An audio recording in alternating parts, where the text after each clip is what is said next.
of the Windsor Police Services Board since that time as well. That's correct.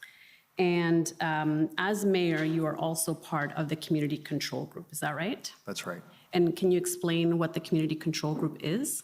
The Community Control Group is effectively the members of our corporate leadership team, so the commissioners and the appropriate people needed to deal with certain events. And basically the idea is if we have a significant event, we give information once to the whole group and then provide a response where everyone is on the same page and understands what needs to be done before we adjourn a meeting.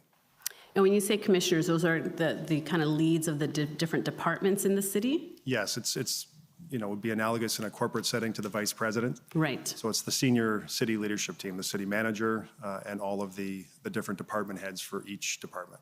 Okay, great. And that includes EMS and the heads of, well, I assume also members of the WPS, or at least one member of the WPS would be there as well? If required, yes. Yes, okay, thank you. And my understanding is the CCG was activated during the blockade in Windsor of this year, is that right? That's correct. And what kind of decisions would be made at the CCG level? Any sort of operational decision that is required from a city perspective, and it could be traffic control measures, it could be the acquisition of public works items, perhaps jersey barriers, it could be procuring any sort of legal resource that is needed. It really runs the gamut depending on what's required in each situation. And what's an example of the kind of decision that was made for this particular event, which was the blockade? Well, with respect to the blockade, everyone got together. It was very quickly determined that the right incident command for this event was a police response. And so on the back end, we were providing operational support to police. And that was procurement of jersey barriers, traffic signal control, signage, a whole host of different inputs that would be required to manage what police needed to deal with the event. And was there also an aspect that dealt with maintaining city services and ensuring the impacts to the residents and businesses was as little as possible? That's true. So from a transit perspective, we want to make sure that the transit routes that would have crossed the area in question, that they can continue to be maintained in some order, that people could continue to move throughout the city. And so all of those people were around the table making sure that we were deploying the right response to support police in this endeavor. Okay, thank you. And so you wore three hats in a sense during the event. You were the mayor of the city, you were the chair of the Windsor Police Services Board, and you were a member of the CCG, correct? Correct. And so in your role as CCG, who would have been briefing you? Would that have been Chief Laforet? Yeah, Chief Steve Laforet is our fire chief, and so he took control of the CCG and was sort of the I would say like the emergency coordinator, making sure that all of the people were around the table and that the facilities were available, and he acted as the person in charge for that group. And as mayor, would it have been the CAO who briefed you? Well, I mean, I received briefings from the chief of police at the time, from the deputy chief, Belair, from the CAO, from city legal. I mean, there were a number of inputs coming into me throughout the day. And certainly at CCG, it was during the CCG meetings, it was a chance for us to share information broadly so that everyone was on the same page and that we knew it was required and we were, for lack of a better term, locked and loaded moving forward. So in many ways, your three hats were kind of together at the same time. There wasn't really a distinction between the three roles that you were playing? Almost none. Okay.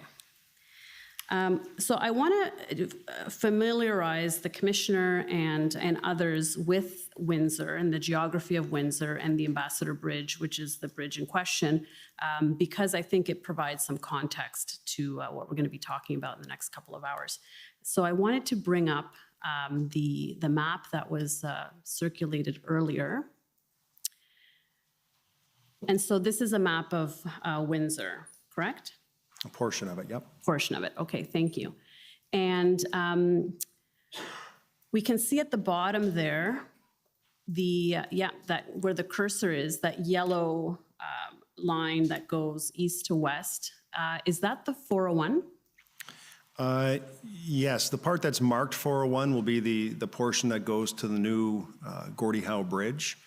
And then the portion south of where it says EC Row Expressway is basically, it's called the Herb Gray Parkway, but it's a direct connection. It effectively is the 401. It links the 401 through the city of Windsor to the future Gordie Howe Bridge. And then, of course, traffic, that bridge is not open yet, but traffic that is trying to access the Ambassador Bridge has to get off the 401 north of EC Row Expressway where they're getting on a municipal road. So they move from a provincial highway to a municipal road. So maybe we can zoom in a little bit on the municipal road.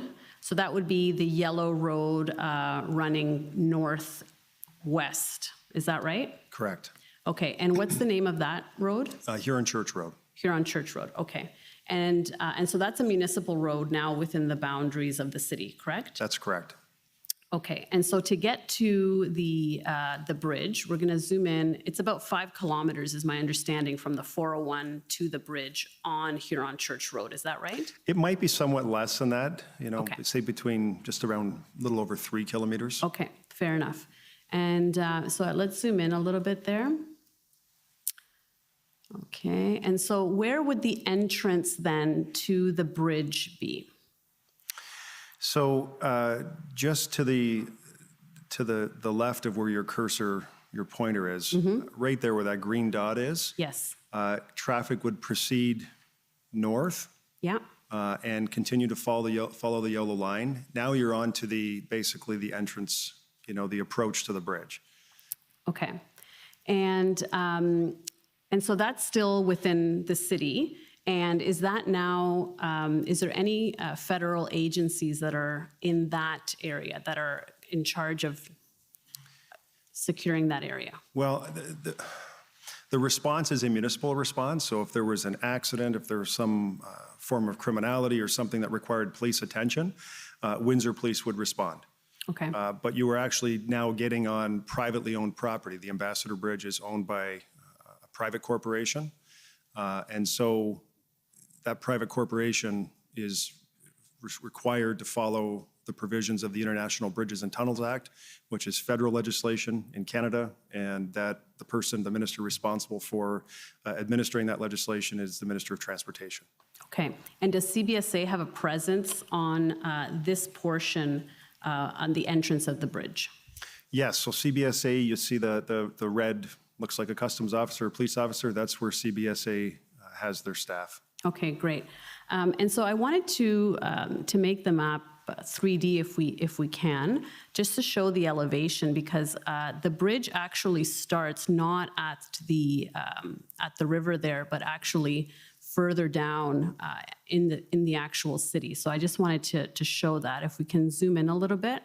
So it looks like the bridge really starts. Well, we can see there now it's going underneath Wyandotte Street. Is that right? It goes over Wyandotte goes over, Street. yes. Right. And so it looks like part of the bridge is actually going through the city itself, not over water. Is that right? Correct.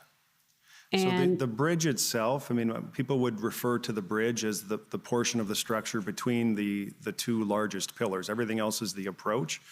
And so the approach to, you can see the large pillar coming out of the water there. Everything leading up to that pillar is the approach, and you can see the rise in elevation as vehicles get on the bridge. And just north of where the pointer is now, that's the University of Windsor campus. It's directly adjacent to the Ambassador Bridge, and they have about 17,500 students that attend that campus. and the other side looks to be quite residential. Is that right? That's correct. Okay, so if we can zoom back a little bit, yeah, and just move back. So in order to then enter the bridge, drivers would come north on Huron Church Road, and they would enter what we call, is this called a plaza, this area where vehicles would enter to go through customs and go through the border? So where the pointer is now, you can see if you stayed to the left on that roadway, that would be into the plaza area, past the duty free, and then onto the bridge. And where that pointer was, where the number 3 is, again, if you stayed to the left, you're going to the bridge. To stay to the right, that's how people, a majority of people I would submit, get to the University of Windsor each and every day. So that is one way to get on the Ambassador Bridge. There is a second entrance to the Ambassador Bridge, and that is sort of in the middle of the screen where the yellow dot is right there. There is an entrance point just down, 20 meters or 30 meters. You can turn in and access the bridge that way as well. Okay, thank you. And my understanding is that the blockade occurred at the intersection of Huron Church Road and College Street. Is that correct? That's correct. Okay, so let's go to that area. I believe that's where the green cursor is. Is that right? The Yes. green dot. Okay, thank you. So, so now with that in mind, we can talk a little bit about the blockade and how it occurred, having a better understanding of the layout of the city and where the bridge is in relation to the rest of the city. So thank you for that. So you had mentioned that the Ambassador Bridge is privately owned, and that's on both sides of the border, correct? Correct. And the southern end, the Canadian port of entry, is, as we saw, within the city of Windsor. That's right. And my understanding is that there are a few other points of entry, or there are other areas to be able to get to the US side, including a tunnel. Is that right? Yes, the City of Windsor and the City of Detroit, we respectively own our own halves of the Windsor-Detroit Tunnel. We manage them together, but ownership rests with each municipality. And what kind of vehicles pass through the tunnel as opposed to through the bridge? Why would one go over into the tunnel versus the bridge?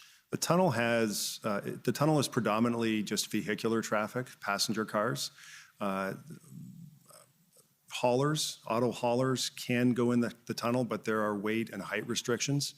The tunnel's 90-plus years old, so there are height and weight restrictions in the tunnel. So the vast majority of truck traffic uses the Ambassador Bridge. Passenger traffic uses the tunnel. Okay.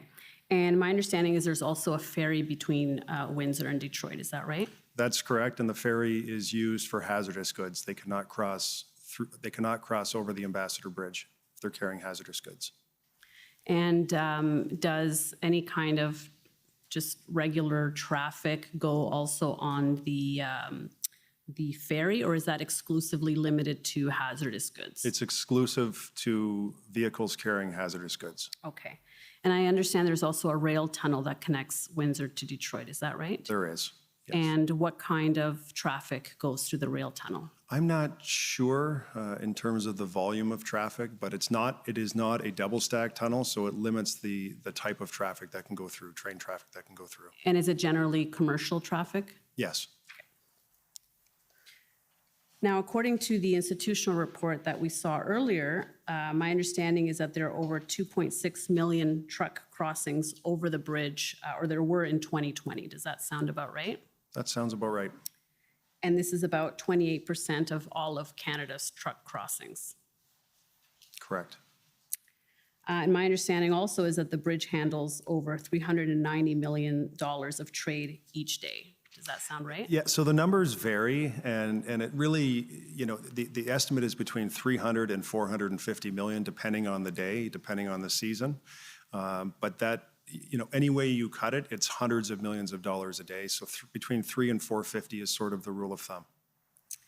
And the bridge also serves as an important corridor for travel for Windsor residents. Is that right? It does. And generally, what kind of day-to-day traffic in terms of residents is going over the bridge? Well, I would say there really are two kinds. And so living in Windsor, we have the benefit of being a sort of that safe, small city, community in Canada. And then people who live in Windsor in our area often cross for all of the amenities that you would find in a big city, whether that's sports or dining or entertainment. All of that exists in Detroit, just 10 minutes away. But we also have about 6,000 people who cross to go to work. So people who live in our community and cross to work in the greater Detroit area each and every day. And those are everything from engineers and a whole host of healthcare professionals that continue to cross even during the pandemic. And now, you had mentioned that if there was an accident on the bridge, it would be the Windsor Police Service who would respond to that accident, correct? If it's on the Canadian side, yes. Yes. Now, what happens if, for example, someone's trying to cross unlawfully or there's another type of situation that's not, say, an accident? Windsor Police, from my understanding, would be the ones that would receive the first call and provide the first response if there's other criminal type of activity.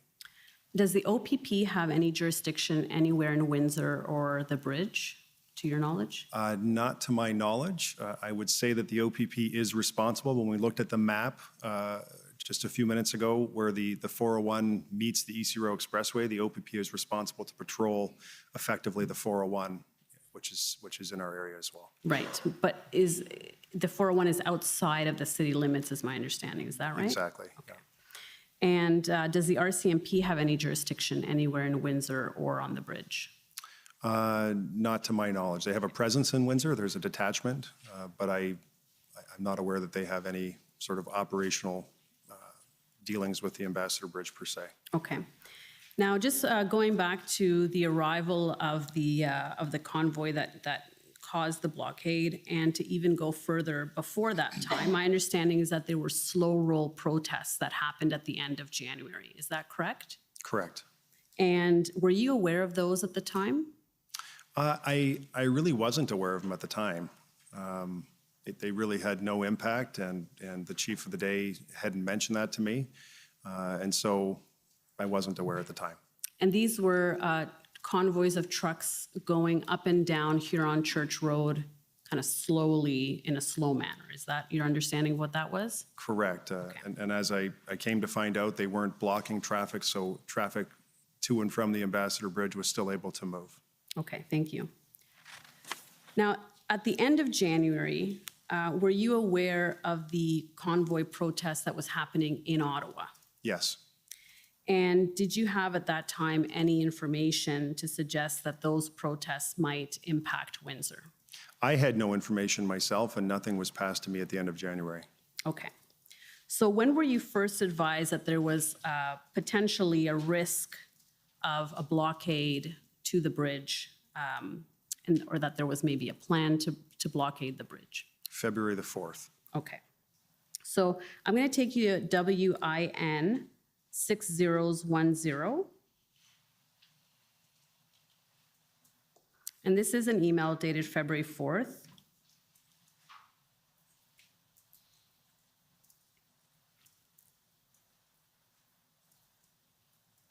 And if we go to the bottom of the first page, yeah, we can see the email is from somebody at CBSA to Carolyn Brown and some other individuals.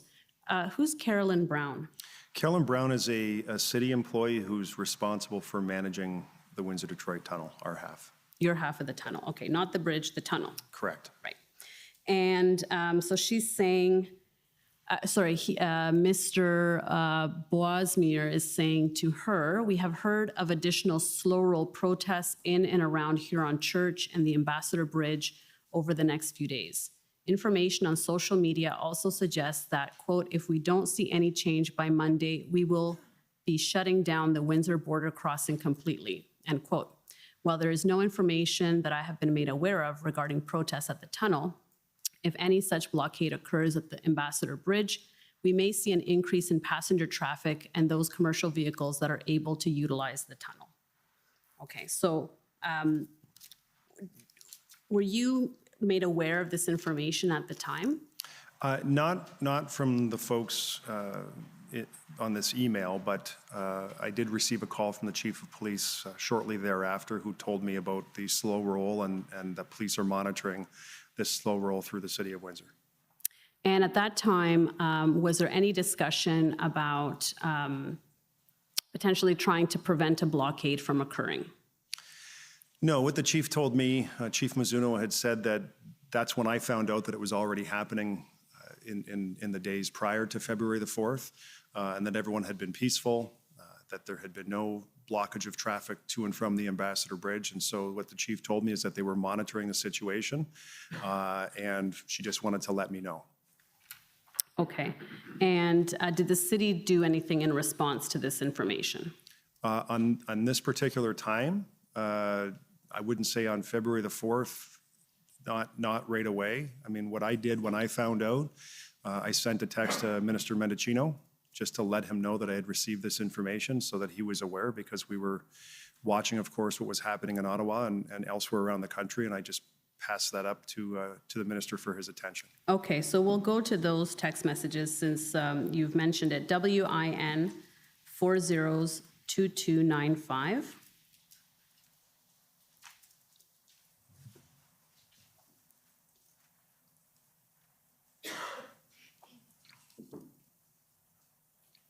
So these are your text messages to Minister Mendicino, is that right? Yes, And so the blue is you, and if we go down, there's some white.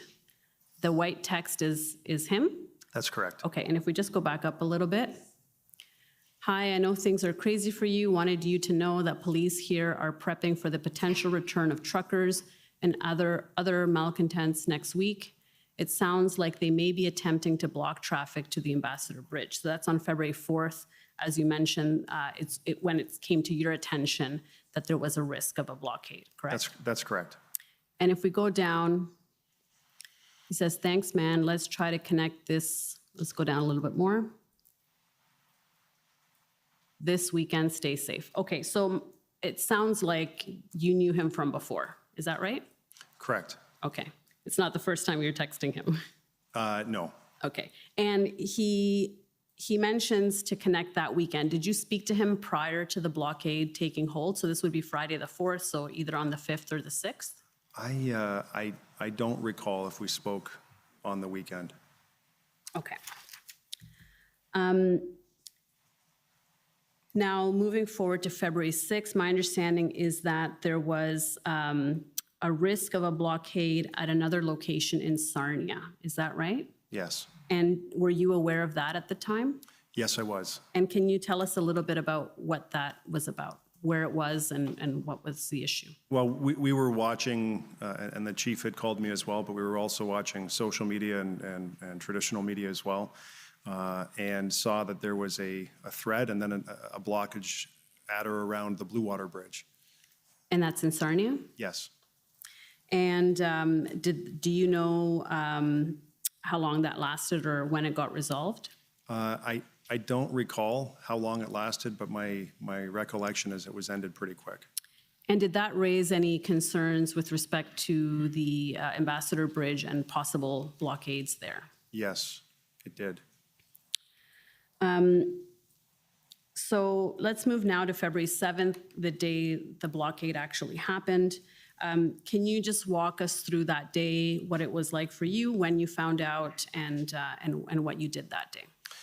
Well, I'll say leading up to the 7th, there was lots of activity over the weekend because you could feel the temperature rising in terms of comments on social media, what was happening in and around Sarnia. We were watching what was happening in Ottawa, and we know anyone who lives in Windsor knows and appreciates how important the Ambassador Bridge is, not just for our local and regional economies, but also provincially. And so over the weekend, we started making preparations to acquire jersey barriers at the request of police. I had made an effort to secure one of our Transit Windsor buses to put on the, I would say, the other side of customs, on the duty-free side of the tunnel, just in case there was a blockage at the bridge and the tunnel, because there was the thought that you could have the closure of both pieces of infrastructure. And we knew that we had to provide a mechanism to move healthcare workers who lived in Windsor and worked in Detroit. We had to be able to get them through the tunnel, even if their cars could not get through the tunnel. And so we moved a transit bus to the other side, to the duty-free plaza in the tunnel, and then there was work being done to figure out how to move that bus through, because we were still in this COVID restriction period, and there arrived can and all sorts of restrictions crossing back and forth through the international border. So work was going on that front as well. And so everyone was working very well together, dealing with whatever information we had and trying to provide and prepare for the eventuality in the worst case scenario, which would be the closure of Huron Church Road leading to the Ambassador Bridge. And ultimately, the tunnel was not blocked, is that right? Correct. Okay, so the bus did not need to be used. It wasn't used, but we made all preparations just in case because it was imperative that we had access for healthcare workers to get through to the United States. Okay, so there was a sense that the temperature was increasing, as you say, and then on the 7th, what happened on that day? Well, on the 7th, we opened our emergency operations center. So that is at one of our fire halls. The chief opened the EOC. There was a meeting, say 9 or 10 o'clock in the morning that day at the EOC, or of the CCG, I should say. And everything was sort of laid out. Here's what we have. Police were on that call. Everyone was briefed on the information that was available at the time. And, everyone was on the same page. So preparations were being made if it got worse. And was there any discussion about doing any kind of actions to prevent a blockade from taking hold? Because it sounds like there was an anticipation that this could happen. It hadn't yet happened. Was there any discussion about trying to prevent it from happening? There were some efforts by OPP, as I was made aware, up the 401, outside of the boundaries of the city of Windsor to try and divert truck traffic that may be on the way. But I think it's fair to say that if you know the city of Windsor and anyone who lives in our city, because of the distance from, say, EC Row Expressway, the end of the 401, to the Ambassador Bridge, and we're talking 3 kilometers each way, the number of businesses, the number of homes, the hotels that are built up that require direct access to Huron Church Road, it would be, for all intents and purposes, practically impossible to guarantee with any certainty that you could provide a route for trucks and without having huge disruption to the community, not just the business community, but also the people who live on the west side of the city.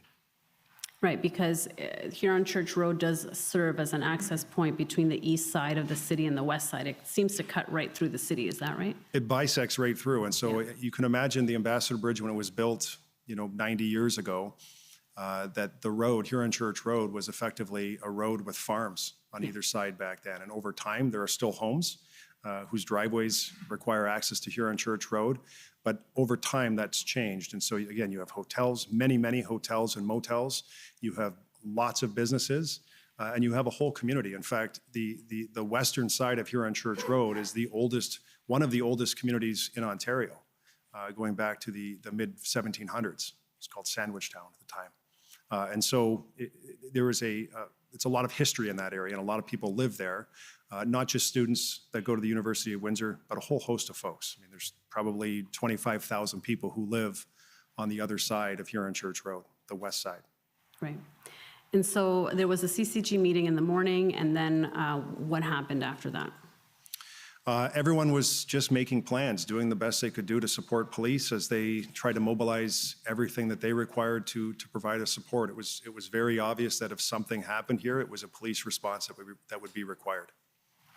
And do you know at what point the slow roll became a blockade and the blockade took hold? I don't remember the exact time. Okay. I'll take you to an email. It may help. WIN 402223.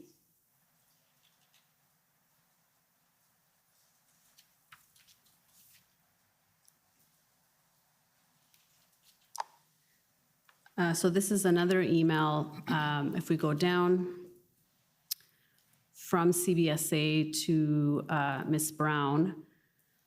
And this is in the morning. Open source information states that a convoy will meet up in Comber, Ontario between 9 and 10 this morning and start heading for the Ambassador Bridge at 10. Info also states that they will only be going to the bridge and the tunnel will be left open for emergencies and emergency vehicles. So this would have been at 10 a.m. Or at 9:44. In any event, the bridge was still not blocked. Did you receive this information? Was this passed on to you? I don't recall if that was passed on to me or not. Okay. And I say that, and I'll tell you, I was talking to the chief of police or the deputy chief probably 5 times a day. Yeah. And direct connection with our city manager and the department heads. So there was no lack of sharing of information in Windsor. We were we were all pretty much on the same page and aware of what was going on and trying to develop and devise a response and especially try to help police as they needed. And so I'll take you to WIN 6098.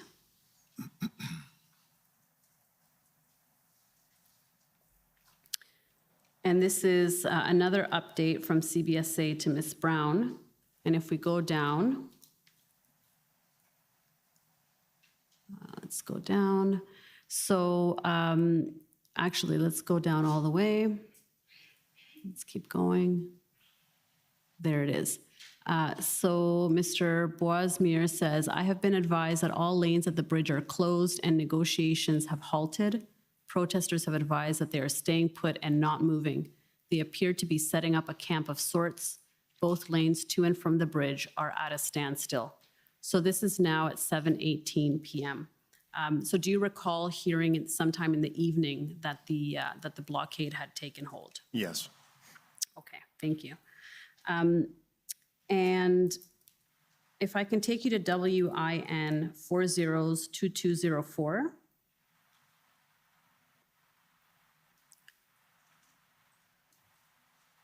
Now, this is the CCG meeting that you had mentioned that had happened on February 7th in the morning. Looks like this was the first kind of blockade-specific or convoy-specific CCG meeting that took place. Is that right? That's correct. And if we go down, let's keep going to the next page. Yeah, we'll keep going. See, no, let's go up a little bit more. Yeah, okay, good. Yeah, so I'm looking at the part that says we do have a comprehensive plan. Okay, yeah, so at the bottom there, Deputy Belair. Can you tell us who Deputy Belair is? He is a deputy police chief in the city of Windsor responsible for operations. Okay, and you already mentioned Chief Mizuno, who's the chief of police, right? At the time, yes. At the time. And so Deputy Belair says, okay, we do have a more comprehensive plan and some fallback and negotiation strategies. There is freedom of movement and we do live in a democracy. If it is an aggressive, keep going down, public demonstration, we have incremental steps to take place as we have done our legal homework. Do you recall what the discussion was around this point, what Chief Belair was trying to express here? You know, my sentiment at the time was that they were doing everything they could to speak with the protesters, to try and find some way to allow a slow roll to continue if that's what folks wanted to do, but to prevent a permanent shutdown of Huron Church Road.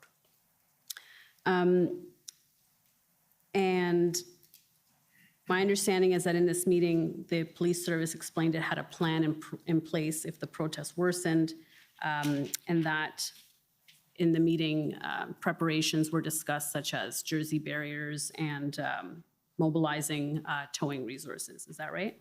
That's correct. And can you explain a little bit the city's role in securing jersey barriers?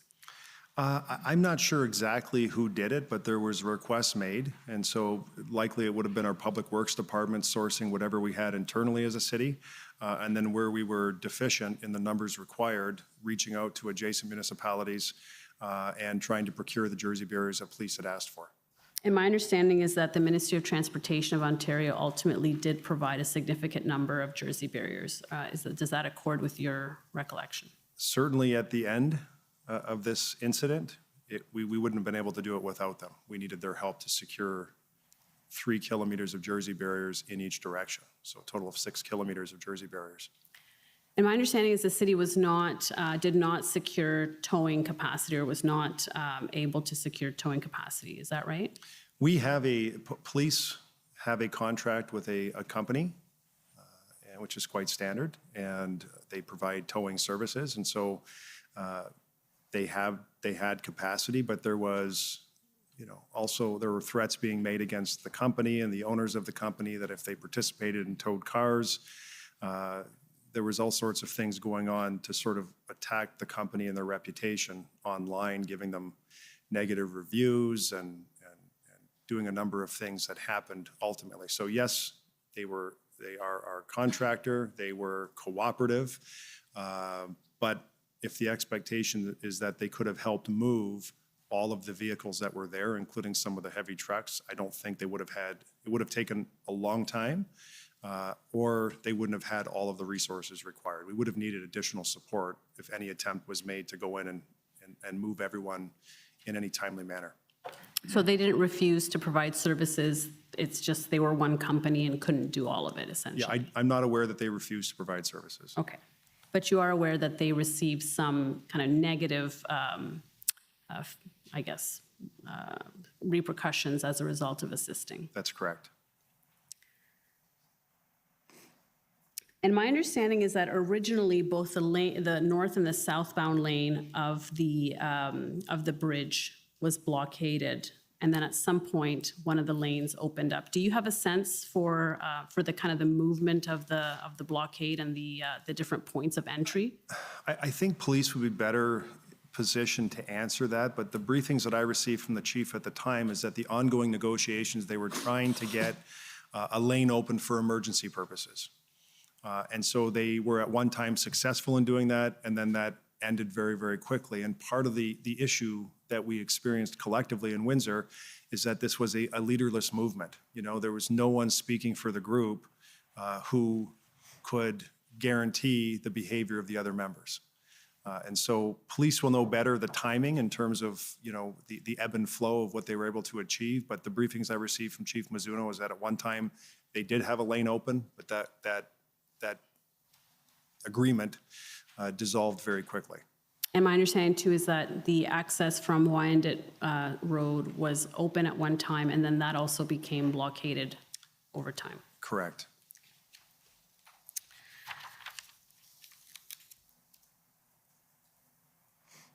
And when you say a leaderless movement, is this information you received from the police, or how did you come to that conclusion? Yes, that's information I received from police. Okay. Now, on the 7th, which is the day of the blockade, I understand you had a discussion with Solicitor General Jones. Is that correct? In or around the 7th, it was the 7th or the 8th. Okay. And she asked what Windsor needed to respond to the blockade? She did, and so obviously the Solicitor General had responsibility for the OPP at the time, and I wanted to make sure that she was informed of what was going on the ground. But my question to the Chief of Police was, Chief, what do you need? How many officers do you need? Because she told me she does not have enough human resources to end the situation that had developed in Windsor. So my question to her is, what do you need? Tell me what you need, and I'll help amplify whatever you need, you know, up the chain with the folks that I speak to. And so she said, I need 100 officers. And so I amplified that with the Solicitor General. I amplified that with the Premier. I amplified that with Minister Mendicino. And then there were conversations later in the evening on the 8th with my Chief of Staff and other Chiefs of Staff at for sure, the federal level. And they asked for that request in writing. And so the chief in her own right was already working through her channels. And so I asked her, I told her that we're getting the request to put this in writing. Can you please do that? And she did that the next day. And so we received the letter on the 9th.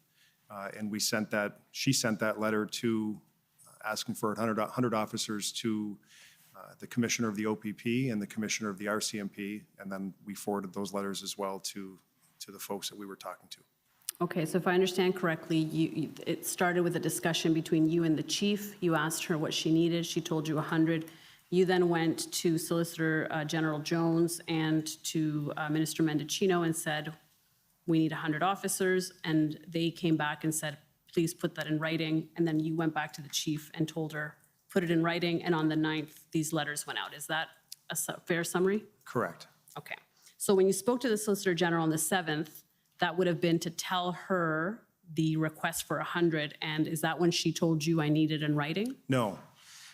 She never told me she needed it in writing. And so I spoke with the Solicitor General just because I wanted her to be aware of what was happening on the ground and make sure that she was informed of what was going on down here. And the same with Minister Mendicino, just here's the temperature and the tenor on the ground, here's what we're seeing, just so they had a sort of situational awareness, I would call it. And so they didn't ask for it in writing. It was through their staff, really at the federal level, through staff at the federal level who said, can you please put the request in writing? And that was on the evening of the 8th. And then I sent a message to the chief saying, they're asking for this in writing. And she had one of her deputies or superintendents put that in writing, and she sent it off in letter form to the commissioner of the RCMP and the commissioner of the OPP.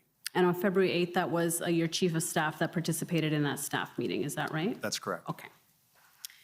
And do you recall anything else noteworthy from that discussion with the Solicitor General at that time on the 7th? No, she was obviously very concerned, very interested, very much wanting to help. And, we agreed just to stay in touch and make sure that we were informing one another of important things related to the matter. And in terms of your discussion with Minister Mendicino that same day, was it similar kind of tenor? Is that essentially the same type of discussion? Exactly. Okay.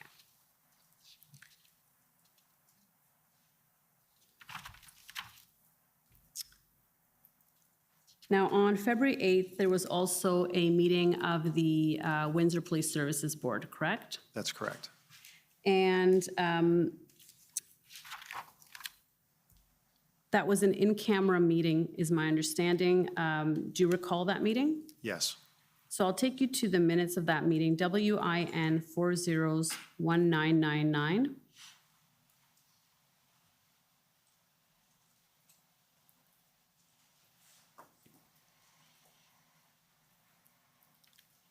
Okay, and if we go down. Oh, sorry, I think this was actually your request to call the meeting. Yes. So you called this meeting as chair, correct? Sarah Sabi-Houdin is our board assistant. And so I had asked her to call a meeting of the board. I think I did it, if you went down even further, I think I asked around noon on the 8th. So, and the minutes of that meeting are actually at WIN 402174.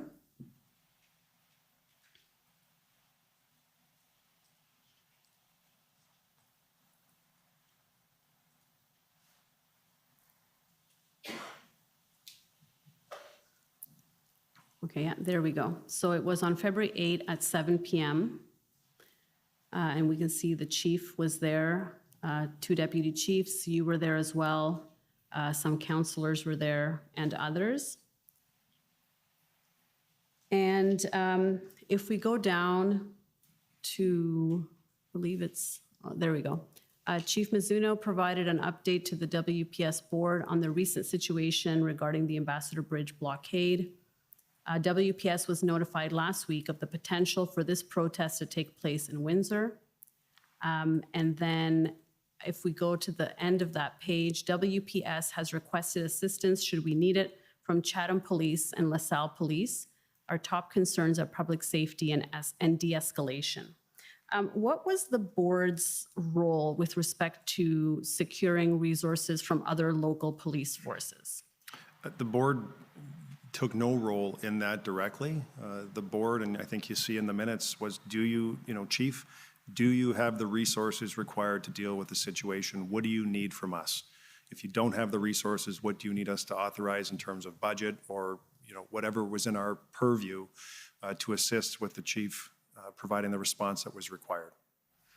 And did the WPS request any assistance from the board at this meeting? No. Okay. And if we go down, keep going.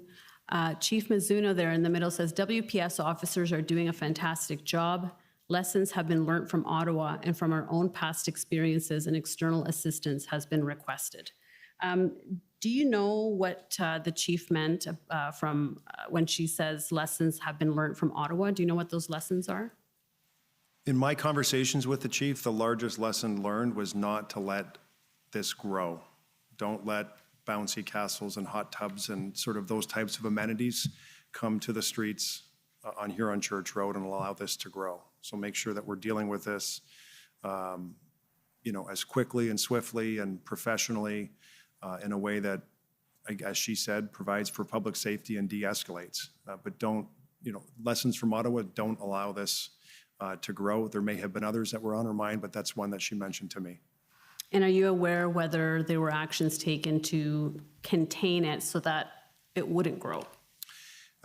Police did take action with respect to Jersey barriers, and so they cordoned off certain streets, and they had control of certain areas that I think, made their life a little easier and was able to prevent the situation from getting larger. And in terms of the request for 100 officers, do you have a sense, or did the board have a sense for how that number was conceived? No idea. It was simply a request of the chief. What do you need? Recognizing that they had already on the weekend, let's say of the 4th, 5th, 6th, leading up to this, already put a request in for some public liaison officers from the OPP. And so she was already doing what was required to ask for resources that we may not have had that would have helped provide for what she's saying here, de-escalation, public safety. It was only when it was finally cemented, the situation finally cemented itself and it became a permanent blockade, she had told me, I don't have everything I need. We won't be able to resolve this with the human resources that we have inside the Windsor Police Service. We're going to need additional help. To which my question was, what do you need? How many officers do you need? You tell me, and I will help amplify that, at the political level so that they are aware of what our request is. And of course, the expectation is that she was going to do what she needed to do through the OPP and the proper channels operationally on her side. Right. And in terms of an operational plan, did the board ever see how those officers were going to be used? No. Okay. Did the board ever request to see an operational plan? No, and I think that would be somewhat unusual at least for our board. We wouldn't get into that level of detail. And none was presented and none was asked for. Okay. And are you aware whether those resources requested were ultimately provided?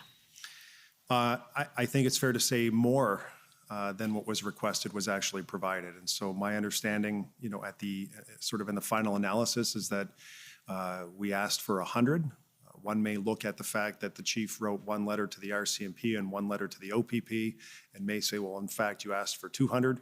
Even if you look at 200 as, if you look at it from that perspective and you say we asked for 200, it's my understanding that we had at least 500 officers attend to deal with the situation. And when you say you were amplifying the request politically, what was the response that you were getting from the federal government and from the provincial government? A desire and willingness to help. There were great lines of communication with Sylvia Jones, great lines of communication with the Premier. Minister Mendocino was excellent, and a great phone call with the Prime Minister that I had that, he was very understanding and, of course, living through the situation here in the Ottawa, had a perspective on what we were dealing with and wanted to help. So all lines of communication were open and it was back and forth, so it was very good. And did the board take any specific actions to support the WPS during this time? No, the board asked the chief, what do you need from us? And her comment effectively was we have everything we need, or it's being worked on at this point. There was no direction required from the board that wasn't already being worked on. So it was the board's understanding on February 8th that the only thing preventing the blockade from being dismantled was the influx of resources. There was a plan in place, and they were just waiting for the resources? Correct. Okay. Did the board adopt any policies pursuant to Section 31 of the Police Services Act with respect to either the slow roll or the blockade? No. Did the board ever direct the police chief in any way as contemplated in the Police Services Act? No. And who was advising the board on these issues, on legal issues and interpretations of the Act, et cetera? We didn't have legal counsel in these meetings, and so you'll see we had in this particular meeting, we had the entire board, we had the chief, Deputy Chief Belair at the time was there. We had our provincial police liaison person from the Solicitor General's office there as well, Dave Tilley. And so it never got to a point where the board felt like or asked a question that couldn't be answered or was unsatisfied in some way. So the board felt satisfied at the end of this meeting that they had asked the appropriate questions of our chief, and were supporting her in every way that she asked. Now, are you aware of whether the WPS had any communications with protesters or blockade organizers? The chief did tell me that police continued to talk to protesters. Again, I go back to, opening one lane for a period of time, that was through a negotiation. And every day, the chief told me that they continue to talk, they continue to have discussion and dialogue. It just, ultimately didn't change much. Did you have any discussions with protesters or organizers? No. Okay. Do you have a sense for whether the protesters were local to Windsor, whether they were coming from the outside, whether they were coming from Ottawa? Do you have a sense for who these people were? I asked the question because clearly police were gathering intelligence on license plates and, scanning social media and doing the work that they needed to do. And I asked the question on whether or not these were, they generally local folks or were they folks coming, from elsewhere? And there were a fair number of local folks, as I was told, that were part of the demonstrating group. But I was also told by the chief that there were a fair number of folks who weren't even from Essex County that had come in from elsewhere to participate in this. Now, on February 9th, you said to reporters that arresting the demonstrators opposed to pandemic health measures and towing their vehicles could lead to violence, and because you said some of them were willing to die for it. Do you recall saying that? I do. And how did you reach that assessment that they were willing to die for it? Well, there was a TV report that was also reported on the front page of the Windsor Star, and it was very early on in the protest that one of the protesters had said outright that this is a cause that they were willing to die for. And there was the reports to me was that there was a very high temperature on the ground amongst the protesters. They were very aggressive in their language and in their posture. And it was that type of comment, willing to die for the cause, that caused police to take a more measured approach into the way that they dealt with the situation. No one need to die on the streets of Windsor or elsewhere protesting vaccine mandates or whatever the protest ultimately was about. And so everyone took a pause. No one wanted to see a repeat. And that was one thing the chief had told me, that there was a concern about what had happened in Toronto at the G20. And so, members of the public in Windsor were saying, why don't you just go in there and end this? Like, it didn't seem like it wasn't something that it was an issue that the police couldn't resolve quickly to the average person. And so the public was feeling, the energy that they wanted to see something happen. And at the same time, police are saying this is not, a typical protest that you would see on a Sunday afternoon on the front lawn at City Hall. And so they were being very measured. They were being very cautious. They did not want to see a recreation of the events that happened in Toronto. And so they were taking a lot of precaution. And do you have a sense for how many vehicles or number of protesters were involved? It seemed to ebb and flow. And so sometimes at night, more would come out as I'm told the party atmosphere sort of ramped up. And it could be 200 at one point, down to 75. Sorry, are you referring to protesters or vehicles? Okay. Protesters. Sorry, was that your question? Yes, Okay. Protesters and vehicles. Yeah, and vehicles, I'll leave it to Deputy Chief Crowley to answer that. I'm not exactly sure how many vehicles ultimately were there. Okay. And so, then is it fair to say that bylaw was not ticketing and towing? They were not enforcing because of the reasons you mentioned in terms of escalating? Yeah, we would never, with the temperature on the ground and the statements folks were making, we would never send our bylaw officers in to enforce municipal bylaws. In fact, there was a report to me that we had our parking enforcement is outsourced to the commissionaires. And a commissionaire did respond February 8th or 9th, went in to issue some tickets and was swarmed and put in a situation that was, she felt was very dangerous, or that they felt was very dangerous. and actually had to be escorted to their car by police and leave, and folks were spitting on the car as the commissioner left. And so the temperature was too hot to think that you were going to send municipal bylaw officers in there without police accompanying them. And so at the end of the day, the thought was that negotiation would be the best way forward. And again, no one need to die or get hurt in this type of protest. Let's find a sensible way through and get everyone to move on so we can get the bridge open and the economy moving again. Right. And are you aware of any other incidences of threats or violence with respect to the blockade, aside from the one you just mentioned? Well, related to the blockade, besides Yes. the one at my house? Well, maybe tell us about that one. Well, one of the folks involved threatened to, I think it was to bomb my house or do something like that. And so, we woke up and all of a sudden there are 2 or 3 police cars around our house for several weeks because of the temperature on the ground and what people were posting on social media and the comments that were being made. It became a very direct threat to me and my family. And so that in itself was concerning. But it was the nature and sort of the spirit of the protest. It was unlike anything I've ever seen. I've lived my whole life in the city of Windsor. It's unlike anything I've ever seen during that time. And the posture and the language was, it was almost as if folks wanted some sort of brawl on the streets. They were hoping police would engage in that way so they could have some sort of, brawl in the streets, if I can describe it that way. And I know police weren't interested in that. As the mayor, I wasn't interested in that. As chair of the police board, I wasn't interested in that. We were interested in finding a way through this that was sensible, that was practical, but ultimately that opened the road leading to the Ambassador Bridge, because it is such a vital piece of economic infrastructure, not just for Windsor, Essex County, but for the entire province and respectfully for the nation. We had to get that roadway open.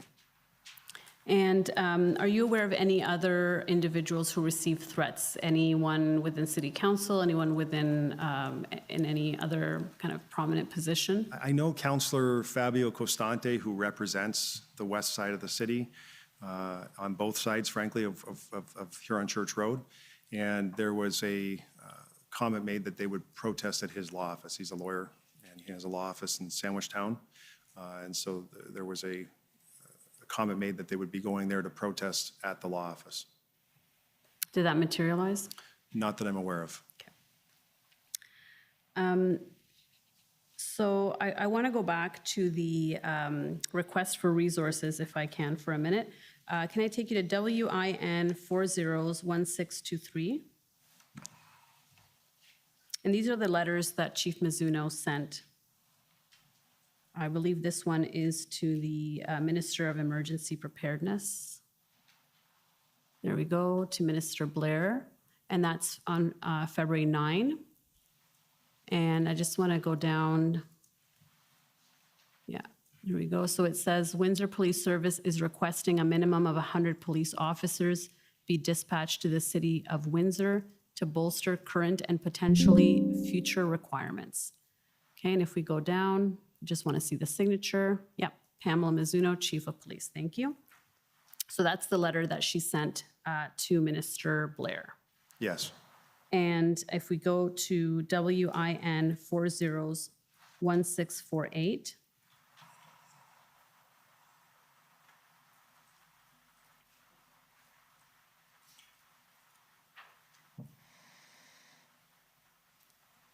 So this is now also dated February 9, addressed to the Honorable Sylvia Jones, Solicitor General. And if we go down, I believe, so this one is also requesting 100 police officers. I believe it's the same letter. The letters were also asking in the second paragraph, marked police vehicles and tow trucks, including heavy tows for large transport vehicles. And if we go down, it's also from Chief Mizuno. Now, you had mentioned that your understanding was that the requests were made to the RCMP and the OPP. Are you aware of other letters that were sent to the commissioners of the OPP and RCMP? No. Okay, so these would be the requests, the letters that were sent. Those are the letters that I'm aware of. Okay. If the chief, I know, was having conversations with her colleagues that I wasn't party to. But this is what we were asked for, to put it in writing, and that's what she did. And she sent it off from her office to Minister Blair's office and to Minister Jones's office. Okay, and on February 9, that same day, your chief of staff scheduled a meeting between you and the Office of the Solicitor General. Do you recall that? I know we had a discussion on the 7th or the 8th, and now it looks like there's another one on the 9th. What was the purpose of that discussion? It was just an update. And so, I was just trying to keep everyone updated. Was anything requested at that time or offered in terms of assistance? Nothing more than the 100 officers that we had asked for. Okay. And if we can go to WIN 401583.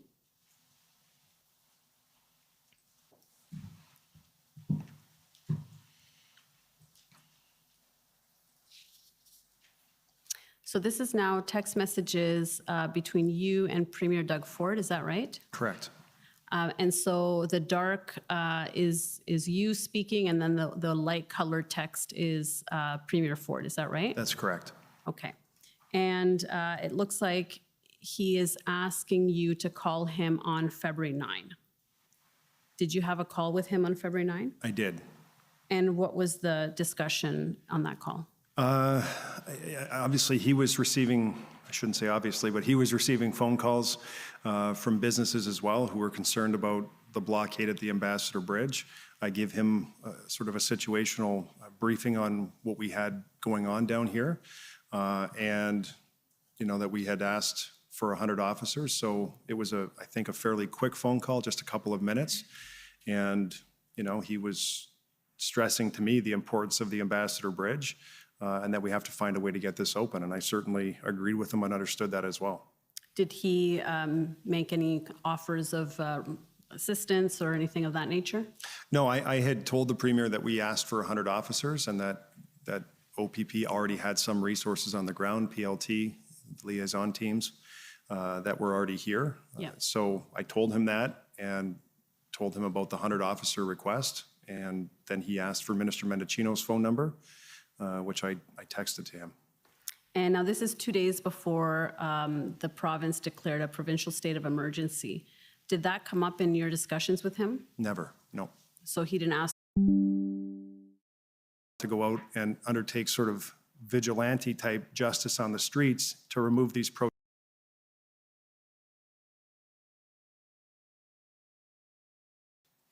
As it relates to, the pandemic that we'd all lived through, in Windsor, we had lived through the same thing that many others have lived through, the stops and the starts of businesses, people not getting paid for a period of time, and going through that frustration and friction as we've all dealt with the pandemic collectively.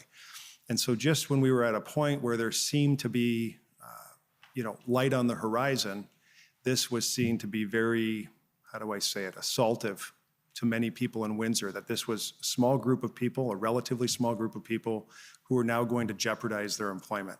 And so you had, like I said, Facebook groups that were starting where people were suggesting, and union leadership, suggesting they were prepared to help move the protesters themselves and take action themselves. And so part of the reason for applying for the injunction was to send a signal to the public that I'm doing everything, that the city is doing everything, that city council is doing everything we can from our side of the table to try and resolve this issue. It was really the only positive step I could think of taking that would be helpful in terms of a signal to the public. Before I did this, I did talk to the chief and said, would this be helpful to you? And she said, listen, it won't hurt. And so on the morning of the 10th, very early, we activated legal teams to start putting the materials together, trying to see if we could get a scheduled appointment in court to present the application. And I worked with our Commissioner of Legal Services and our city manager and all of the right people on the city side to see that move forward very quickly. And so, the conversation really was first thing in the morning, 7 or 8 o'clock in the morning, and by 2 o'clock we were appearing in front of Justice Morowitz to have this discussion. Right, so I'll And I would just say, Yes, so go ahead. the one part was the public, letting the public know we're doing everything we can. The other thing was putting, another arrow in the quiver for police. It was another tool that they could use with respect to saying you are now in violation. If we were successful in getting the injunction, that you were in violation of this injunction, and it was another arrow in their quiver. And so City Council adopted a resolution that an injunction be sought, right? Correct. And this was on February 10. That's right.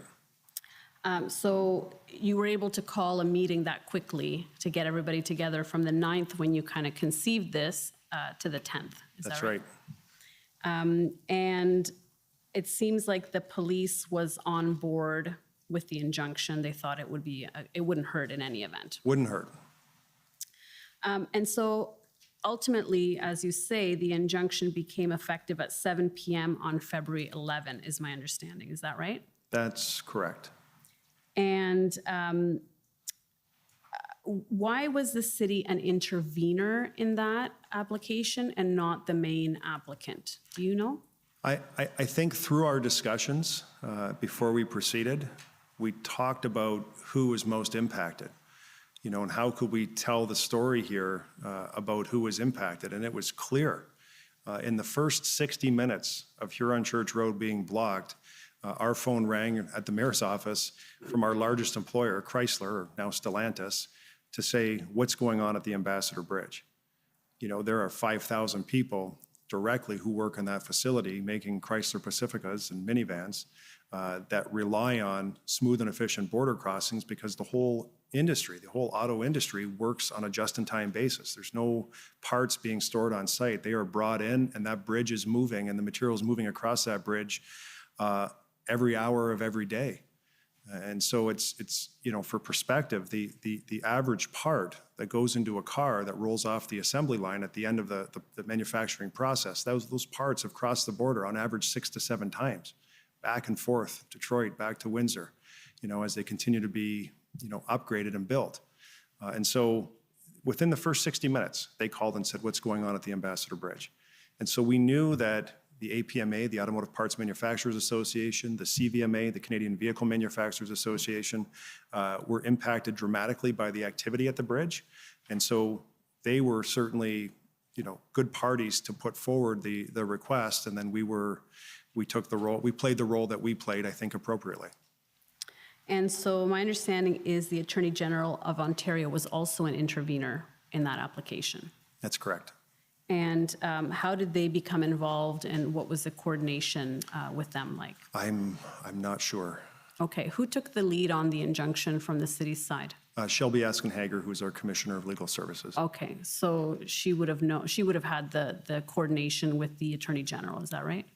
She would be the one in the best position to answer your question. Okay, fair enough.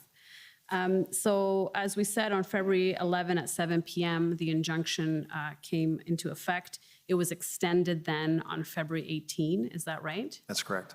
And what, if anything, did it change on the ground? What impact did it have, if any? Well, I think that once the injunction became effective, that it sent a signal to the public that this has now, from the public watching from the outside, that we have done all that we can do. And again, it gave another tool to police to go in, and they did. When the police went in and actually had to arrest people, those folks were charged with violating the terms of the injunction. And so it sent a signal, but I think, I would like to think that from a protester's perspective, it also meant that the protesters had their day in court, had the opportunity to present their position to Justice Morowitz, Chief Justice Morowitz, and have a conversation in court through the established legal structures that we have in place. All parties had a chance to do that. And Chief Justice Morowitz ultimately made his decision that was favorable to grant the injunction. But everybody had an opportunity. In fact, our application on February 10th was delayed and heard on February 11th to ensure that all parties, including the protesters, were given notice so that they could participate. Police went out and plastered every telephone pole, the Jersey barriers with copies of the order. We had to set up a website. We promoted it on social media. Certainly it was amplified in every major media source and through every social media channel that I saw. If you could just slow down a bit Sure. for the interpreters. Thank you. That there were great efforts made to make sure that all parties who had an interest in this application had an opportunity to have their day in court. And the city, in fact, assisted to distribute these pamphlets once the injunction was granted to give notice of the injunction. Is that right? Correct. So would you say there was adequate notice given about the injunction to those in the blockade and in the protest area? Absolutely. Did it have the effect of having people leave? Did anybody leave as a result of the injunction? Or was it simply that then they were charged with violating the injunction once the arrest took place? You know, the reports, I wasn't on the ground, but the reports that came back to me is that many of the protesters were looking at this as, you know, another court order, another law, another thing that just, you know, was dispensable. They could violate it. It was no big deal. It was just words on a paper. And so I'm not sure that it had, on the face of it, I'm not sure that it had the effect of having people say, oh, there's a court order, I'm going to leave now. I think it just, you know, gave them, the protesters, another thing to rally behind, saying nothing's going to make us leave. Now, was there any discussion with the Windsor Police Service about whether they had the resources at that time to enforce the injunction and whether that was a concern at all? Well, I think it's fair to say as we got to, that was a Friday, the 11th, as we got to the Friday, all of the communication from the chief to myself was that we had major resources that were here on the ground, and the plans were devised and being, you know, sorted out with the help of the OPP commander and our own incident commanders. Everyone was working through how to effect a resolution to this blockade. So fair to say that the injunction and the resources were coming at the same time, essentially? Exactly.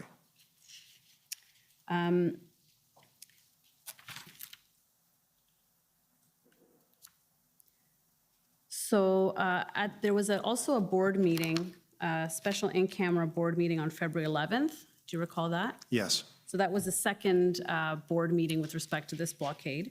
And I'm going to take you to the minutes, WIN 402173.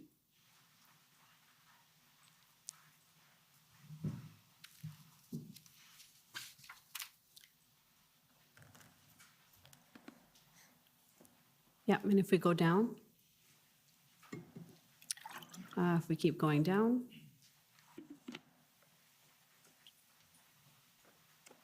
Okay, and yeah, keep going down a little bit.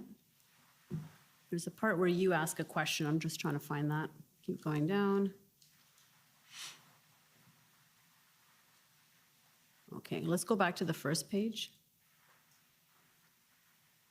Oh, there it is. Chair, Mayor Dilkins, is there anything required from WPS from the board? Chief Mizuno, no other resources required at this time. We initiated OPP resources Wednesday. Additional resources are flowing in. RCMP have come to town as well and are helping. So this lines up with what you're telling me. By the 11th of February, it sounds like resources have been mobilized, they're starting to come in, and there's no real concern over resources anymore. Is that right? Correct. And if we go down a little bit more. So Chief Mizuno there says, if and when we take action, we will be well positioned with resources to support that. State of emergency does help and gives us additional tools in terms of future protests. Now, this is on February 11. I assume she's referring to the provincial state of emergency, correct? That's correct.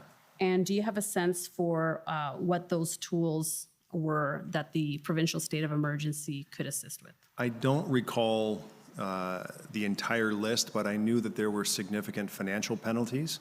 And the province, through their emergency action, also sent a very strong signal that if you continue to participate in these protests, that at these locations or border crossings, that you could lose, if you were a truck driver, your commercial vehicle operating license. And you could also lose your driving license if you were, just not a truck driver. And so those are pretty significant penalties that I think sent a signal to any reasonable or sensible person to say, we better think long and hard about wanting to continue the protest at this location, because the disincentive is huge. Right, and do you have any sense for whether that provincial state of emergency encouraged protesters to leave the site?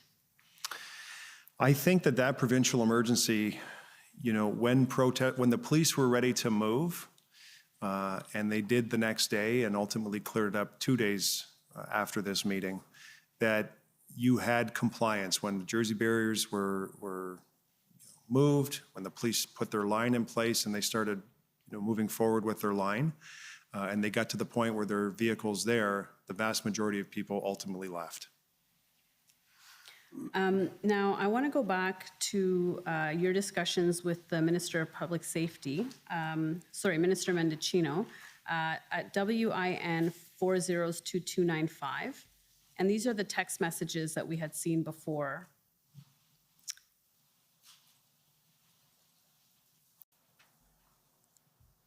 And if we can go to page 3.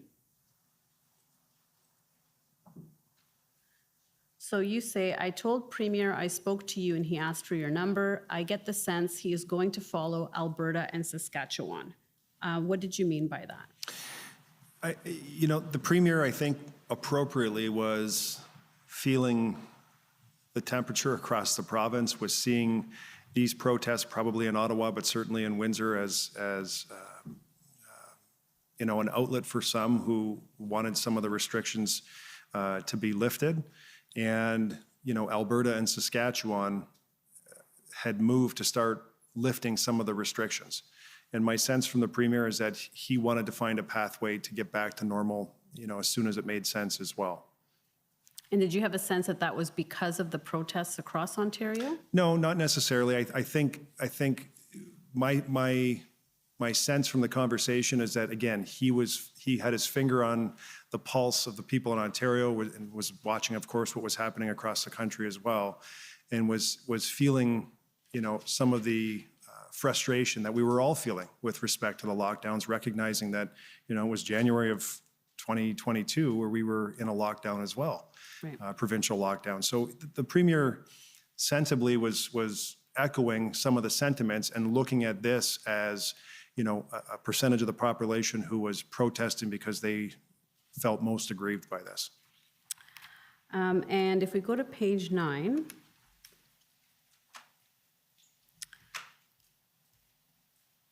go down, you say, I'm told our police support is going to be good. I think protesters are looking to make show of things. So in terms of the police support going to be good, was that from your discussions with Chief Mizuno? Yes.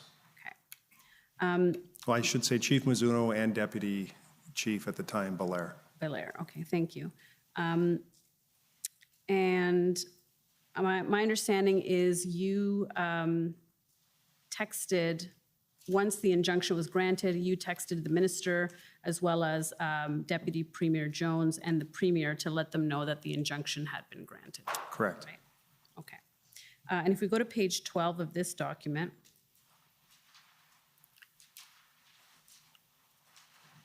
okay, and he says, do you think it will end today? And you're saying, I'm thinking it will. So what was your sense on February 12th of where things were at in terms of resources and a plan to move forward to clear the blockade?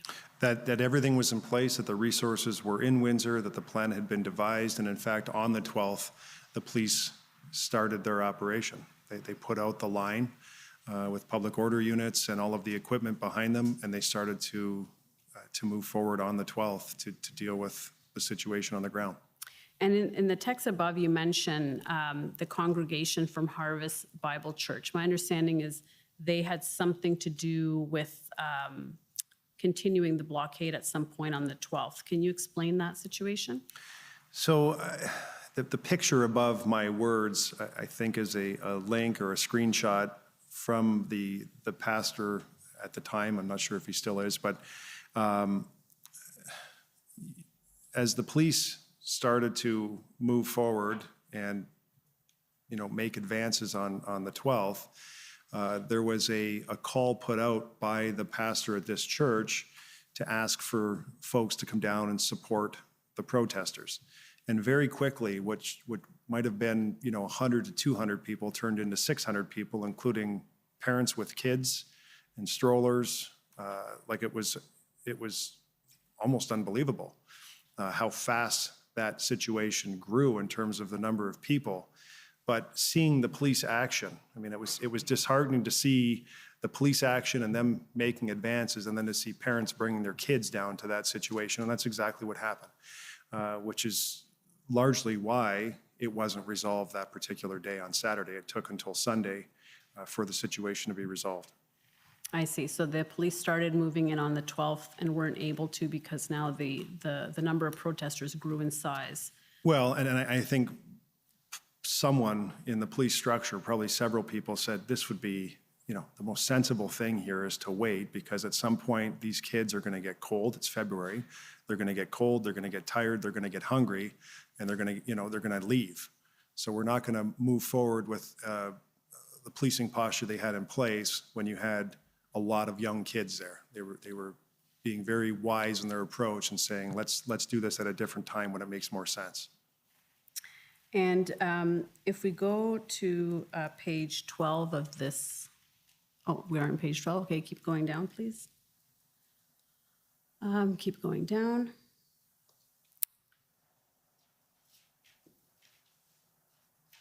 Okay, so you say, it will end today, fingers crossed, police have full control of the area now, and this is now on the 13th, correct? Yes.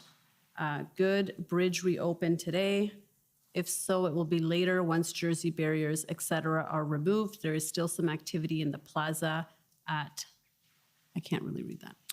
Tecumseh and Huron. Tecumseh and Huron Church. Police just got permission from owner to trespass these people. Stay tuned. Okay, keep me posted. Headed into meetings with the PM. And if we go to page 18.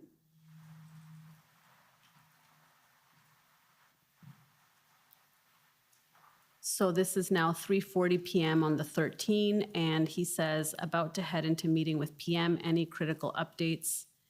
And you say, small flare-up, a block from Huron Church, a few arrests made, simultaneously working to get Huron Church open, 25 to 30 malcontents on scene. Keep going down. Update, about 25 arrests now, police hoping to reopen bridge tonight, trying to secure 1,100 Jersey barriers, failing which one side of Huron Church will reopen and operate for two-way traffic like a construction zone. And if we go down, and then it looks like then on the 13th, that's when the bridge reopened, is my understanding, or the blockade was cleared on the 13th, right? Correct. And then on the following day, he asks, how's it going this AM on the 14th in the morning? Smooth so far. And then you say, are you guys taking some legislative action re-emergencies act? And then he says, we'll call you this afternoon. To the extent you can be supportive of any additional authorities that gets Windsor the resources you need to keep the bridge open, people safe, that would be great. So I want to ask you about that exchange. What gave you the sense that there was some consideration of the Emergencies Act being considered at that time? I had seen a report, and I don't know which media source, CTV or CBC, had or Globe and Mail had made some post that I saw that proposed that may be in the works. And so it just caused me to send him the question. And he said he would call you about that. And he didn't respond over text, but he said he would call you. And did you have a discussion? I don't know, we did not. Oh, you didn't? No. Okay. And then what did you understand him to mean when he says, to the extent you can be supportive of any additional authorities? Well, I think, we all know that that act has never been used before. And we all know that it's a serious act and requires this type of thing to happen afterwards, which is extraordinary. And so if they were going to move forward with that, I think he's saying, if you could express, the way I took that is if you could express what was happening on the ground that would help justify this, that would be helpful to us. And I think it's really, really important, to reflect on that statement, but also use that statement based on what we were seeing on the ground in Windsor. And so there may have been some great relief. There was great relief to a lot of people in Windsor on the 13th. Once the folks were moved, all of a sudden, in lightning speed, 1,100 Jersey barriers were replaced, 6 kilometers of Jersey barriers, creating a direct pipeline from the 401 to the Ambassador Bridge. But the piece that needs to be explained here is the heightened state of alert that was in place by police in the community and the city with respect to some sort of recidivism that may happen as a result of this blockade being moved. And it's the type of behavior that's happened throughout the pandemic, where you have members of the public in Windsor saying, there's a protest, we're all supposed to be masked and meters apart from one another, and there's a protest and 100 people down, by our great Canadian flag at the waterfront. Why aren't police doing anything? Why is that behavior being allowed to continue? And it's hard to explain to people that if you move 100 people out and take action against these 100 sort of lawbreakers or rule breakers, that you could have 3,000 the next weekend. You become the rallying cry for this. And so that was the thought in place here from a police perspective. It's conversations that we certainly had amongst many of the senior staff and myself at the city is, this action needs to be resolved. This action needs to be taken to resolve the situation on the ground. But what happens after they're gone? And so the number of police that were sent to the city of Windsor to move the protesters out was one thing, but a significant number of police resources remained in order to make sure that this didn't flare up again. And so from an Emergencies Act perspective, anything that would send a signal to people contemplating coming to Windsor to start this over again, I thought, from my chair, was extremely helpful to send a signal. You had the city declared an emergency, the province declared an emergency, and then the federal government declared an emergency. And I think that ought to have sent a signal to a lot of people that this is a serious matter and will not be allowed to happen again. Now, on that point, the city of Windsor actually declared a municipal state of emergency after the province did. Is that right? Correct. And it was on, I believe, on the 14th. Is that right? That's correct. So maybe just explain why the municipal state of emergency was called after the blockade had already been cleared and not prior to that. Yes, thank you for asking that question. And so what happened is we had a council meeting prior to me signing off on the declaration of emergency on the 14th. One of the concerns that council had generally was there was a portion of the resolution in front of council that provided wide latitude to the city manager to do a number of things that council didn't feel comfortable giving sort of carte blanche to the city manager at that particular time. And we're talking about acquiring resources, moving transit routes, like the city operational type stuff. That I said, well, don't worry, if you have a concern with that, let's not get held up with that. I'll declare the emergency, which then would wrap that authority up to me, and anything that's required with respect to dealing with this direct pipeline that's been created, I'll have the ability to deal with. And so I signed it on the 14th, and I ended it 10 days later. Right. And so that allowed us and I don't even think there was much that came out of that in terms of, needing to be dealt with operationally. Everyone just sort of figured it out, and we did what we had to do. I think I may have given free transit to people who started on the west side of Huron Church to be able to get to the other side because the disruption was big. There were a few things like that, but nothing material, I would say, was used was done by me with respect to that emergency power. Right, and as you had mentioned, the injunction was really a signal to the public that the city was doing everything it could. Why couldn't the state of emergency also be a signal, even if measures wouldn't necessarily be used or there wasn't much additional powers that could be gained from it?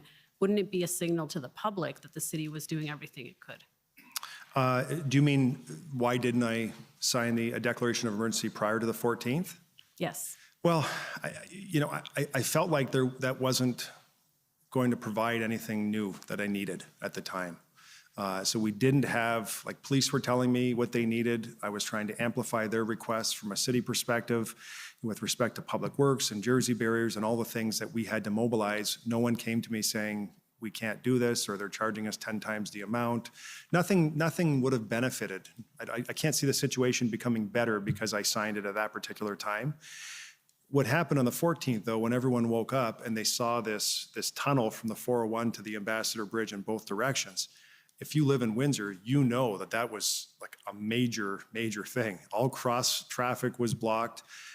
Bus routes were rerouted. There were going to be impacts on business. Many businesses, over 200 businesses that were, impacted as a result of that particular action. And again, that wasn't something that was my decision. That was a police decision to put these Jersey barriers in place and create a safe pipeline to and from the bridge. And so I anticipated that there would be some requirement to deal very, very quickly on the municipal side with the stuff that we deal with operationally, that tool would have given me the benefit of acting quickly. And so that's why I did it on the 14th as opposed to doing it earlier, because I didn't see the need to do it earlier. And so the purpose then was to get some sort of financial compensation for the businesses that were prevented from getting business because of the Jersey barriers that were blocking east-west traffic? I just knew, not necessarily. I knew that what had been done was going to have some form of material impact on a variety of different operations and businesses, a material impact on the way people live their lives on either side of Huron Church Road. And what I wanted, it wasn't so much at that time sending a signal to the public, it was just saying, okay, council, if you feel uncomfortable giving the city manager that authority, I'll take that authority under the Emergencies Act and be able to deal with anything very, very quickly. And again, in 10 days, once the situation stabilized and normalized, I signed off and said there's no longer a municipal emergency. And how long were those Jersey barriers in place along Huron Church Road? Weeks, several weeks. I can't remember the exact date when they were finally removed. There was an incremental, for a couple of weeks they were there, and it was a direct pipeline, and you had hundreds of police on duty making sure that if trucks stopped, that they were acting very quickly to have folks move on.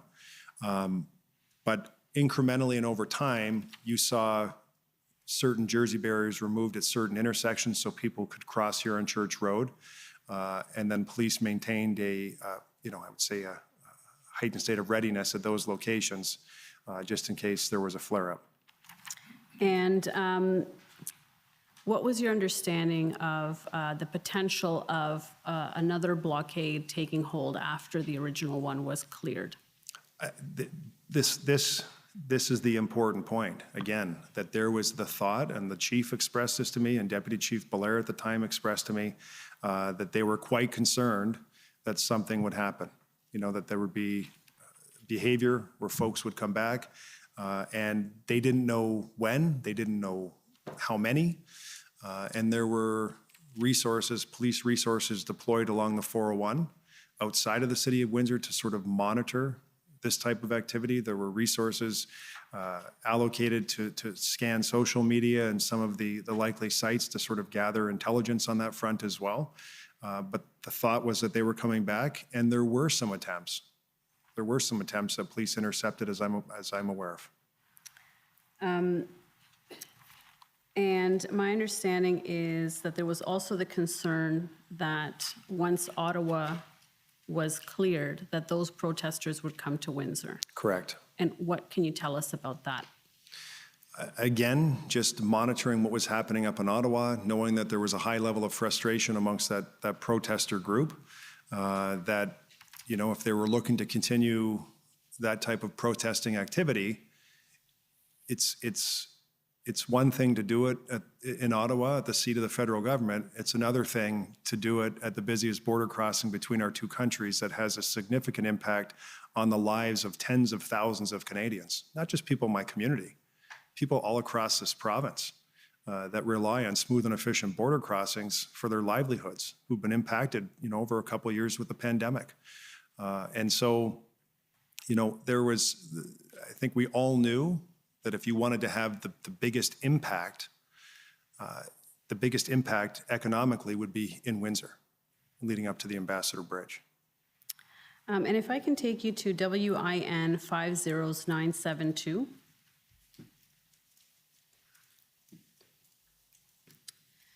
Now, this is February 16, so a few days after the blockade has been cleared. And this is a briefing. I believe these were some remarks that you gave. Is that correct? That's correct. And if you go down, keep going.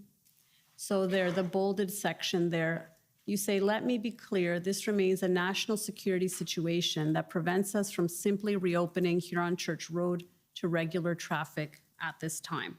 What did you mean by national security situation? Well, I would add even national, economic security situation. The amount of trade that crosses at the Ambassador Bridge is material. It's material for our province, material for our nation. And so every day that bridge is closed, it has a huge impact on the lives of tens of thousands of Canadians who rely on smooth and efficient border crossings for their livelihoods. And so national security situation, we had the deployment of 3 kilometers of Jersey barriers in each direction. I didn't make that decision. That was a police decision using the intelligence that they had and all the tools and information they had at their disposal in order to find a way, the best way forward to get access to the Ambassador Bridge from the 401 so that this bridge was open, that the economy was moving once again, and that they could maintain control of what I would argue is a piece of infrastructure that is in our national economic interest. It is a very material, critical piece of national infrastructure that just happens to be owned by a private interest. Did you have any discussions with Minister Mendicino or anybody else at the federal government about the risk of another blockade after the one on the 14th was cleared?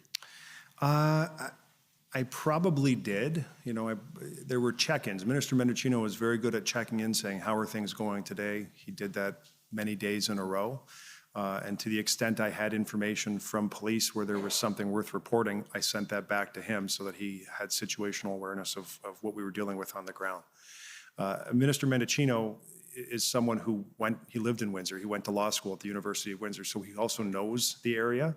And once you have a perspective of what it's like on the ground, it's easier to have a conversation. He knows the impact of what happened on Huron Church Road without me even having to discuss it with him. He just intuitively knows that because he had experience in the area. And so, yeah, we went back and forth, and he was very good at checking in, just asking for an update and trying to gather information for his perspective. So in terms of continuing threats to the Ambassador Bridge, you're getting that information from the Chief of Police or the Deputy Chief of Police. You're not getting any information from any federal entities giving you kind of intelligence or information. That's correct. Okay. And to your knowledge, were any of the federal emergency powers ever used to prevent further blockades? I'm not aware.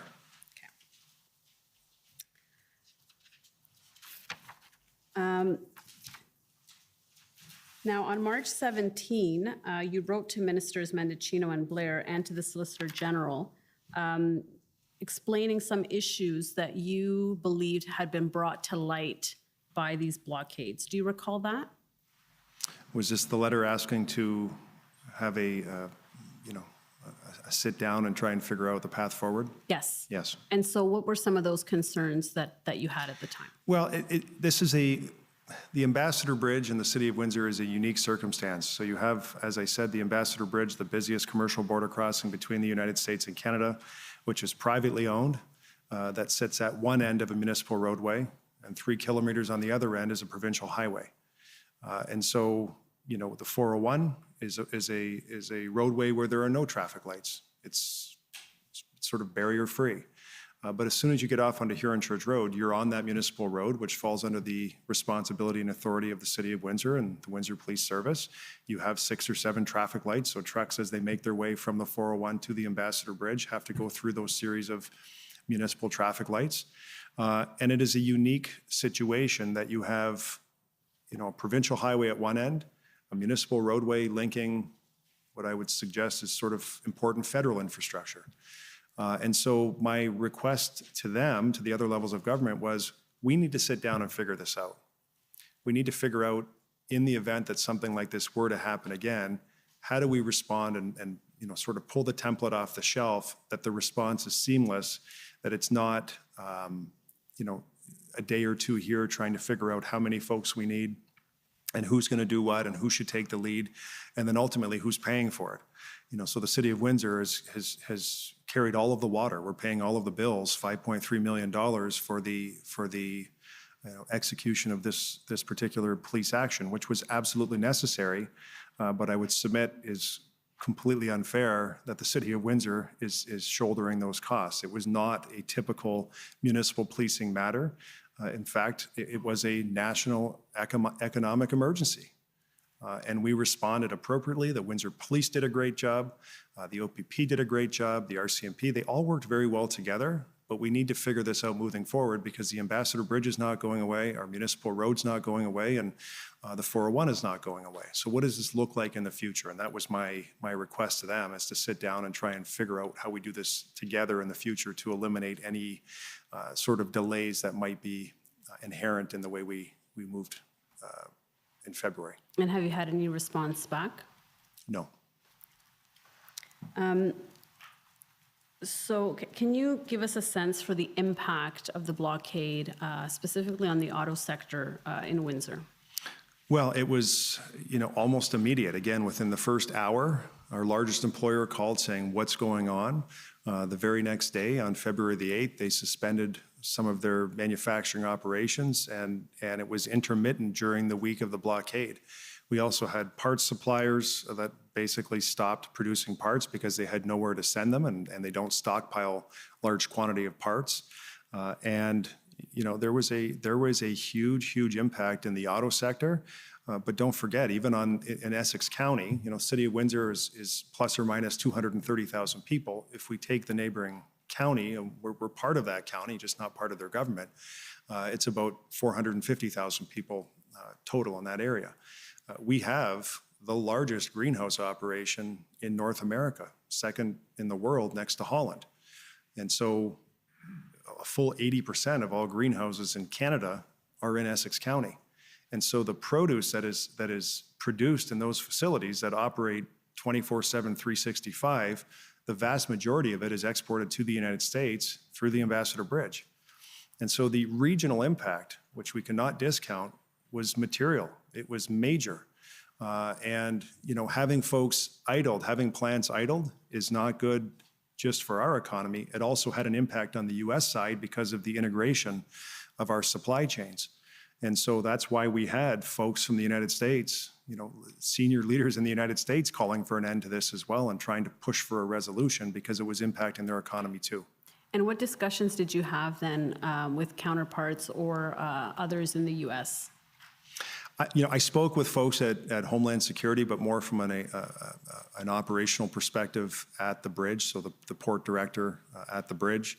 And I spoke with the mayor of Detroit, once during the blockade, just to sort of, touch base, because I was getting a lot of media questions about whether I'd spoken to the mayor of Detroit, and I knew there really wasn't a whole lot that he could do, but I wanted to touch base with him. So, we were trying to resolve this situation. There wasn't a lot that I think could be provided from the U.S. At one point, we did have an overture from the governor of Michigan's office to provide tow trucks. I think she made a comment to the media, and then folks brought that to our attention. And when we reached out and had a conversation with her chief of staff, it really wasn't that the state of Michigan had tow trucks. They just offered to facilitate an introduction to tow truck companies that may be able to provide the support. I see. Any other discussions with U.S. folks? No. So I want to take you to WIN 401628.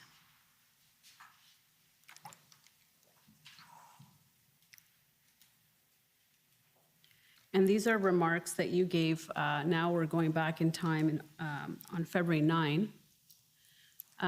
But you said at the bottom of, the top of page 2, you said, if Canada becomes known as a difficult jurisdiction to do business with, to move goods in and out, for example, then supply chains will evolve and reconfigure to remove this element of risk and avoid Windsor-Essex. What were you basing that information on? Well, I think everyone is aware now, so I can contextualize this a little differently than I could at the time. Everyone is aware now that the City of Windsor was successful in landing a $5 billion investment from LG, a joint venture from LG and Stellantis. And so they're building the first Canadian electric vehicle battery manufacturing facility in the City of Windsor. All of that discussion, all of that work, and the pre-planning was well underway during the protest in February. It just hadn't been announced publicly. And so, in fact, the CEO of Stellantis Global went to Canada during this time to have a meeting with senior officials. And so this was me sending a signal to the extent that any of those folks were watching that we understand that this has to end, that we understand that you have a choice in terms of where you locate these facilities, and that we're doing all we can to try and move folks on. And that sort of plays into the whole injunction piece as well, that it's the public-facing part of it that was important, as was it important to make sure police had another tool that they could use. But I wanted to make sure that with respect to the folks, early on here, we're in the very early part of sort of rolling out all of the pieces back in February for this major, major investment. I wanted to make sure that they knew very clearly that we were taking the situation very seriously and applying all resources that we could from a municipal perspective to get this situation resolved, reflecting on the fact that, did I think that the first Ford factory in Canada, 1904, I didn't think a 100-year or 120-year relationship was going to be eviscerated because of a 7-day event. But at this particular time, it was critical that I sent that signal and had them have me acknowledge that this is an important issue that needs to be resolved because they were asking. Right. And so were you concerned to some extent that the image or the viability of Windsor as a city to invest in might be compromised by this? 100%, because this investment that I'm talking about, we are fortunate and we worked very hard to get this investment. But there were options up the 401 in Ontario, and there were lots of options across the border in the state of Michigan, Ohio, Indiana, and Kentucky. And so I was determined on behalf of the city to make sure that that landed here. And we were at a very fragile point in the process that this could have been derailed. This, if they had looked at this and taken a perspective that we don't want this hassle, it's just easier to do business in the United States, this is the type of event that could have derailed this major investment for Canada, for Ontario, and certainly for the City of Windsor.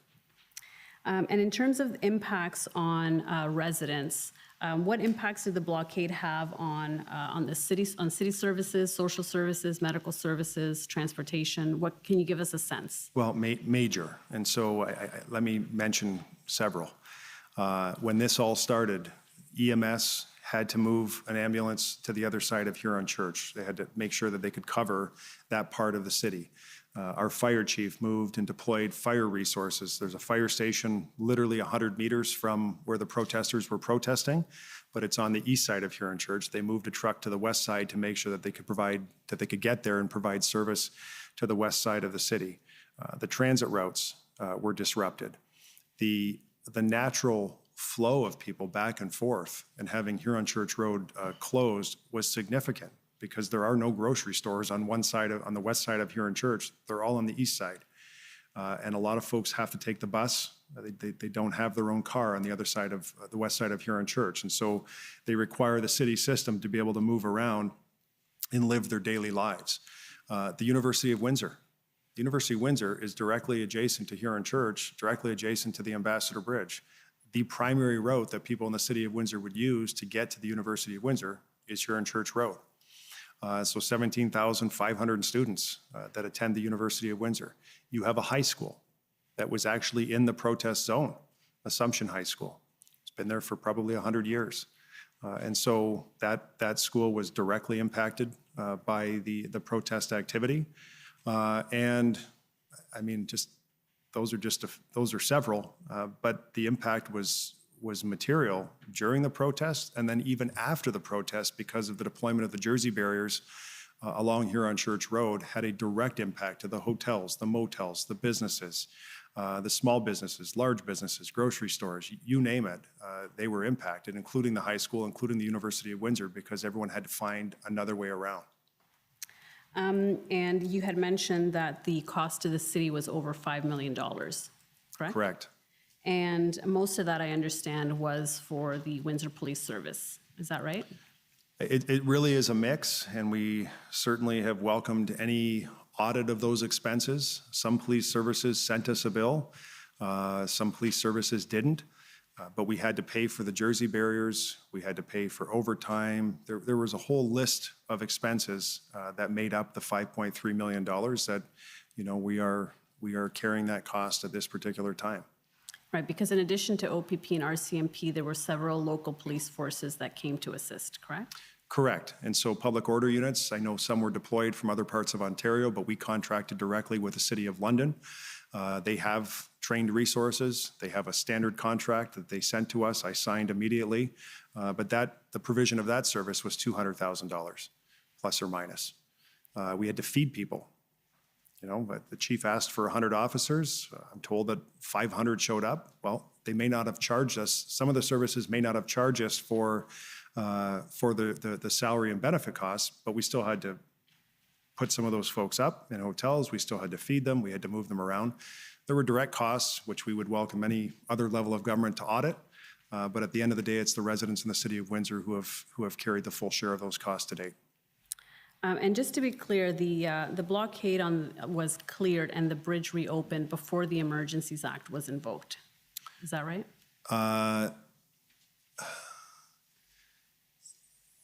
On the 14th, so the 13th around midnight into the 14th, I think the bridge opened around midnight on the 14th. So the Emergencies Act was invoked sometime on the 14th. So yes, the answer to your question is yes. Okay, great. So none of the measures in the Emergencies Act were used to clear the blockade since it came after, correct? Correct. Okay, thank you. Those are my questions for you. Thanks. Okay, so I think this is probably a good time for the morning break. So we'll take 15 minutes and then come back to continue. Thank you. The commission is in recess for 15 minutes. La commission est levée pour 15 minutes.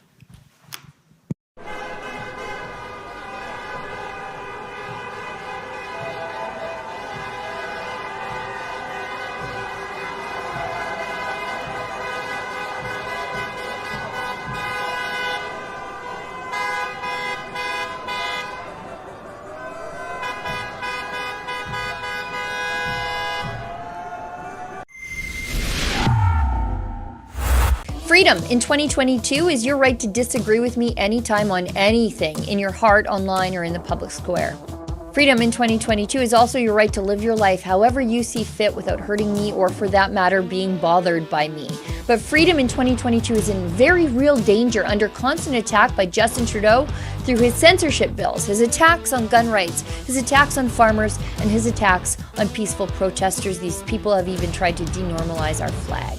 At Rebel News, we're not afraid to have dangerous discussions that Justin Trudeau, the media, and big tech censors say we're not allowed to have. And we want to have them with you at our upcoming Rebel Live events, first in Toronto, November 19th, and again in Calgary, Saturday, November 26th. I'll be there with dozens of other Rebels and Rebel-adjacent free thinkers, and I hope that you'll join us. Just go to rebelnewslive.com to get your tickets today, but do not sleep on this, because these tickets are going fast. See you soon.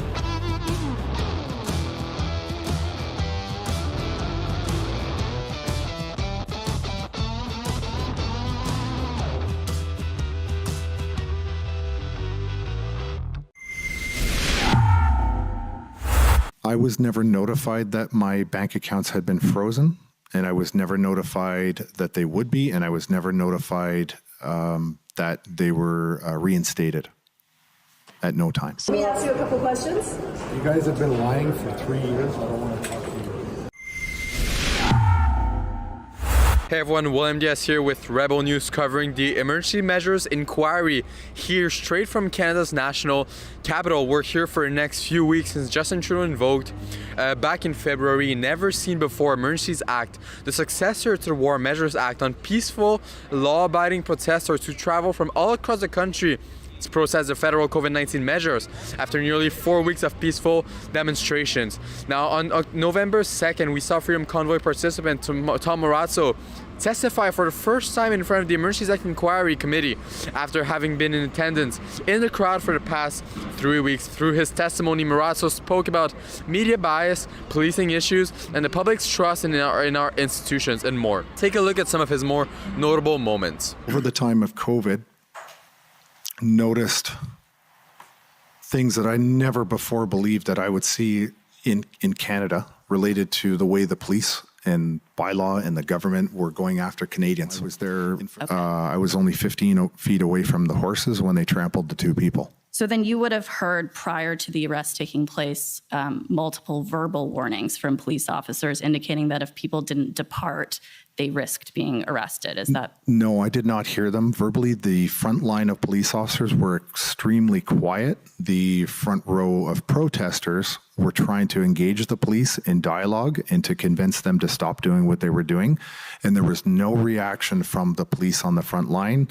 After talking about the reasons why he came to Ottawa to protest COVID-19 mandates, Marazzo touched on the fact that the organizers did their very best to keep a lane open to ensure access for emergency services vehicles. While testifying on the issue, Marazzo also explained why it was so important for him to ensure that this worked. Here's what he said.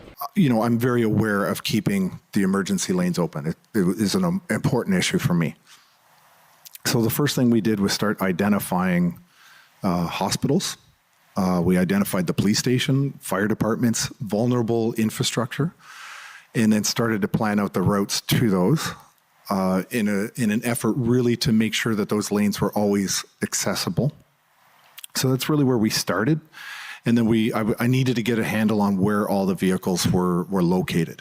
And that was a monumental task because at the time, trucks were coming to the city, trucks were leaving the city. There was a huge just change in our overall size of the convoy overall.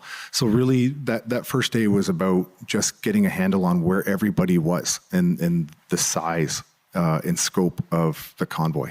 During cross-examination, Paul Champ, lawyer for the Ottawa Coalition, the anti-convoy residents of Ottawa, made a scene with Tom Marazzo. Champ questioned him about his views of a controversial right-wing figure, Jeremy Mackenzie. Paul Champ ended up asking Tom if Mackenzie's accountant is a Jew. Take a look at what Tom said. If you were to meet some of Jeremy Mackenzie's friends and the ones that were on the video that I was describing earlier where they were laughing about the Liberal Party using Diagolon as a justification, you'll see clearly that one of Jeremy's best friends is a black man. I can't even comprehend how somebody... Does he have a Jewish accountant as well? Sorry? Does he have a Jewish accountant as well? I don't even know what that means. Have you looked at... Following the testimony, Marazzo conducted a media scrum outside of the public room, where he ignored mainstream media reporters. Let me ask you a couple questions. You guys have been lying for 3 years. I don't want to talk to you. Telling them they've been lying for the past 3 years, basically. I was able to ask Tom a few questions before he left the crowd, following a question asked by a reporter for Le Droit. Marazzo, on the other hand, graciously answered questions asked by True North senior reporter Andrew Lawson and myself as well. Watch how it went. We heard from a fringe number of witnesses from the past few weeks that they saw violence throughout the convoy. Did you see that yourself? Do you think that represents the essence of the movement? I saw a lot of violence on the 18th and 19th of February, and it was all from the police. That's all. What are your thoughts on Jeremy Mackenzie? You spoke about him a little bit earlier. Can you elaborate on what you think of his views? Jeremy's got a lot of controversial things that he says. Some things are great. Some things I disagree with fundamentally. But he's an entertainer. like it or not, he says things that are controversial. And that's what entertainment is about. You can tune in or turn it off if you want to. You also said the media wrongfully represented your position during the convoy, wrongfully represented Freedom Convoy. Can you elaborate on what exactly you meant by that? Yeah, and I talked about it in the testimony today, where they vilified people or vilified the comments that I made for basically saying that I wanted to form a government or be part of a government. That was not the intent of those comments. They never retracted it after we did the updated statement saying we wanted nothing to do with the internal workings of the government, but the media never corrected that. They just continued on the vicious attacks and the narrative that they wanted all along. That served their purpose. Can you also explain? So you weren't an organizer at the beginning, but you were also only a spokesperson, as you said, for 2 days. So why were you testifying on the stand today in the inquiry? I was summoned to be here, like all the other witnesses. And last question from me, do you think there's ever a way that our country can recover from the damage that was done from the politicians and the police in the past 2 years?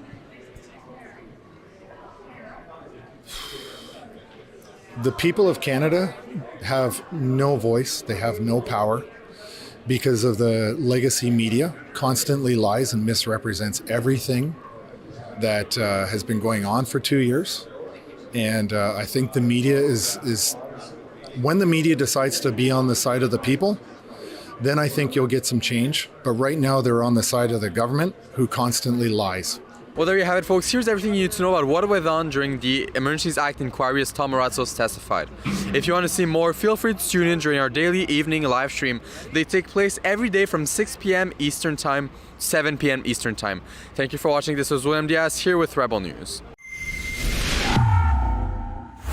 If you want to stay tuned with everything that is happening here in Ottawa during the Emergencies Act inquiry, make sure to go ahead and visit truckercommission.com. There you will also be able to help us fund our independent journalism, once again straight from Canada's national capital.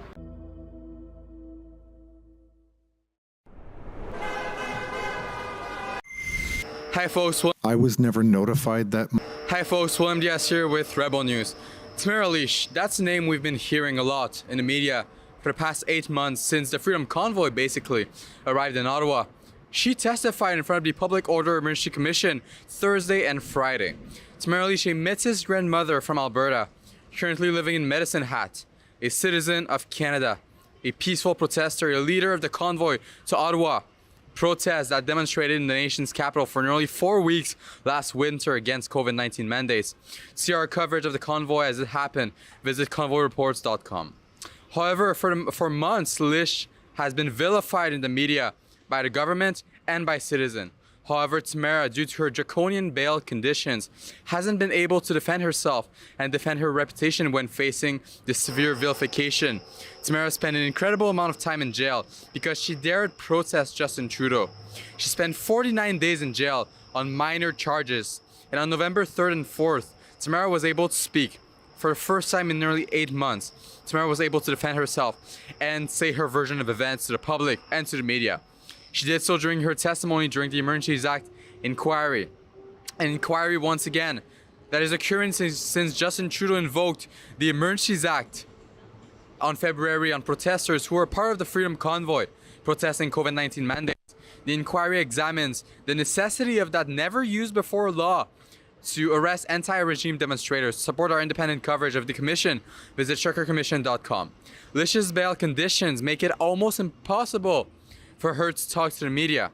And Tamara gave a very emotional testimony. Watch some of what she had to say. We just sort of came to the same conclusion that we weren't sure if that was an idea that would be successful. I just felt like I needed to exercise my democratic rights. I have tried over the years emailing MPs and just never got a response. How had COVID-19 restrictions or mandates affected you personally? Well, I lost my job. My husband also lost his job on the same day. My parents run a pilot truck business, and a lot of their business was involved crossing the border, which they were no longer allowed to do, because I was seeing families torn apart. The suicides in my hometown were so numerous that they stopped reporting them. Tamara Lich testified for close to a full day in total, beginning her testimony on the afternoon of November 3rd and ending it on November 4th at around 11 a.m. Lich was first examined by the commission and gave an incredibly emotional statement when recalling how she felt after being arrested and how it has affected her life. Watch what Lich has to say. How has the arrest affected your life?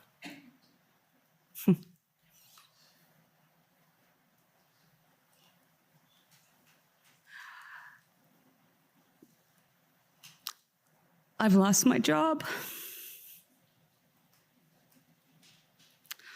I've lost my freedom of speech. I've lost my freedom to communicate with my friends, which was quite traumatizing because we just experienced something huge. And we didn't get any time to even sit down as a group and just talk about it and talk about our experience. We didn't have that opportunity. That was taken away from me. I have to be very careful about every move that I make.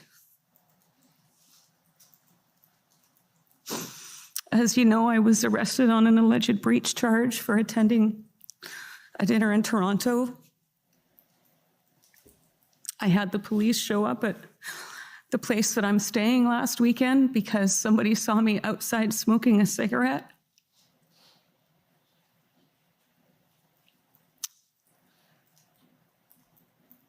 I have a daughter that I don't want her to be seen with me.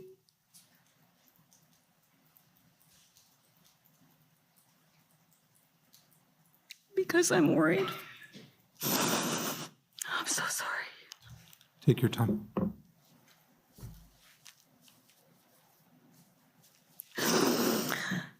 I have yet to see the particulars of the mischief that I am alleged to have committed.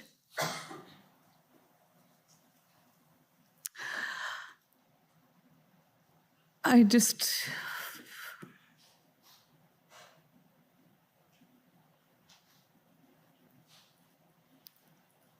It's definitely affected my life. It's something that I've never been arrested before. Tamara also touched briefly on what her views of Pat King, a figure of the convoy commonly considered the most controversial one. When was the first time you communicated with Mr. King? The first time I ever remember communicating with him was after we had started this convoy. So in the context of the Ottawa convoy? Yes, sir. Did you come to form an impression of Mr. King's views in following him during United We Roll? I thought he was loud, very boisterous. Other than that, I didn't really know too much about him. Do you recall finding anything he said offensive with respect to United We Roll? I don't recall that, no. Then, listen to Tamara Lich speak about her views of Justin Trudeau's derogatory and inflammatory remarks. Tamara explained that she sees Justin Trudeau's narrative as divisive and inflammatory. Take a look. I was becoming increasingly alarmed listening to my Prime Minister call me a racist and say that I shouldn't be tolerated. I found his rhetoric to be incredibly divisive, and I'm a believer that if you're a leader of a country, you have to lead all of your people, even if you don't agree with them. And I just saw so much. Coming across Canada every day, I heard stories. People, at least 3 people, would tell me they were planning their suicides until we started the convoy. Or stories of people that we were too late. I heard from families that were living in their vehicles because they'd lost their jobs. I heard from people that had lost their jobs and lost everything. I have the tears of thousands of Canadians on my shoulder who every day told me that we were bringing them hope. I saw little old ladies praying on their knees on the side of the road, and I saw little children holding signs saying, "Thank you for giving me back my future." Finally, here are a few of the key moments from Tamara Lich's testimony when she was cross-examined by Brendan Miller, lawyer once again for Freedom Corporation. So the actual goal with respect to Freedom Corp, as well as the protesters that you were representing, their actual goal was not to achieve a meeting with the mayor, but it was to deal with this in a peaceful manner. Can you elaborate on that? Yes, well, that was obviously our goal, and again, to get the trucks off the residential streets. We were hoping to find a way that the trucks that did have to move their vehicles out of the city would be able to come back in and continue the protest. And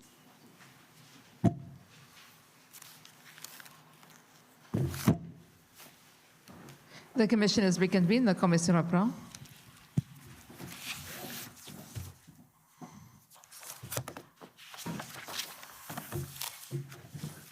Ready to go? Yes, sir.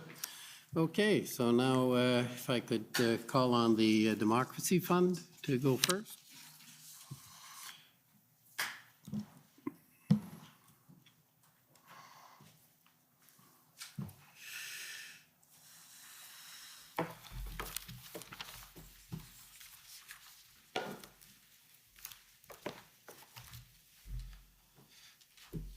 Morning, Mr. Commissioner. Good morning, Mayor.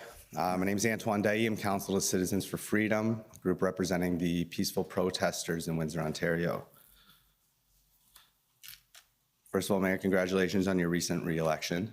I understand we heard earlier that you've been the mayor and the chair of the Police Services Board since 2014, but you also served prior to that in the capacity as a city councilor. Is that correct? Correct.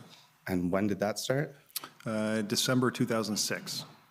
And so since your tenure of December 2006, would you agree that you have got some significant influence and connections within the city of Windsor and are a central point of contact for organizations such as the University of Windsor, the businesses in the area, and that you wield quite a bit of political influence?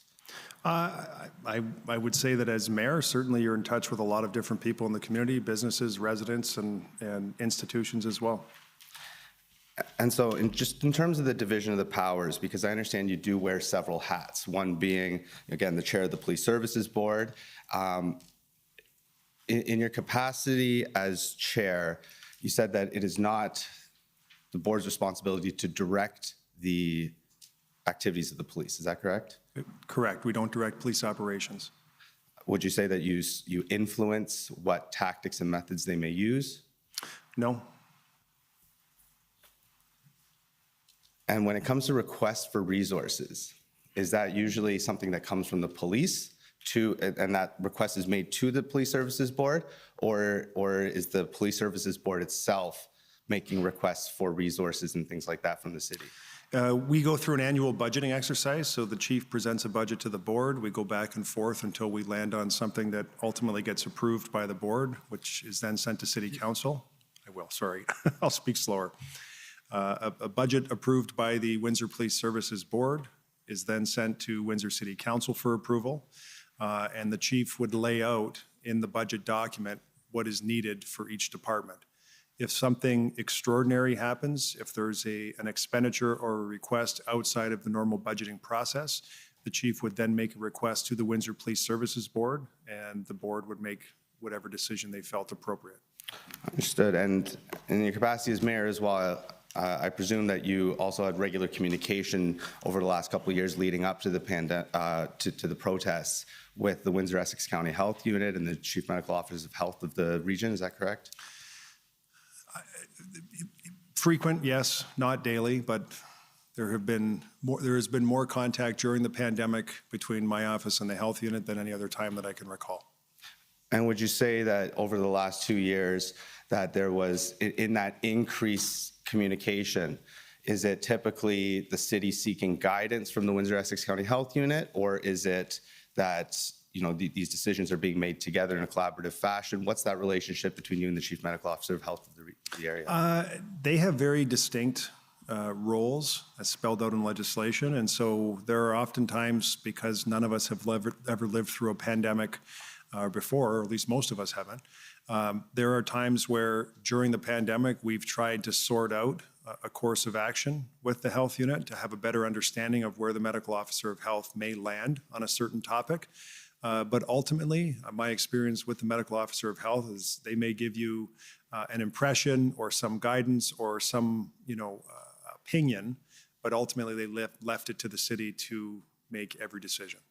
And so would it be fair then to say that typically the recommendations, because we saw a number of Section 22 orders issued by the health unit that were the subject of some of the protests that led up to the demonstration at the bridge, would it be fair to say that the recommendations of the medical officers is the medical advice, and that the actions of the city council in terms of the bylaws and the orders that are being passed are more of the political aspect of that? Well, the medical officer of health independently makes any orders that he makes. It's not dependent on us in any way. And then, of course, city council passes bylaws, resolution, and policy, which is our normal governance role. Understood. And just in terms of that community control group, so am I correct that this community is a community control or corporate control group? Community control. And the community control group, they met during the week of February 11th on a daily basis, 9:30 every morning. Is that correct? I don't know if it was every day, but we met very frequently. And did you attend all of those meetings personally, whether remotely or in person, or did you rely on others to communicate and relay to you the information that was discussed during those meetings? I'd have to look at the minutes themselves for each day. I attended several, but there may have been a time where I didn't attend, and if I didn't attend, my chief of staff, Andrew Teleszewski, would have attended. And so I presume then that the days that you did not attend those briefings about the bridge, you had other priorities to attend to at the time? Correct. And I guess you had an understanding that, whether it's your chief of staff or the police services or whoever else attending those meetings was in control of that situation, and that your immediate attention on that was not required. Is that correct? Well, the CCG does a good job at providing one source of information to multiple people so we're on the same page, but it's not exclusive. And so I may have had on any given day, probably more than 5 conversations every day with the chief of police about the activity that was happening in Windsor related to the Freedom Convoy. And so it didn't mean if I wasn't in that particular meeting that there was an absence of information, because there was great communication throughout the city, great communication intergovernmentally at the time and for the duration of the protest. Okay. And when you speak of the duration of the protests, is it fair to say that as mayor of Windsor, part of your role and responsibility is not only to represent the majority of citizens that elect you, but also the minority opinion? I represent the city of Windsor, and so certainly I absolutely represent the people in the city of Windsor. And so would it be fair to say that part of your role and responsibility then is to attend to those minority opinions and views, or at least to take them under consideration, particularly when there's active protests in the city? Of course, you would consider what's being said on social media. You would try to understand the perspective, and as we did here, trying to find a resolution, trying to get this thing over with so we could open the route to the border crossing. Right. And I understand that you testified earlier that you at no point in time actually went down and spoke with the protesters at the Ambassador Bridge protest. Is that correct? Correct.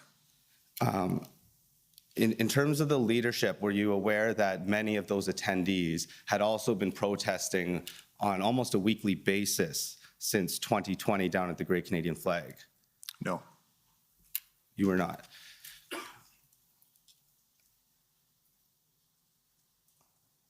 As mayor, are you typically informed by somebody within the city's apparatus of the protests that are happening?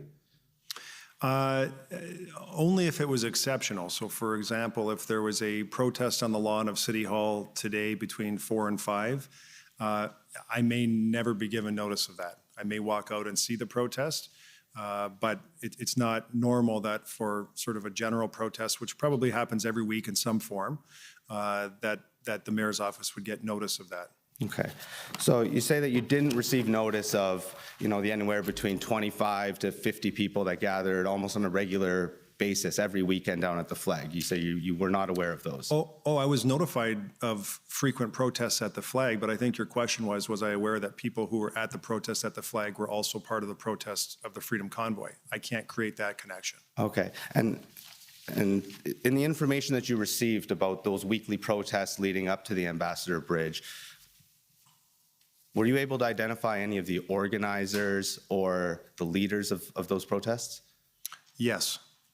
And did you at any point communicate the names or identities of those leaders to the Windsor Police Service or anybody else within the city? I didn't have to because the police were attending those functions independently. And so you saw the interaction with the protesters, or at least the leaders of those protests, as more of a policing matter than a political matter?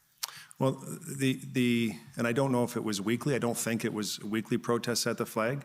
But going back to when they started the protests at the flag with respect to COVID restrictions, there were points where the gatherings were illegal. They were contrary to provincial legislation at a minimum. And so police were there because you, again, had illegal activity, but you also had members of the public who were saying, why aren't you guys doing anything about that? Why are you letting this illegal activity happen when we have to follow the rules? We are following the rules, and clearly this behavior is not following the rules. It's illegal. Why are you not taking action? Right. Would you agree with me that over the course of the 2 years those protests were building, there were many changes to the legislation, and there was different times where perhaps the number of people allowed at one of those protests was within the bounds of law, and other times, that there could be further restrictions in terms of the number of people that could gather, and that was a fluid situation, and that not all of those protests were legal? I don't know because I wasn't receiving a debrief after every time folks gathered at the flag to protest COVID restrictions. So I can't help you with an answer there because I just don't know. Okay. Is it fair to say that in the protests leading up to the Ambassador Bridge, there were multiple occasions where there was a far bigger turnout of protesters and demonstrators than ever appeared at the bridge? I'm aware of I forget the fella's name, but he had some notoriety online and came to Windsor a couple of times. And that seemed to generate more activity at the flag when he came. Chris somebody, I think, but I can't remember his full name. But anyway, this person, when he came to Windsor, and there was at least two occasions that I'm aware of, more people seemed to gather on those 2 occasions over 2 years. And did I hear you correctly earlier that your understanding of the composition of the protesters is that many of those at the bridge were locals, and it was not all from out-of-towners, and to the extent there were people from out of town, a lot of them were coming from Toronto and other places in southwestern Ontario rather than Ottawa? Yeah, so my understanding was it was about 50-50 from the chief. Okay. And so then, as your role as part of the CCG, would you say that part of your responsibility was communicating with the other branches of government, whether it was, I think we saw some text messages earlier with Minister Mendicino, with the Solicitor General in the province. So one of your key responsibilities was being that spoke on the wheel to these other government agencies, is that correct? And our local members as well, members of provincial parliament and parliament. And so can you just explain who is Brian Massey? He's the NDP member of parliament for Windsor West, which is the area where Huron Church Road and the Ambassador Bridge is located. And did you have much correspondence or communications with him during the ambassador, during the time leading up to the ambassador protest? Leading up, I mean, I'm in frequent contact with him about that particular issue. I don't recall any conversations specifically about the protests that were going on. But when it happened, I did have communication with him once it set hold in Windsor. Okay. Could we just pull up a document here, Win 401659?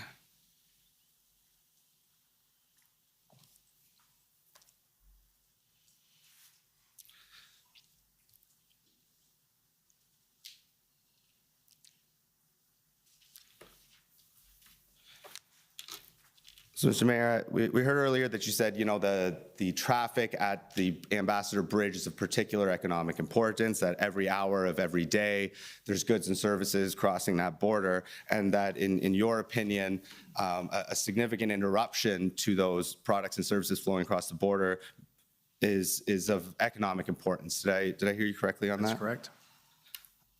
And I believe, Mr. Massey, if we can scroll down here on this letter, appears to be dated February 9th to many of the other federal ministers. And if we scroll down, and if we look at the top of the second paragraph there, it says that traffic disruptions along the road corridor to the Ambassador Bridge are not uncommon. So, Mayor, do you have any idea of what Mr. Massey is referring to here? I don't. I mean, unless he's talking about just sort of general construction that happens on Huron Church Road, which is, you know, a requirement on any road. I'm not aware of any major disruptions. Okay.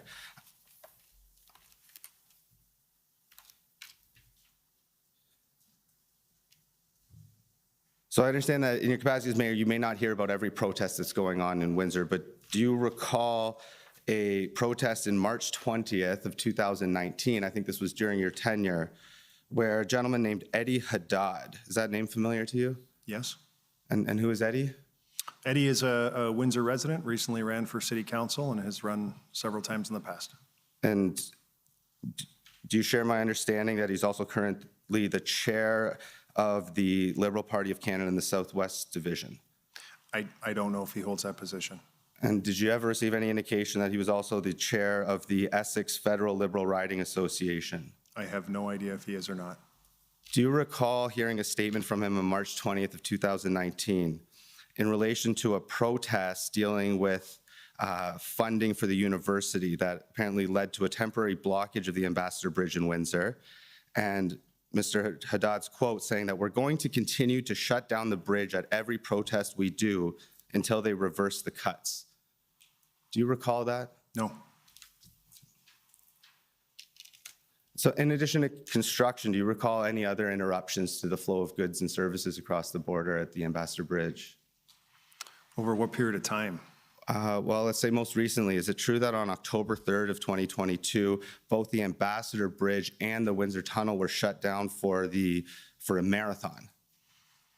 Yep, that happens every year. That happens every year. Yep. And is it your understanding that as part of that planning, both the bridge and the tunnel were completely shut down to commercial and pedestrian traffic for a period of time? Correct.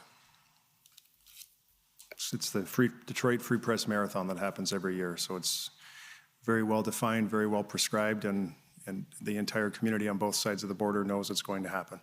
Right.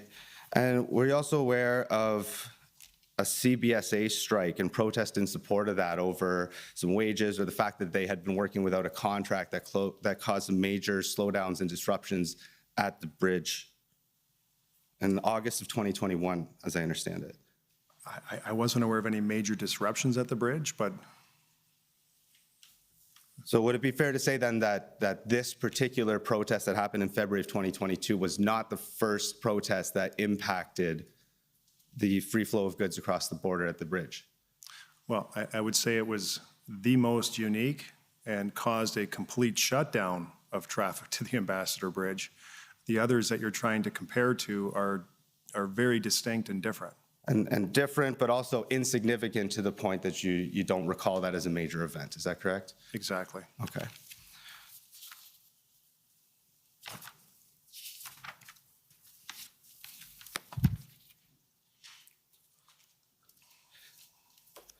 Now, you'd indicated that, for example, the Detroit Marathon that happens every year, it's well planned, it's well thought out, so all parties kind of have noticed that this is happening.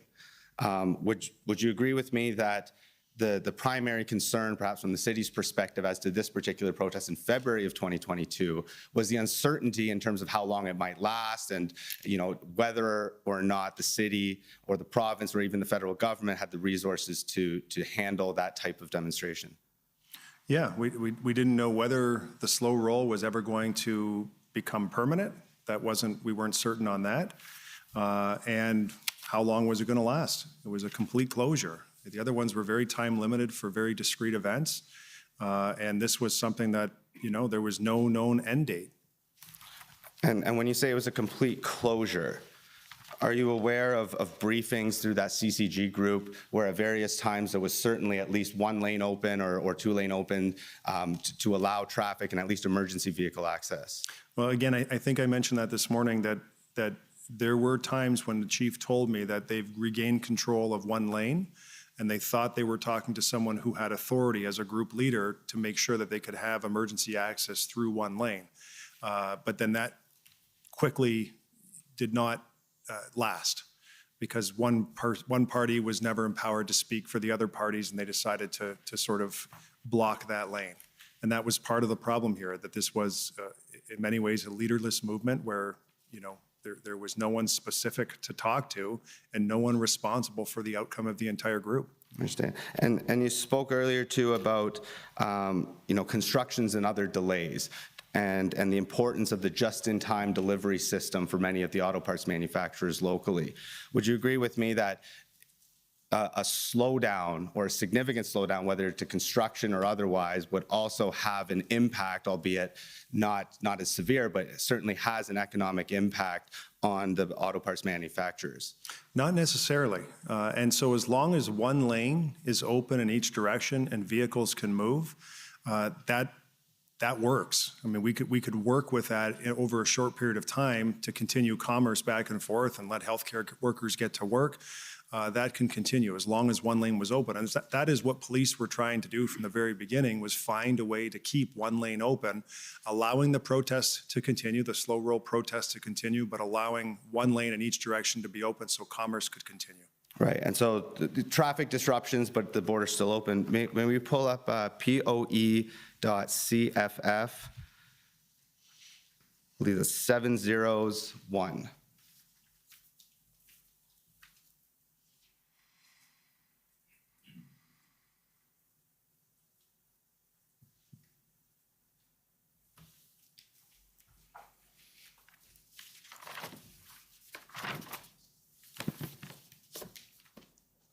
Just scroll down here, just notice the date that it's May 13th, 2019.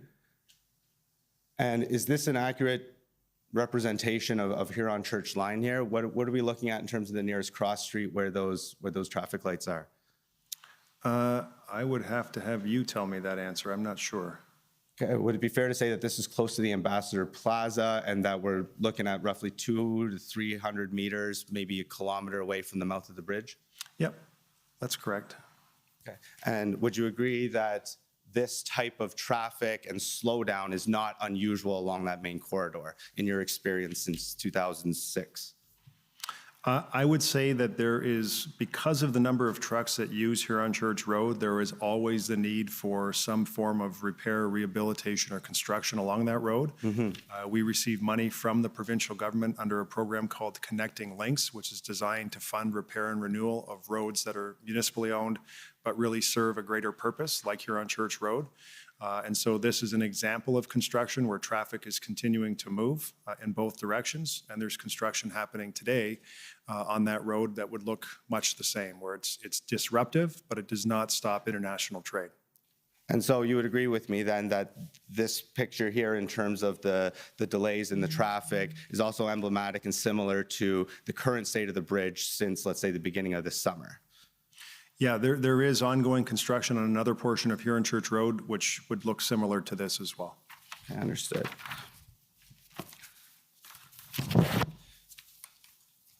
I'd like to briefly touch on sort of who knew what when within the CCG.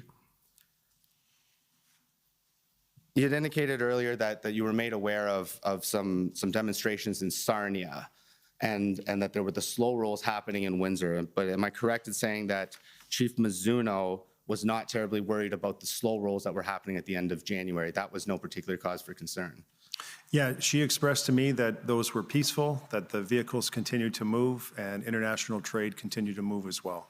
All right, and were you also made aware that the OPP had shut down the highway junction at Highway 402 in an attempt to block either the west or eastbound traffic and to control that situation on or about February 6th? I don't recall. Can we put up document Windsor 6041.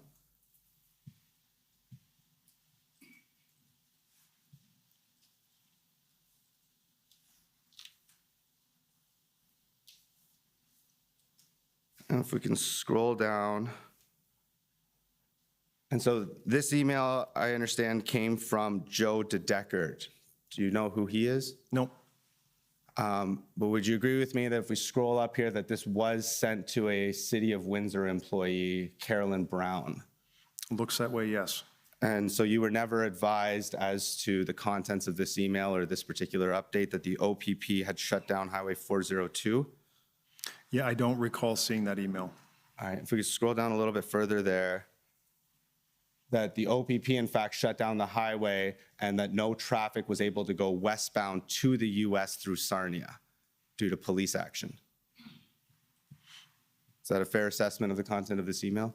I think it speaks for itself. Understood. And so if we could pull up Windsor document 00060 and 39.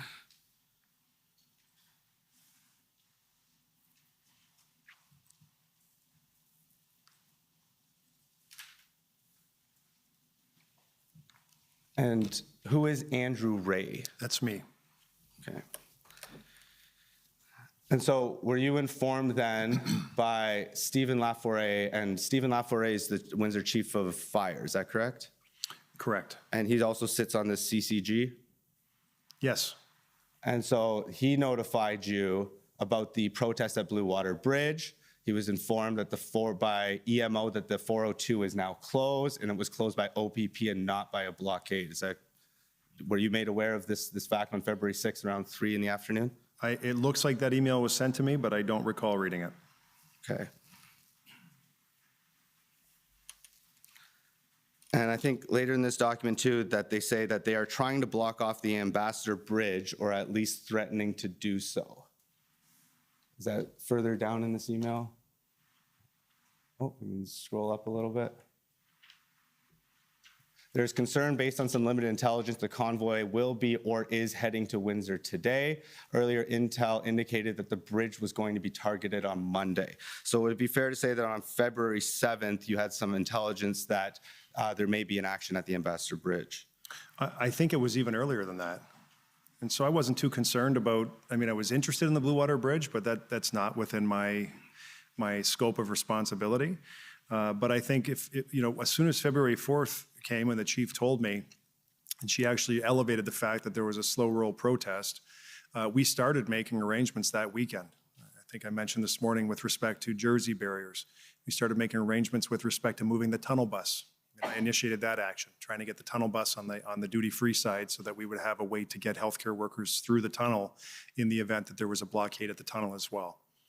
And so we started that particular weekend making arrangements, not knowing if the slow roll blockade or protest would ever become a full blockade. Okay, and then if, so after you were made aware of the potential action in Windsor, you basically left it to the Windsor Police Service to implement the plan and to deal with the possibility of a blockade, is that correct? Well, again, they had a role to play with respect to actions at the Ambassador Bridge. I was looking at other things as well. Again, the tunnel bus issue, and making sure that, the chief had the resources she needed as things developed, making sure that they could respond very quickly because we were watching what was happening in Ottawa. We were watching what was happening across the country. And we collectively wanted to make sure that we were finding best practices so as not to see that type of behavior happen in Windsor as well. Understood. Can we pull up Windsor Win 402174? These are the in-camera meeting minutes from February 8th, 2022 at 7 p.m. Do you recall being in attendance at this meeting? Yes, sir.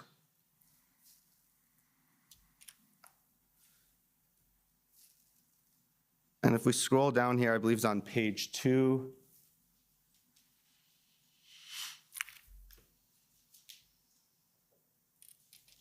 I'll scroll down a little further. I think there's a quote there that says that at any point we can extend the circle of control. Do we see that here?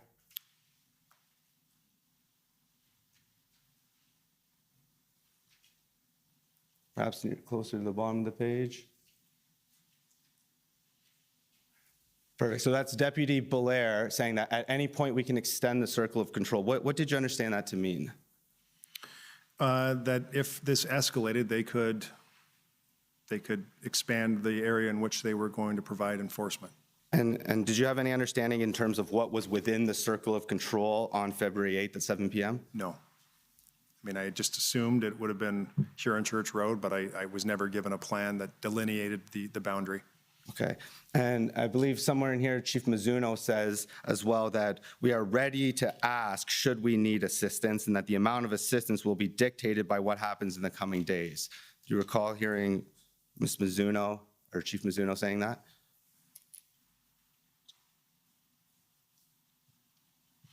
Yep, I believe that to be accurate. Perfect. And if we could just pull up your witness statement. You said earlier no changes needed to be made. I believe this is WTS 5019.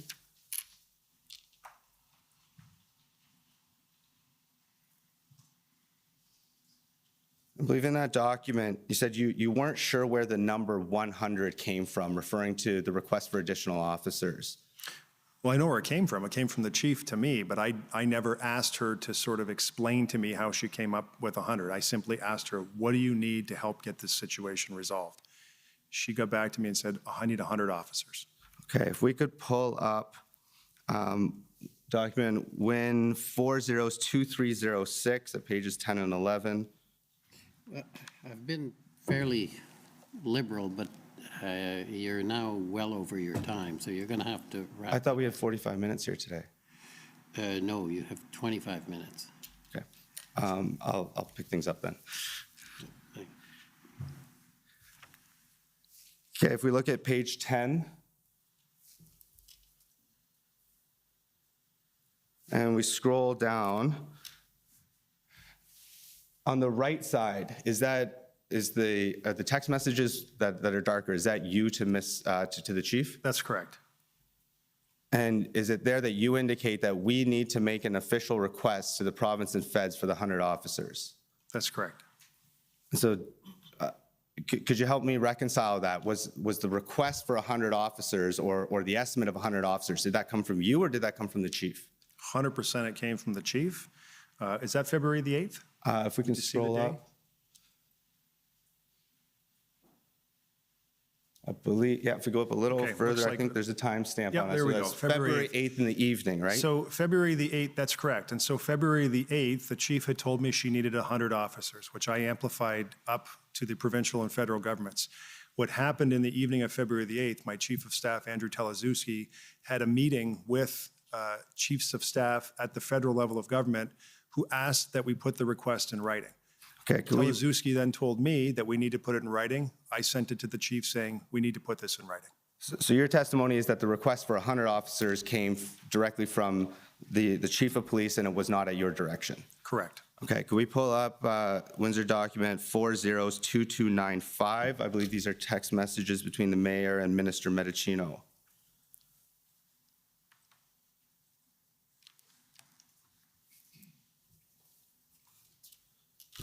So if I've got the timeline correct here, so February 8th at 7 p.m. during the in-camera meeting, Chief Mizuno says, we are ready to ask for assistance should we need it.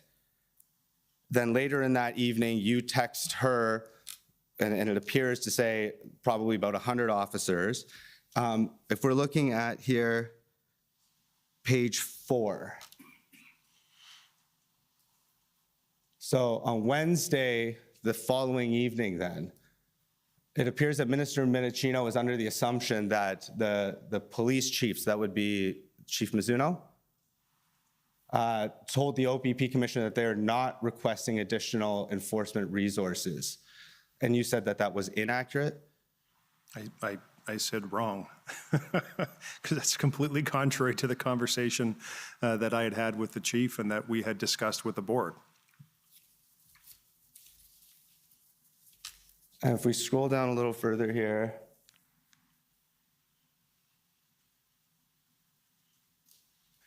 you had indicated earlier, correcting your statement, that CBSA went to offer tow trucks support to Windsor, and the local police was saying that that wasn't necessary. Is that correct? Or that they weren't interested? That's Minister Medicino's text to me. Right. And so what I said was that we were offered tow truck support, but it was, and what CBSA offered to do is to find the pathway to allow tow trucks and tow truck drivers into Canada, which may not normally be admissible, sort of as a matter of right. They agreed to work with us if we needed to bring in US-based tow trucks to find the pathway to get them through the border so that they could be of assistance. Okay. And so would it be fair to say then that the two parts of this conversation we saw you having with Minister Mendicino, Minister Mendicino was incorrect about whether or not the Chief Mizuno had requested resources, and was also incorrect as to the type of assistance that was offered by CBSA? I think what happened when I received that message from Minister Mendicino and my response was wrong, I called the chief immediately to make sure I understood what was going on. The chief explained to me that in a conversation that she had had with Commissioner Carrick, that at that precise moment in time, they weren't asking for any more because officers were coming in and she didn't know how many officers were coming in. Understood. Okay. And it was also your understanding then that there was a plan in place as early as February 10th to dismantle this protest. Is that correct? Well, I knew that officers were coming in. I did not know. The chief could not tell me how many officers were coming in, nor was I aware of how long it would take to resolve the issue. Okay. Can we pull up WPS? I believe that's... I'm going to have to stop you. You're now well over your time. So if you could wrap up, please. Okay.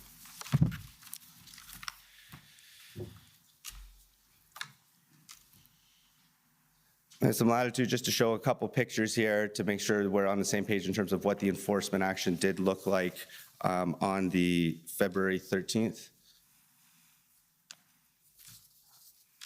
If we could pull up CFF 609.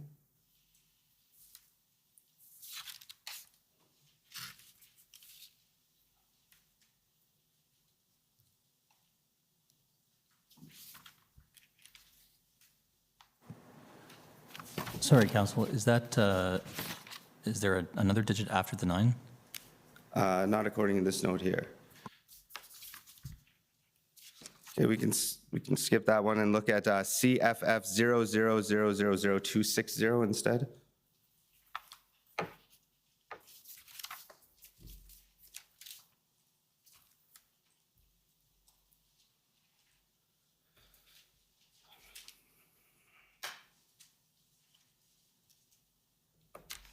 And so those officers there, you're saying those are Windsor police officers or are those OPP? I can't tell from the flash on their arm. It does not look like a Windsor flash, though.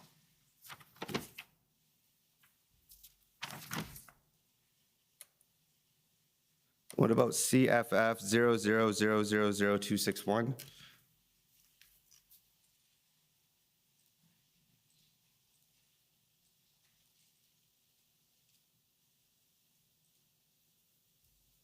Those appear to be officers on the roof. Do you know if those are Windsor police or is that OPP? I can't tell. Okay. And you indicate that you weren't sure exactly what time on either the 13th or the 14th that the bridge had been cleared completely. Do you recall reading a report from, again, I believe this is Chief of Fire Stephen Laforet, that the blockade is clear and that all needs have been met? And it's at 9:52 p.m. on February 13th. Yeah, I do recall the bridge had been, the roadway had been cleared earlier than the bridge opened. And so they had to get the barriers in place once the people were moved out and the vehicles were moved out. They had to get the barriers in place before they could open the bridge. And then, of course, they had to make sure. But the area was notify secure. Everybody. As secure as it could be, but there was a heightened state of alert on that particular day and for weeks afterwards. Understood. And just in terms of the intentions of some of those protesters there, I understand that you referred to what happened at the Ambassador Bridge almost as a last of the Mohicans moment, and that when asked to clarify, you indicated that some people there were willing to die for that cause. Would you agree, based on some of your observations, that in the evenings, at least, it was a party atmosphere, that the vast majority of protesters there were not willing to be shot in the streets to maintain that protest, and that it was, by and large, absolutely peaceful?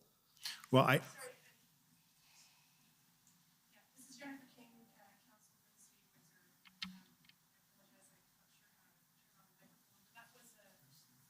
Special, but thank you.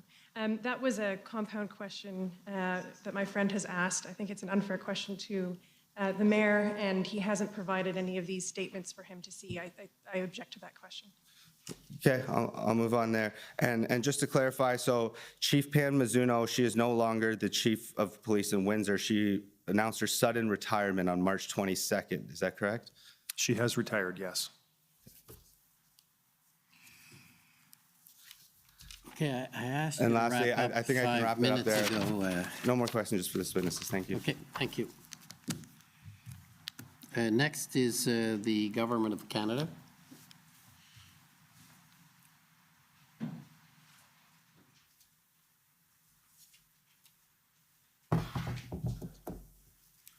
Good morning, Mayor Dilkins, Commissioner David Shiroki for the Government of Canada. So in your evidence in chief through the Commission Council, you'd indicated the city had supported an interim injunction that was granted on the 11th of February. I'd like to pull up the reasons for that interim injunction, which I think can be found in a number of places, but at OTT 407333. And as that's being pulled up, you'd indicated in your evidence in chief that there were concerns about vigilantism leading up to enforcement, and that was a factor that went into seeking the injunction. Is that correct? Absolutely. Where were these concerns coming from? Social media, for sure. A Facebook group had been set up. We had local labor leadership that was being very vocal about gathering a group of people and going down there and ending this blockade. And so it was a theme that I would suggest had a head of steam fairly early on because everyone appreciated the impact of what was going on here. And were you aware of any organized efforts either through that social media or through announcements through official groups? Well, I'm aware that there was a discussion with police that had people lower the temperature. People who were purporting to want to do that, to lower the temperature and just let us resolve this in a peaceful way.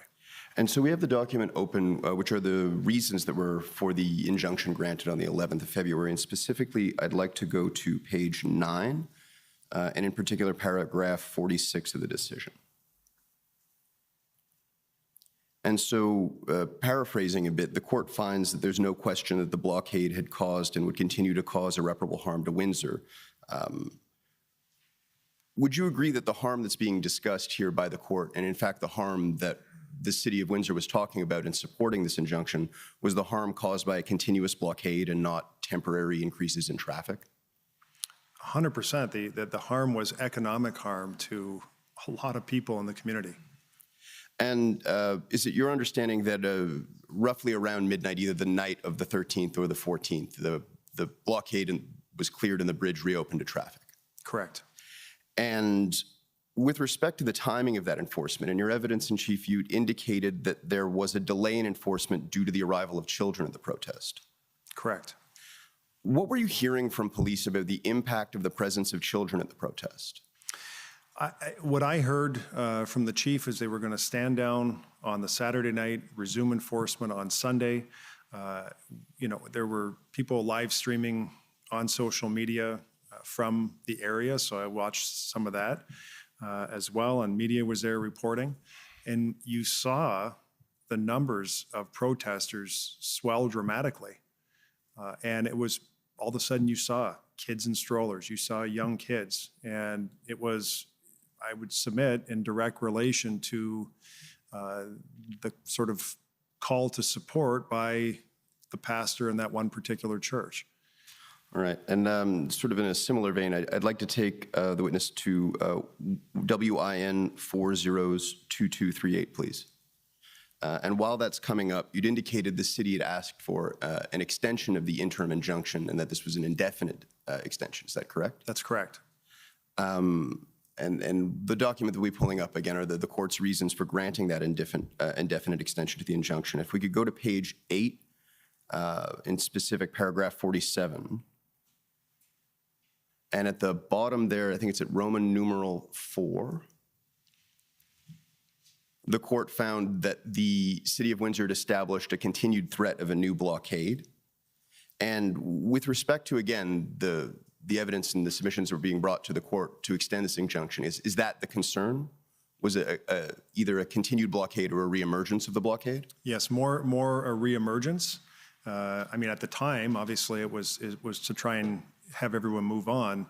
But again, I think I've said this several times, the heightened state of alert that everyone was under, that police were under following the removal of the protesters in their vehicles, I've never seen that in my city in the past.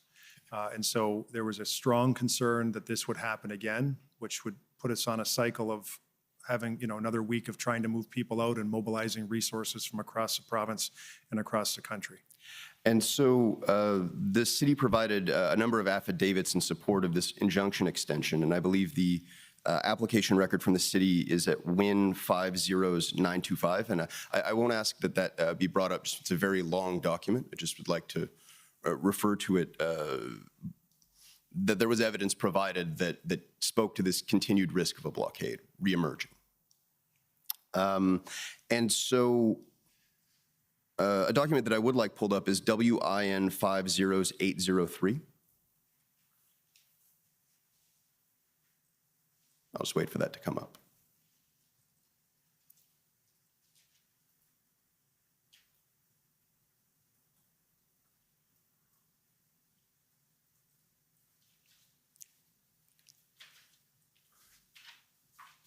Mr. Mayor, what are we looking at here in terms of geographically within Windsor?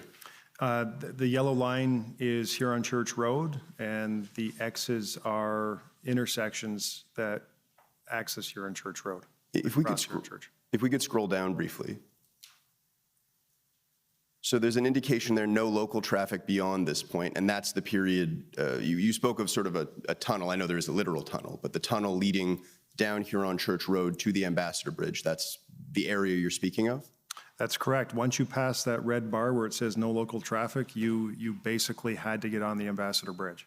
And if I told you that this was a map of the traffic structure on the 16th of February, would that sound about right to you? That's correct. So this was a closure of a major municipal road in Windsor, wasn't it? Yes. And it impacted residents in nearby homes and neighborhoods? Massively. And you'd indicated the specific neighborhood of Sandwich Town as being to the west of Huron Church Road. That's correct. And there were no access to groceries for the residents of Sandwich Town as a result of the blockade and then the subsequent closure of the road. They had to take a very long route to get to the same grocery store that they would normally get to. And so the city had to provide alternative bus services to those residents so that they could go about their lives. And we did, yes. And you would agree with me that the city and the police would not choose to continue to limit access by residents to Huron Church Road unless it believed there was a real risk that a demonstration could return. Correct. And I know you said that you were uncertain on the date at which point these traffic closures stopped, but you would agree with me that the measures to prevent the reestablishment of a blockade remained in place after the 23rd of February? Yes. So Commission Council took you to Win 50972. And I'd actually like that to be brought up, please. And I'll take you to a similar portion where you refer to it remaining a national security situation. If we could scroll down, there's bolded text. There it is. And so this is the situation that, again, it says here, prevented reopening Huron Church Road. And that's the closure we were just looking at on that map. Yes. If we could go to page 3. And so it says here, we cannot ignore these ongoing threats because of the inconvenience that's being caused along Huron Church Road. With respect to these ongoing threats, can you speak a little bit about, I know you said the information was coming from police, but what were you hearing during that time period? There were, for several weeks, I mean, immediately, once the Jersey barriers were put in and access to the bridge was made available, there was a high state of alert for police. There was still a huge police presence along Huron Church Road. And there was a strong concern expressed to me by Chief Mizuno that there was a concern that this could flare up again. And that lasted for several weeks. It lasted, in fact, until the situation was dealt with in Ottawa. And the thought was that when Ottawa, the protest in Ottawa was disbanded, that folks would get in their trucks and come back to Windsor. So this lasted for quite some time. And so you referred in the statement to it being a national security situation. Did you see the events in Windsor as being connected ideologically or otherwise to other events happening nationally? Yeah, I mean, certainly, you know, watching what happened in the U.S., where there were freedom convoys in the U.S., and that happened in several cities. That was concerning. Seeing what happened in Ottawa, that was concerning. Knowing the money that was being reported with respect to flows from the Give, Send, Go, or whatever it's called, GoFundMe, that was concerning. And so there was no shortage of concern. And this was, in my mind, and will remain until I'm long gone, a national economic emergency. And that is there is a direct correlation to a national economic emergency, and I would submit to a national security issue. And this is exactly what this was. And with respect to the specific topic of security, were you aware of the arrests that took place in Coutts, Alberta on the 14th of February? Yes, sir. And how did you become aware of those? Through traditional media. And what's your understanding of those events? That police were able to intercept a group of people who had weapons that intended to do harm to others. And they were part of the protest in Coutts, Alberta. And acknowledging, of course, that Coutts is quite geographically distant from Windsor, Ontario, reading that with respect to, again, talking about security, were there any concerns that were raised in your mind at that time? You know, I would say that from my impression, what I saw happen in Coutts was the type of behavior that police were posturing for here, the type of behavior they thought may play out here. And I think that played out in the posture that they presented and the way that they handled themselves in Windsor. And so the Coutts situation happened after the fact, but there was that level of temperature on the ground where police in Windsor were quite concerned and did not want to inflame the situation. They were taking every opportunity to de-escalate a highly charged situation. And so you said both in your evidence in chief and in your witness statement, your understanding or belief that the invocation of the Emergencies Act sent a signal that the federal government was taking the blockade situation seriously. I agree with that. And that it may have discouraged the reestablishment of the blockades, particularly with respect to the Ambassador Bridge. I agree with that fully. Is that still your view? Yes, sir. Okay. Moving on to economic issues, I'd like to take the witness to SSM.CAN 50495_REL, and in particular at page 2. And while that's coming up, actually, we'll start on page 1 just so we can identify the document. Now, this is likely not something you've seen. This is a backgrounder report with respect to the impact of the road blockade on the Ambassador Bridge that I believe was prepared by Finance Canada. So if we move to page 2, the reason I'm bringing this up, if we scroll down, now there's a discussion here about both the exports, and I think the exports have been well covered in your evidence. What's your understanding about the items or goods that are imported from the United States into Windsor? I don't know that I have I don't know that I have discrete knowledge on the imports versus the exports. And I would just say that with respect to the trade that we see regionally in our community, or at least locally in my city, there is, I go back to the parts that cross the border 6 to 7 times before they're put into a vehicle that rolls off the assembly line. It speaks to the tightly integrated supply chains that we have in Windsor and Detroit, which are respectively our own auto capitals of our countries. And so going back to the report in the last paragraph that's on the screen there, it speaks to Canada importing $4 billion worth of pharmaceutical products and $2.4 billion in medical equipment that go through the Ambassador Bridge, and that was in 2021. Is that a figure that would be surprising to you? No, I believe that. You also mentioned the bridge's impact regionally. Would you agree with me that the imports that come in through the bridge don't stay in Ontario? In their entirety? In their entirety, no. And that it's part of a national supply chain? 100% agree with that statement. I'd like to now take the witness to WIN 401628.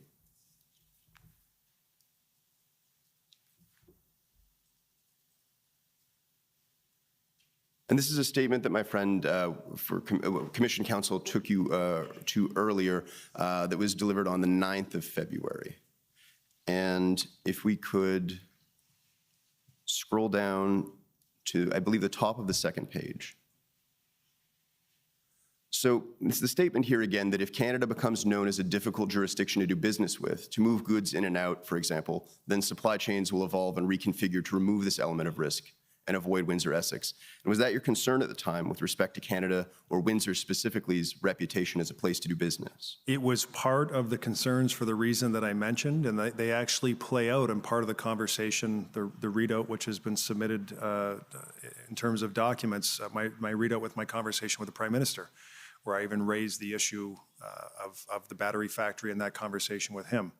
And so there is no doubt that we must tread very lightly with respect to these types of incidents as they relate to our competitive position, not just as a city of Windsor, but provincially and nationally, because we are competing against Michigan, Ohio, Indiana, Kentucky, Tennessee for these types of investments. And you've seen big automakers make investments in those states.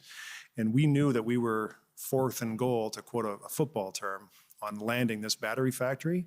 And so I needed to make sure that the signal was sent to those who would be interested in this, that we take this very seriously, and we're going to resolve this very seriously and very quickly. Acknowledging that I'm just at my 15 minutes, if I could just briefly take the witness to one more document and wrap up, would that be acceptable? Yep, thank you. go ahead. It's pb.can, .6023_REL. And while that's coming up, I'll provide some context. This is another document that you may not have seen. It's a February 10th email chain between employees at the Canadian Embassy in Washington, D.C. and the Consulate General in Detroit. And specifically, I'd like to go to page 2.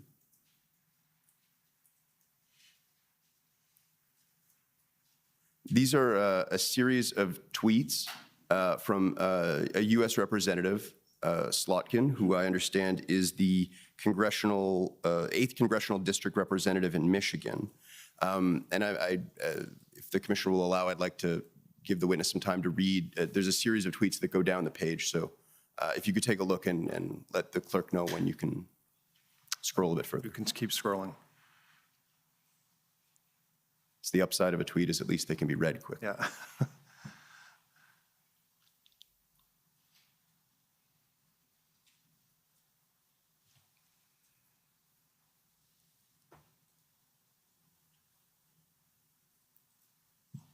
Just underscores, those statements underscore my explanation. And so you would understand these statements to be a political representative from the U.S. saying that we would need to move manufacturing to the U.S. as a result of incidents like the blockade at the Ambassador Bridge. That's absolutely correct. And my friend with Commission Counsel took you to some texts that you had with Premier Ford, and in the interest of time, I won't ask that they be brought up again. But do you recall him texting you that he had every major company all over him? Yes. Do you understand what he meant by that statement? Absolutely, I do. And what was your understanding of that statement? That this was not just companies in Windsor or companies in Essex County. This bridge and this border crossing it's of provincial and national significance. So when it's blocked, he gets phone calls from major manufacturers all the way up the 401. At the risk of pushing my luck, Mr. Commissioner, if I should have 2 more questions. Go ahead. Thank you very much. You would agree with me that a blockade of the Ambassador Bridge would be more economically damaging than blocking the Detroit-Windsor tunnel? Yes. And that an experienced truck driver would know that they could not use the tunnel? Correct. Those are all my questions. Thank you very much for that indulgence, sir. Okay. Thank you. Next are the convoy organizers.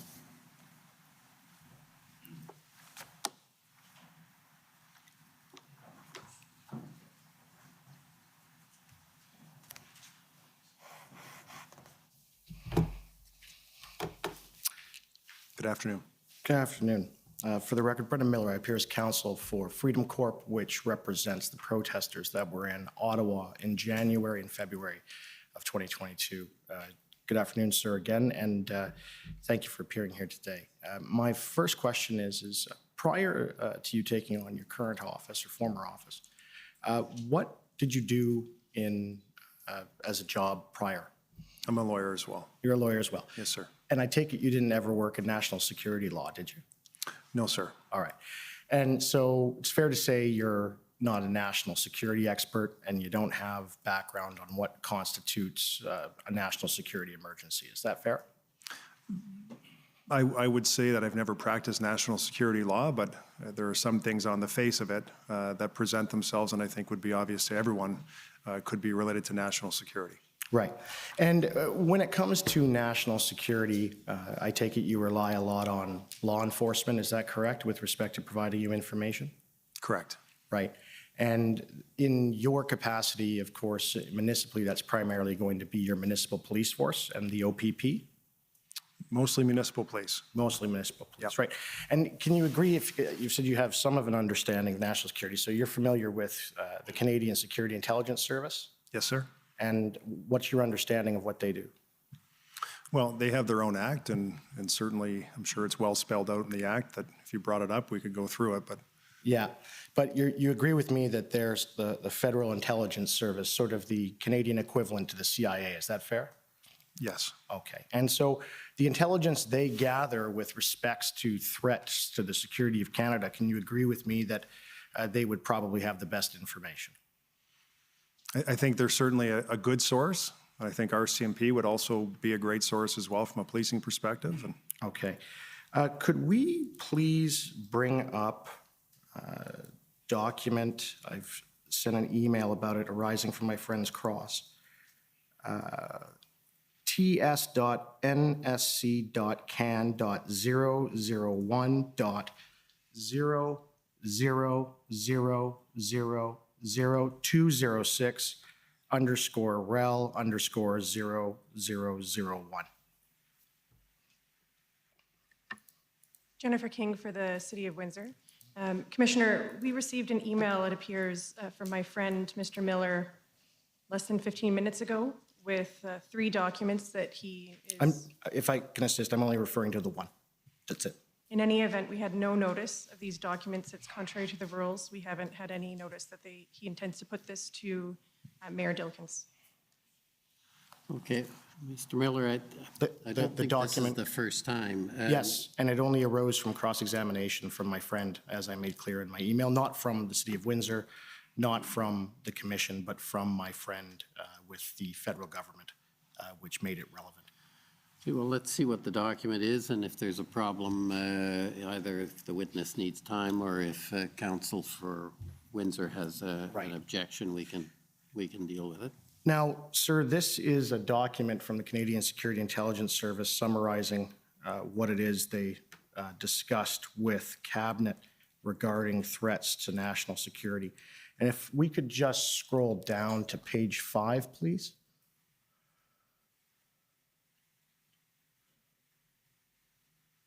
Okay, so I just want you to see that. So on that document there, on February 3rd, CSIS assessed there was no indicators that known IMVEs, and I take it you know what that is, actors were planning to engage in violence.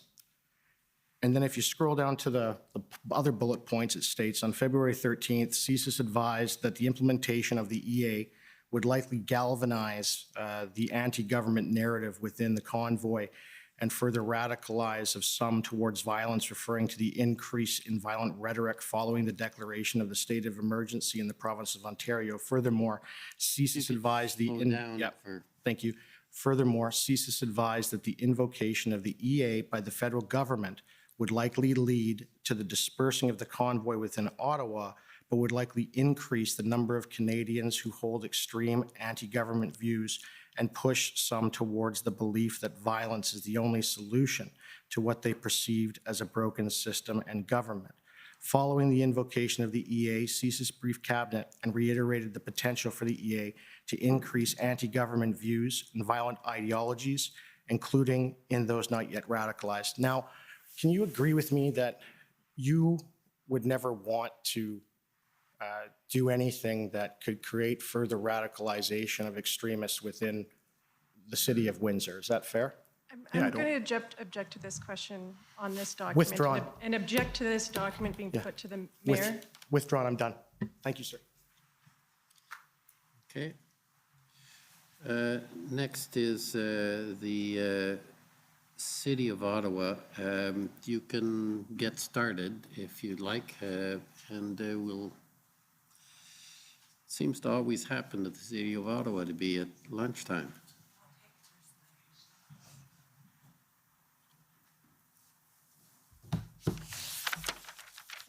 Good afternoon, Mayor. My name is Anne Tardif. I'm one of the lawyers for the City of Ottawa. You mentioned in your testimony, and I think in your witness summary, that you had calls with both the Solicitor General, Sylvia Jones for Ontario, and the Federal Minister of Public Safety, Minister Mendicino, correct? Correct. And you were requesting additional police sources, and I should say that you were amplifying the request that your chief had alerted you to. Fair? That's correct. Thank you. And you mentioned that the federal government in particular was very supportive. So was Minister Jones. Both were very supportive, Both were fair great. enough. And I take it that staff, if I understood you correctly, staff at the federal level asked that your request or the request for additional resources be put in writing. Is that correct? That's correct. And we saw the letters that Chief Mizuno sent further to that request to both the provincial and the federal government, right? That's right. And I take it they were sent more or less at the same time, fair? That's true. And it's fair to say then that no one at the federal government said to you, you've got to go to the province first, you're not following proper protocol or anything of that nature.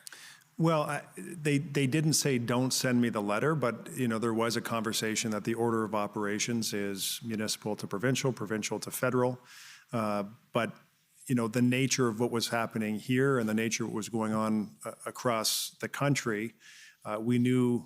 I think a sensible person would know that there's limited resources and they're being drawn to assist in different areas. That from my chair and my perspective, and I think it's fair to say from Chief Mizuno's perspective, we didn't care whether it was the OPP or the RCMP that arrived. We just needed more boots on the ground to help resolve the issue. Perfect. Thanks very much. If I could bring up WIN 50410. And while this is coming up, Mayor, it's an email exchange between Jason Raynar, am I pronouncing that correctly? Yes, you are. Thank you. At the City of Windsor, and Chief Laforêt, who I understand is the fire chief in Windsor and was also the chair, if I understood correctly, of the CCG. That's true.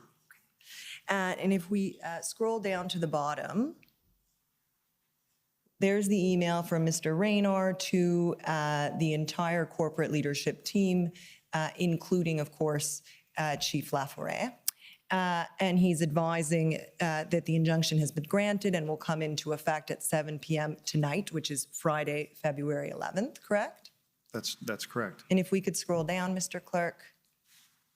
He says, but these advances may have the effect of, quote, unquote, ratcheting up the protesters and their supporters. We will be watching closely to see what developments happen over the next 24 hours, and it goes on from there. So this concern about ratcheting up the protesters with the issuance of an injunction was something I take it that the city was aware of on the 11th. Well, the city was, but the chief, when I asked her, we're going to apply for an injunction, do you think this would be helpful? That was never a conversation or a concern that she expressed to me from a policing perspective. So our fire chief saying that, I'm not sure where he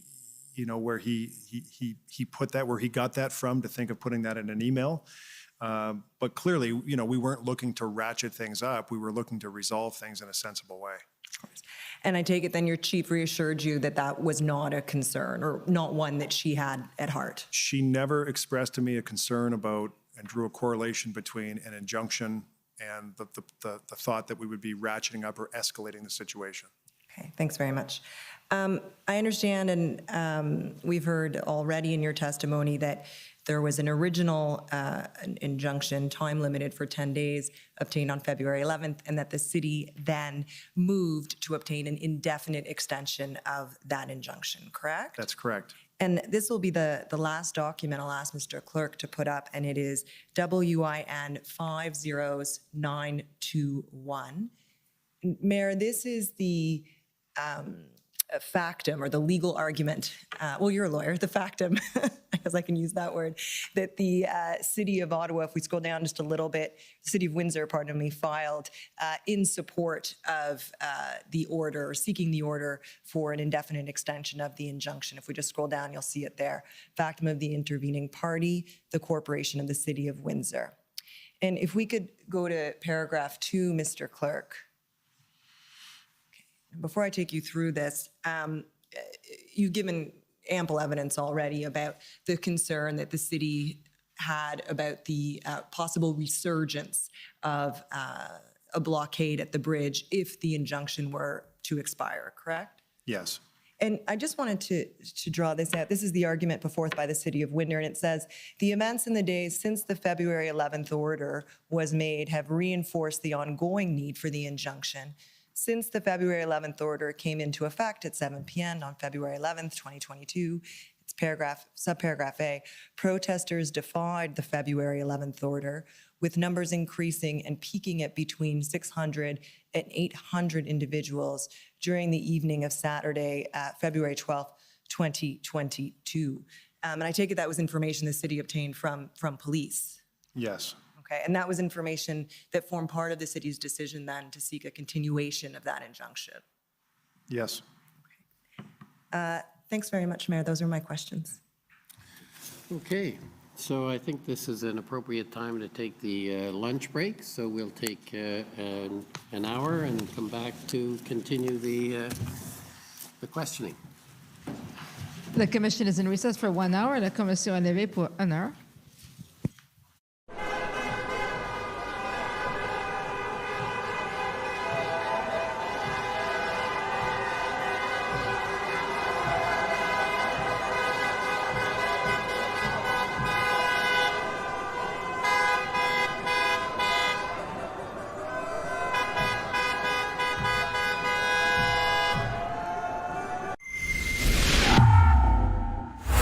Freedom in 2022 is your right to disagree with me anytime on anything, in your heart, online, or in the public square.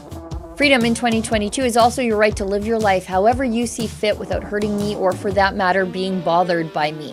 But freedom in 2022 is in very real danger under constant attack by Justin Trudeau through his censorship bills, his attacks on gun rights, his attacks on farmers, and his attacks on peaceful protesters. These people have even tried to denormalize our flag. At Rebel News, we're not afraid to have dangerous discussions that Justin Trudeau, the media, and big tech censors say we're not allowed to have. And we want to have them with you at our upcoming Rebel Live events, first in Toronto, November 19th, and again in Calgary, Saturday, November 26th. I'll be there with dozens of other Rebels and Rebel-adjacent freethinkers, and I hope that you'll join us. Just go to rebelnewslive.com to get your tickets today, but do not sleep on this, because these tickets are going fast. See you soon.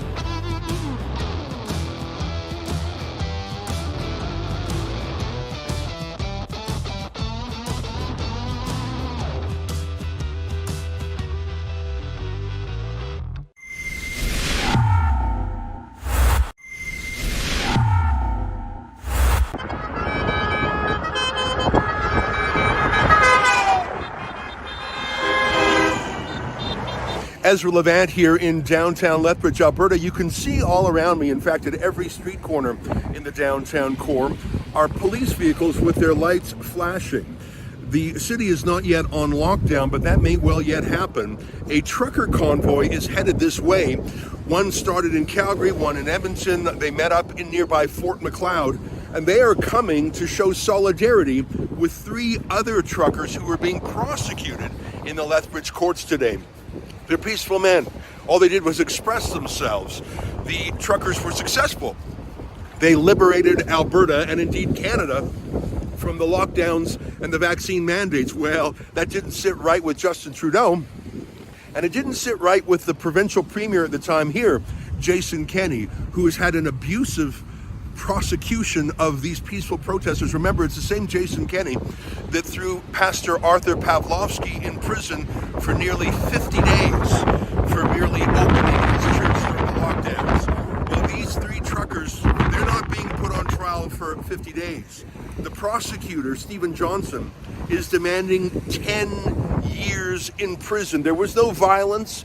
There was nothing other than some parking offenses. But this out-of-control, vendetta-driven prosecutor, Stephen Johnson, wants 10 years in prison. Let me tell you one more thing about Stephen Johnson. He was one of the prosecutors who demanded that Pastor Arthur Pawlowski spend 49 days in prison. And I looked him up. He was recently prosecuting an atrocious, violent rape.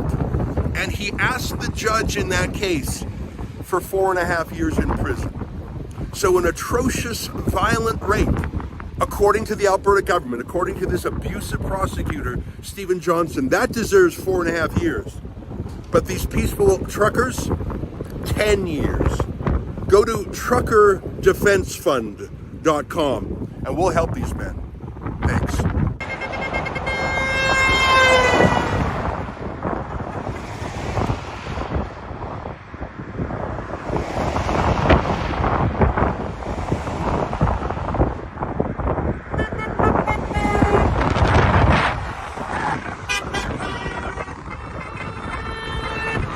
After dawn, I'm outside the Lethbridge Courthouse. You can see an enormous number of police gathering on the streets around the downtown. In every intersection are police vehicles with their red, and blue flashers on. This is all because there are local farmers, truckers, business people, citizens coming to show their support for 3 truckers who are being prosecuted inside this building for peacefully protesting the lockdowns this spring. I should tell you that the 3 men who are being charged inside were completely peaceful, non-violent. There was no threats, no weapons, nothing like that. It was a political protest. And yet the prosecutor in this case is demanding a 10-year prison term. That's atrocious. Mr. Jansen and Master Hugenboss the right to be tried by a jury of their peers. We believe that 12 randomly chosen representative jurors reflect the common sense, the values and the conscience of this community is very important in this case. Once disclosure has been properly received, we'll proceed to trial by jury immediately. There will be no deals and no concessions of any kind.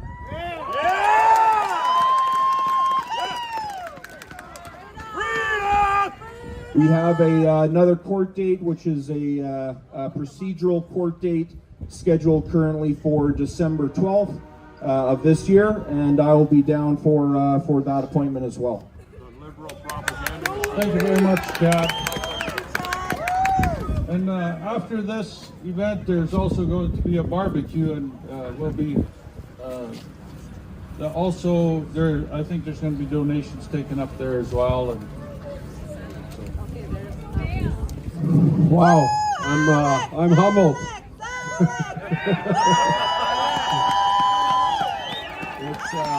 It's amazing to see you guys all here, man. This is what it's all about.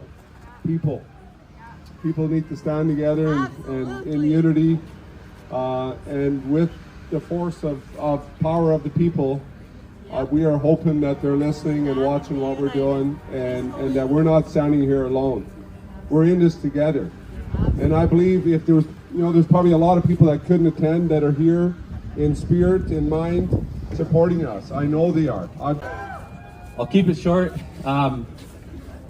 Humbled, emotional when I see this thing, when I see all you guys come. We love you, man. Alex pretty much shared what I wanted to share, but a huge heartfelt thank you. A thank you to enforcement as well. They are part of the world we live in, and we may have our disagreements, but I think today went orderly, and I can appreciate that, and I thank them for that as well. Thank Rebel for coming again, but above all, we have to thank God. That's why we're here, right? It's that all glory goes to Him. Tomorrow I leave to Ottawa, so I'm a little stressed out, and don't be. No, it's there's obviously it's a big thing, right? It's not something 10 months ago that I could have ever imagined. This, never mind getting put in front of the country. I'm just a small town Albertan who's raising a family, but keep us in your prayers.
Rebel News is not only here to cover it journalistically, but we're going to crowdfund the legal defense for these three men.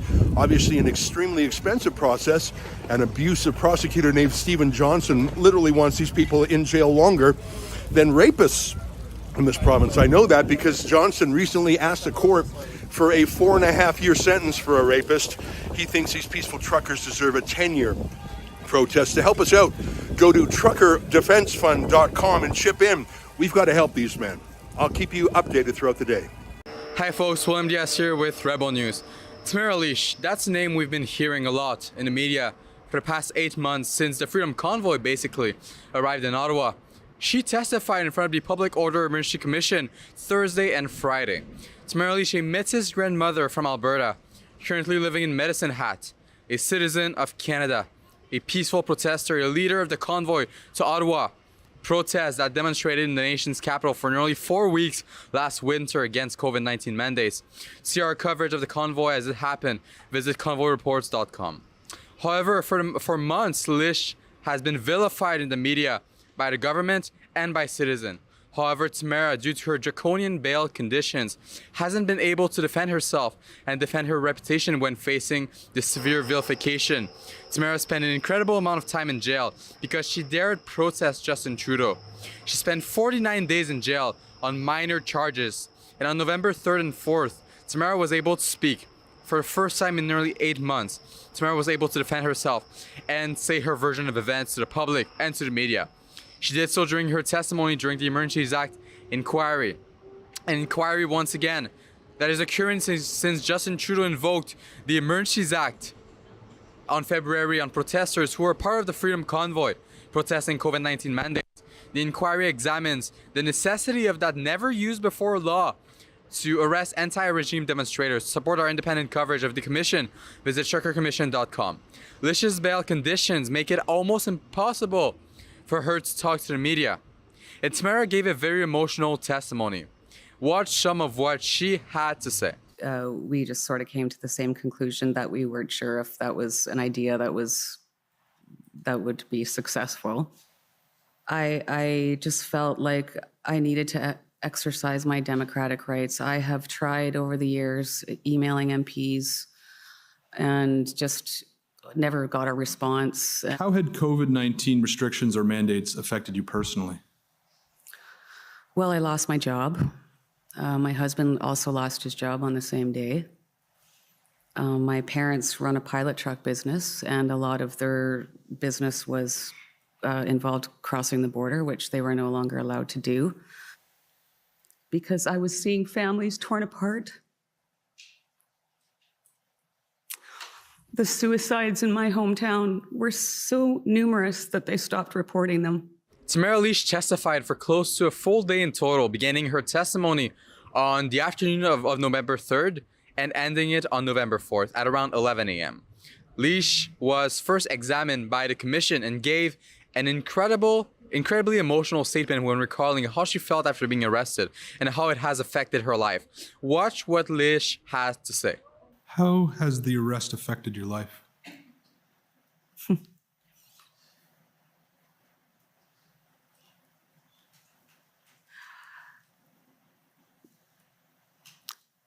I've lost my job.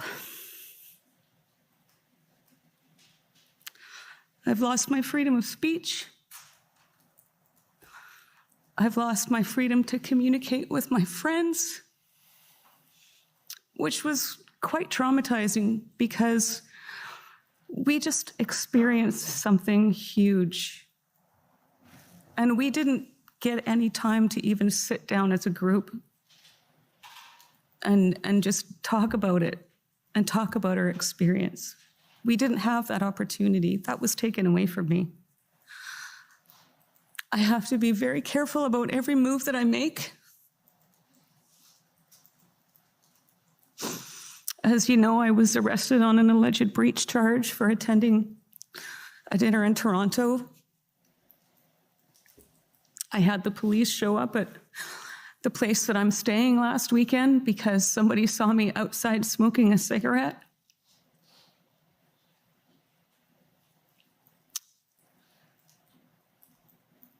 I have a daughter that I don't want her to be seen with me.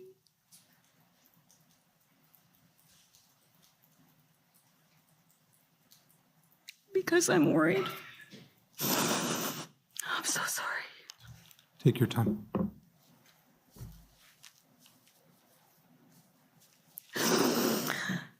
I have yet to see the particulars of the mischief that I am alleged to have committed.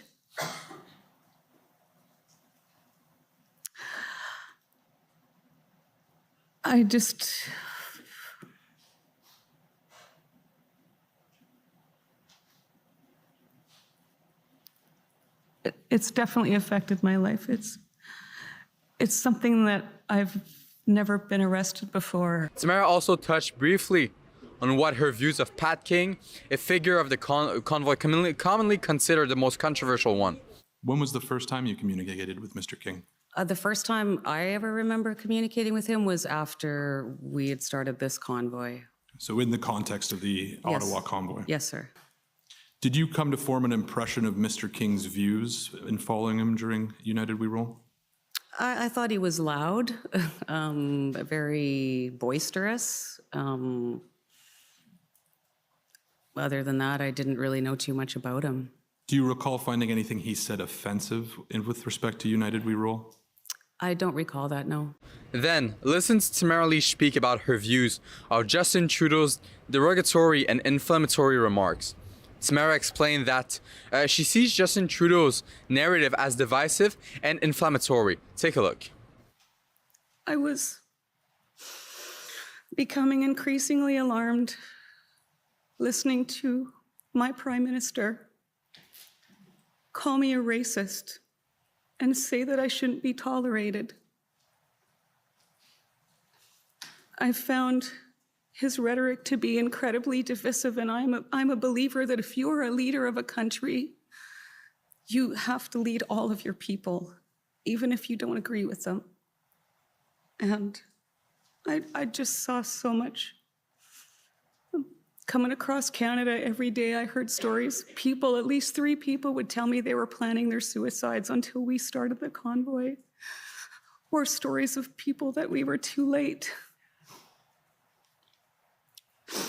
I heard from families that were living in their vehicles because they'd lost their jobs. I heard from people that had lost their jobs and lost everything.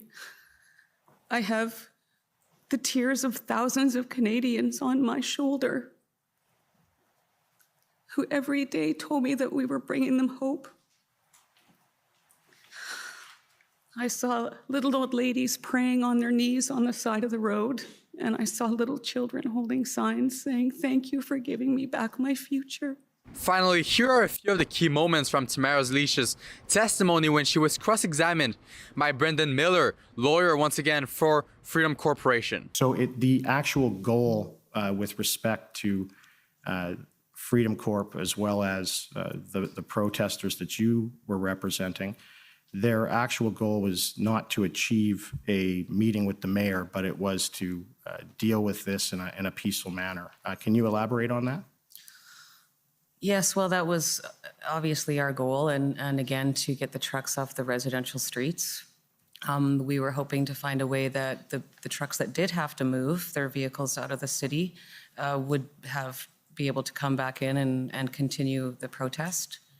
And again, we felt it was a step in the right direction, and meeting with the mayor was not one of my goals, but I thought, again, it was a way to open some dialogue with somebody in a position of authority. Following Lich's testimony, Freedom Convoy lawyer Eva Chipiuk briefly spoke to us about her analysis of Tamara Lich's testimony.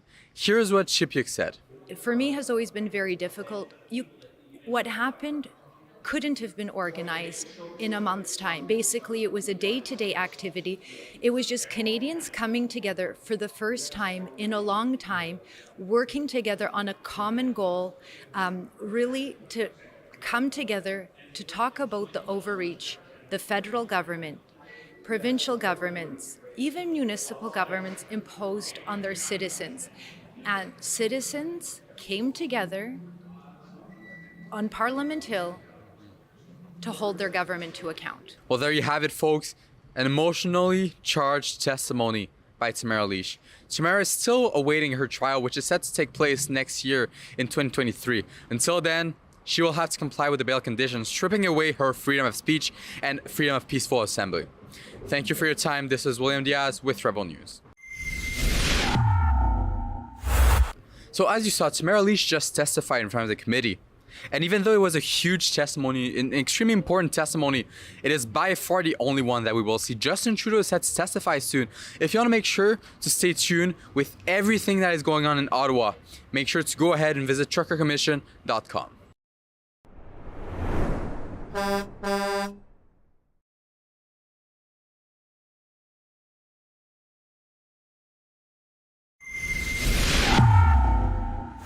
Freedom in 2022 is certainly about being able to make free choices for ourselves and for our family, who we believe are the best.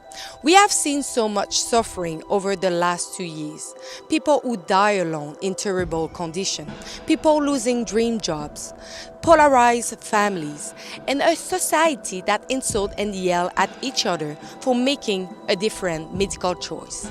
But people have risen, and it will be through them that the future will have an important meaning for all of you, but especially for the next generation. Rebel News has been present at every step of this great challenge, but so many other pioneers whom you could meet and hear at our great conference about freedom for our beautiful country, which is Canada. This conference, which will be held in Calgary and Toronto, will show you the faces of the influence of freedom that you have seen over the past 2 years. You don't want to miss this, so get your ticket now at rebelnewslive.com. And it will be a pleasure to see you there and meet you in large numbers. It's time to drop these masks and let the truth shine.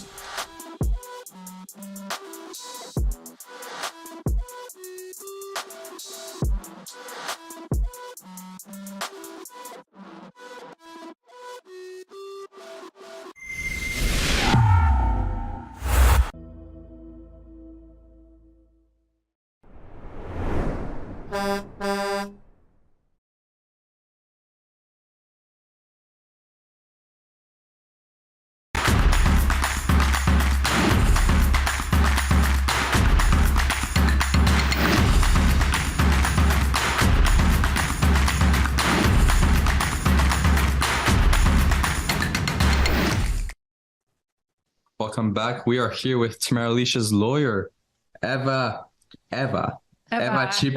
How are you doing, Eva? Very well, thank you. Thank you. So are you going to go at the Rebel Live event in Toronto? Are you going to try to get there? Yeah. I watched the ad and I was hooked. Well, Tamara's going to be there, right? Yeah, so, I guess. Yes, I should be there. Oh yeah, that would be great. So, we just got the perspective from one of the Freedom Convoy organizers who's not a lawyer. And he's not an organizer. Oh, that's right. He was a volunteer at the Ottawa protest.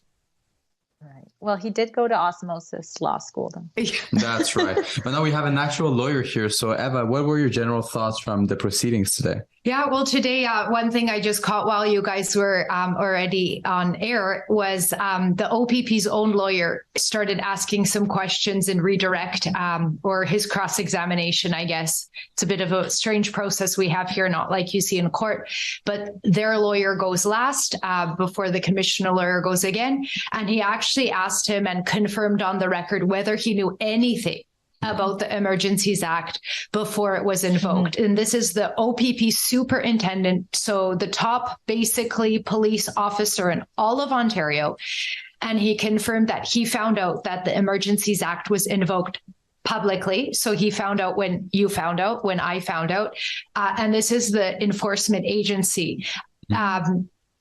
So that was very interesting to hear. You would think that if there's a national security threat, which is the reason that you need the Emergencies Act, that the police officers that are going to be enforcing the law would know about what was going on. And then the follow-up question to that was, would it have been helpful for you to know that the Emergencies Act was going to be invoked? And of course, he said, yes, that would have been good information to have. Yeah. So very interesting information came out right at the end as well. We were alluded to that, but then it was very, very firmly confirmed at the end. Yeah, well, I think that Brendan Miller touched a little bit on the terrorism side of things with Thomas Curry, because we know that he has a background, I believe, in counterterrorism. I don't know if you can tell us a little bit more about Thomas' background from the OPP.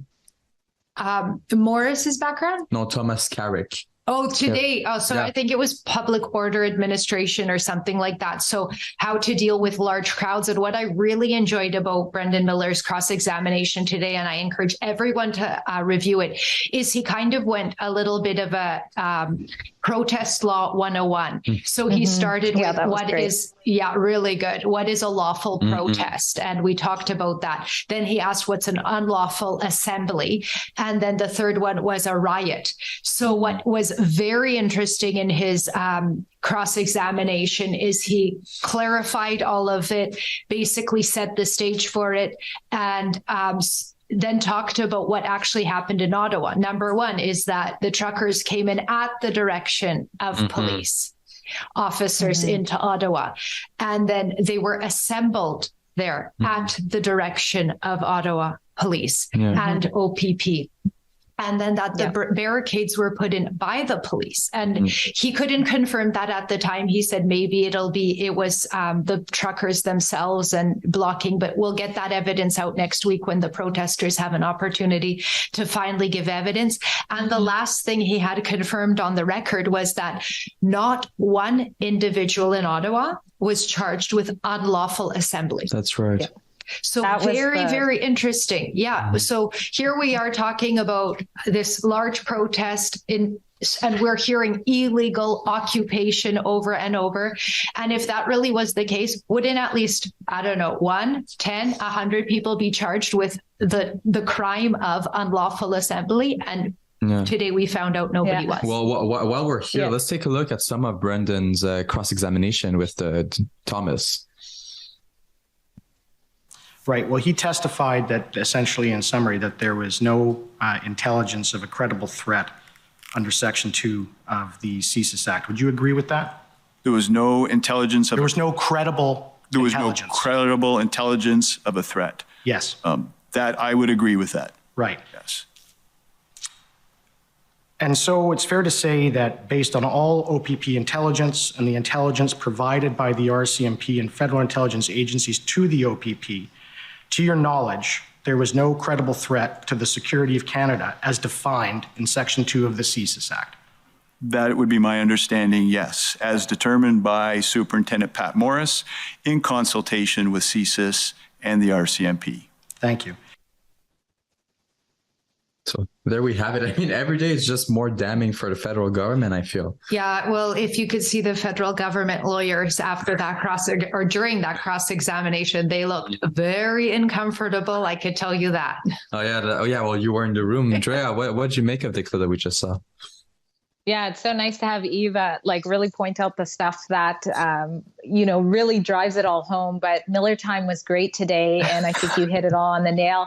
The other thing that he said there when he brought up the barriers, which, like you said, we'll know more about soon next week. He said, if the police, in fact, brought the barriers and that's part of the reason they were stuck there or other vehicles, is it really even their fault at all that they can't move at that point? Is that an unlawful assembly or is that just being stuck, right? Yeah. So, there was a lot of nuggets in Miller time. I'll jump in a little bit into the evidence next week because you got I kept hearing them saying, well, it was truckers that were blocking other truckers. And to think about that just for a moment is these are truckers that came from across the country in an effort to protest lawfully. And some of them went back to work or had to go back. And there was coordination among them from what I saw, helping each other out. There was absolutely no reason for any one trucker to be blocking another trucker. It just doesn't even make logical sense. So again, that's going to come out next week a bit more, but I thought I'd just throw that out there. Yeah. And, you know, next week, today was the first day that we saw Chris Barber in the building. Is there a reason why Chris Barber is coming? Chris who? Chris Barber. I'm just kidding. Oh. Yes, yeah. Chris Barber came because, he's going to be giving evidence next week. So he came out already, get acclimatized, check out the room, and here he is had an opportunity to observe the proceedings today. Yeah. So who's going to speak? Well, we see it right here, you guys, when you were entering. You had Tamara, Chris, and both counsel on each side. Make sure that you hear that correctly, Karimji. Both counsel, the lawyers were there. So, you know, next week we have, I believe, Tom testifying. Keith is going to be testifying. Tamara is going to be testifying. Chris, Danny as well. What do you expect to see come out of all of that? The truth. We have absolutely nothing to hide. Our clients were coordinating and communicating with the police ad nauseum. We all took calls from the police at all hours of the day. And that was one other thing that I'll just refer to yesterday, is there was a question that was posed to the OPS officers, so the Ottawa Police Services. Do you know who Tamara Lich, Chris Barber, Tom Marazzo, and Nanny Bulford are? And he said, yes. He said, do you know whether or not they were uncooperative with the Ottawa Police Services at any time? And the response was, not that I'm aware of. So all of these, suggestions and media reports about, I can't even name all of the terrible things that have been said. And here we have clients that we came to Ottawa to represent in order to peacefully protest. We didn't even have any concerns about what activities they were doing, because we were just managing and mitigating, but not concerned about whether it was lawful or unlawful, their activities. Yeah, no, I don't it's think almost as if there's two. Oh, go ahead. Go ahead, Drea. I was just saying, it's almost as if there's two parallel universes with this. I mean, you have the legacy media throwing out reports there that cast doubt on whether or not truckers actually came to the convoy. It couldn't have been truckers because they would have all been working. I'm sorry, some of them are not able to work. That's why they're there. But I mean, I'm interested, Eva, in your opinion on how it's possible for two very different narratives to come out of the same event. Well, it's really concerning. That's one thing I want to put out there. And you said two different universes or realities. And it's like two different movies completely is how I've put it before. And going back to what OPP intelligence officer Morris spoke about, is he said the disinformation that the media was putting out really affected their ability to conduct their policing activities and caused a lot of problems for them internally, sifting through what was real and not real. And that is something that this commission is interested in learning more about, and is one of the mandates. So I look forward to what the commission will find there, and maybe what policy recommendations, and maybe the commission will talk about journalistic standards, because it is really something that we need to be talking about. Well, I think that's one of the reasons why people are pushing now for CBC to come testify in front of the committee as well. Yeah, I 100% support that. I think it's important. On the page of the commission, if you guys agree, there is a little invitation for you to add any comment or suggestions. You can go right on the page and scroll down and do that. I think that's a great idea. Let's get some Rebel reporters up there and some CBC reporters up there on the stand. That would be awesome. Yeah, we'll see the difference between the journalistic standard. All right, I have another question. And I will actually just ending on that topic, maybe is, I wonder how many of those legacy media journalists were actually on the ground versus some of the alternative media, because then what is it you're reporting? Somebody said something, or the actual fact, again, reality versus fiction. No, you're absolutely right on that point, 100%. Another question that I have for you. I saw yesterday the judge, the commissioner, issued a ruling and a request for an in-camera ex parte happening for the hearing. Can you tell us more about that? Yeah, so I only learned about that on Twitter myself, and I read the decision very quickly. What it is that the government of Canada has said that there's some very sensitive information that it needs to have in camera. So in camera means although it is a bit of a funny name because there are no cameras. That's right. You only have the commission cameras Yeah. there. So it's going to be outside of the public purview, and only certain representatives with security thresholds can attend. So some of the council only. And from my reading of it, it's actually only going to be Commission Council and Government of Canada Council. But they've really limited it. So what they said, and if you scroll to the end of it, is where you really get the gist of the decision, is that they're making a preliminary assessment. So I think it's just above this, input from the parties. If you go up a little bit, so the third last paragraph maybe, and it says that we're going to review the information that comes forward, and then we're going to make a determination about whether or not this has to remain confidential, or whether we're going to summarize this information, or whether we're going to make it public. So it's a very preliminary decision that the commission has made. I don't think we need to hold our breath on it or worry about it too much, at least not my take on it at this time. So if I just read from the decision of Judge Rouleau, when I have heard the evidence, I will decide whether the evidence must remain confidential. I may decide that some or all of the evidence can be made public, for example, in a summary that describes the evidence without disclosing information that must remain confidential. Is there any resemblance between this and a publication ban during an actual court proceeding?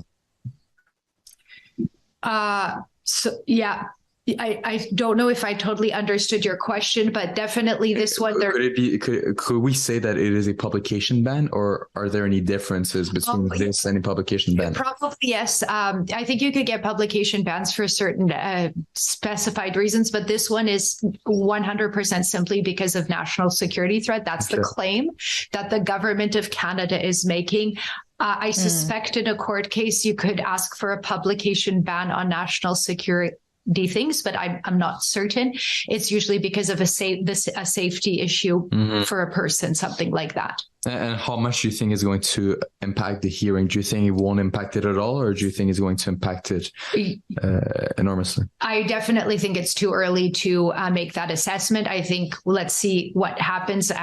Parties have an opportunity to give input. But again, like I said, this is a preliminary meeting. And I think right now the commission wants to itself assess what this information is. And so far, what I've seen Commissioner Rouleau do with procedural things, I find very fair and not biased at all. So there was one time the OPS lawyer got a bit excited when it was the recording between Diane Deans and Watson. So that came up. So this is a very similar way of handling a procedural issue.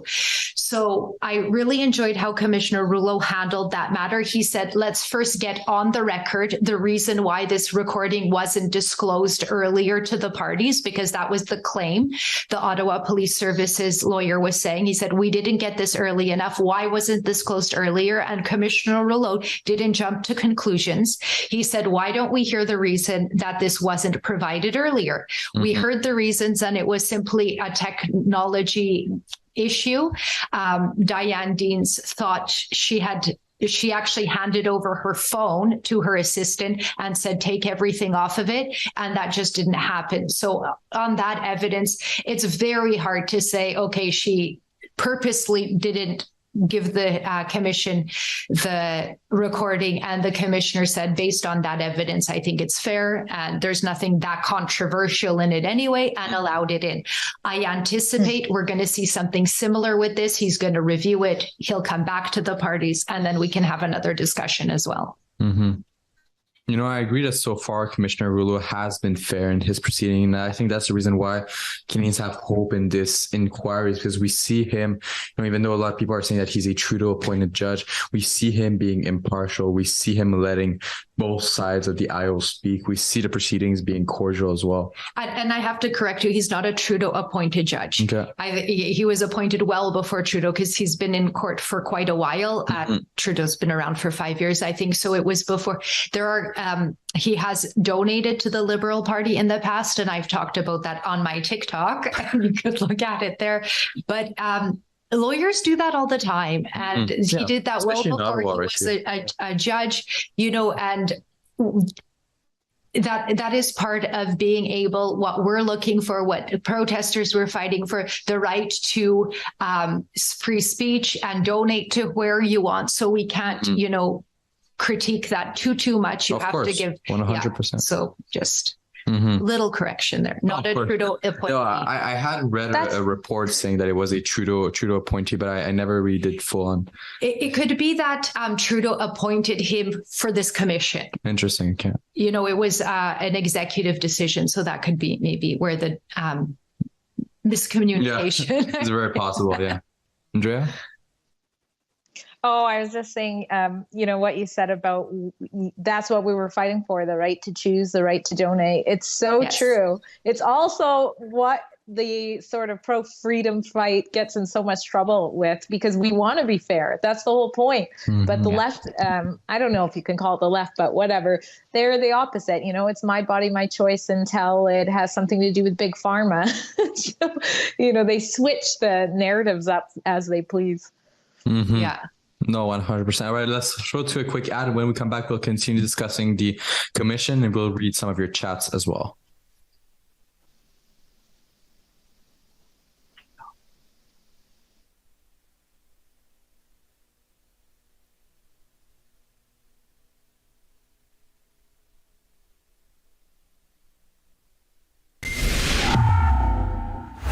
Hey folks, from October 13th to November 25th, we are here in Ottawa for the Emergencies Act inquiry organized by the Public Order Emergency Commission. But why the Emergencies Act inquiry? Well, because during the Freedom Convoy back in February, Justin Trudeau used a never invoked before Emergencies Act to basically seize protesters' bank accounts, seize protesters' money, seize their assets, trample their civil liberties. So we're here this month for the next month and a half to figure out if the way the government acted was lawful and was appropriate. So we are here to hold the government accountable, but we need your help.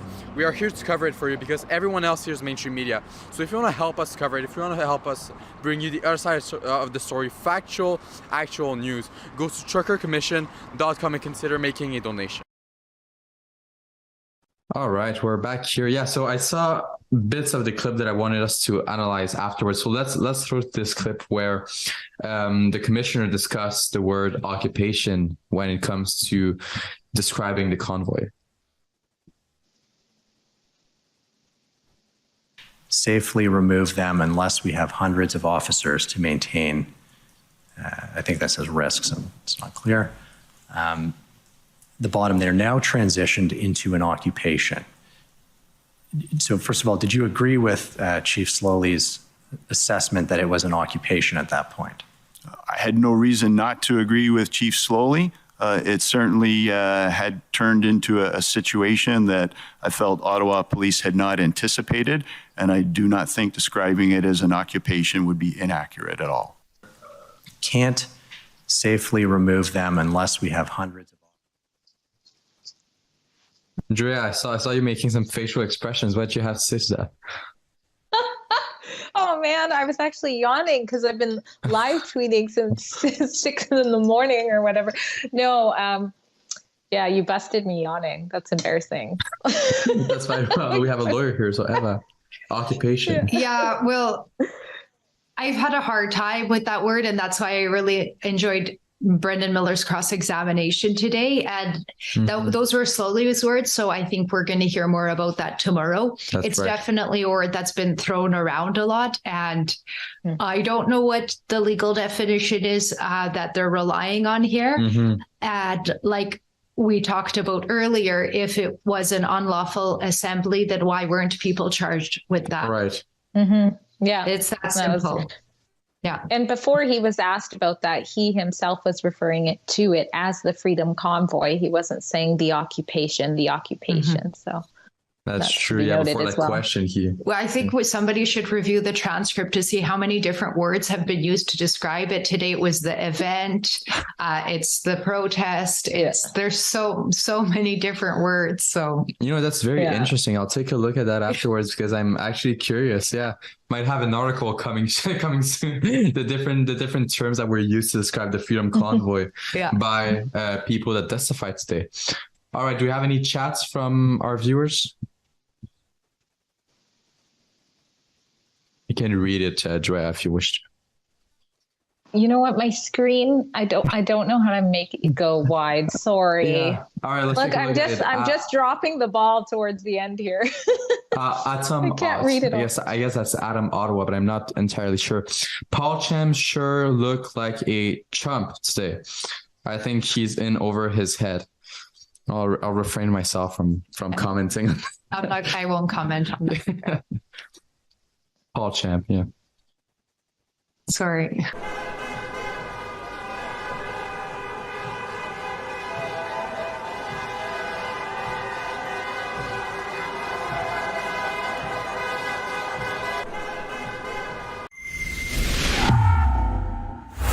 Freedom in 2022 is your right to disagree with me anytime on anything, in your heart, online, or in the public square. Freedom in 2022 is also your right to live your life however you see fit without hurting me or, for that matter, being bothered by me. But freedom in 2022 is in very real danger under constant attack by Justin Trudeau through his censorship bills, his attacks on gun rights, his attacks on farmers, and his attacks on peaceful protesters. These people have even tried to denormalize our flag. At Rebel News, we're not afraid to have dangerous discussions that Justin Trudeau, the media, and big tech censors say we're not allowed to have. And we want to have them with you at our upcoming Rebel Live events, first in Toronto, November 19th, and again in Calgary, Saturday, November 26th. I'll be there with dozens of other Rebels and Rebel-adjacent freethinkers, and I hope that you'll join us. Just go to rebelnewslive.com to get your tickets today, but do not sleep on this, because these tickets are going fast. See you soon.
So there was a little bit of drama before that second testimony because you saw the OPS, the Ottawa Coalition, the OPP all objecting to having some of the evidence show, some of the videos shown, even the panel appearing on the stand.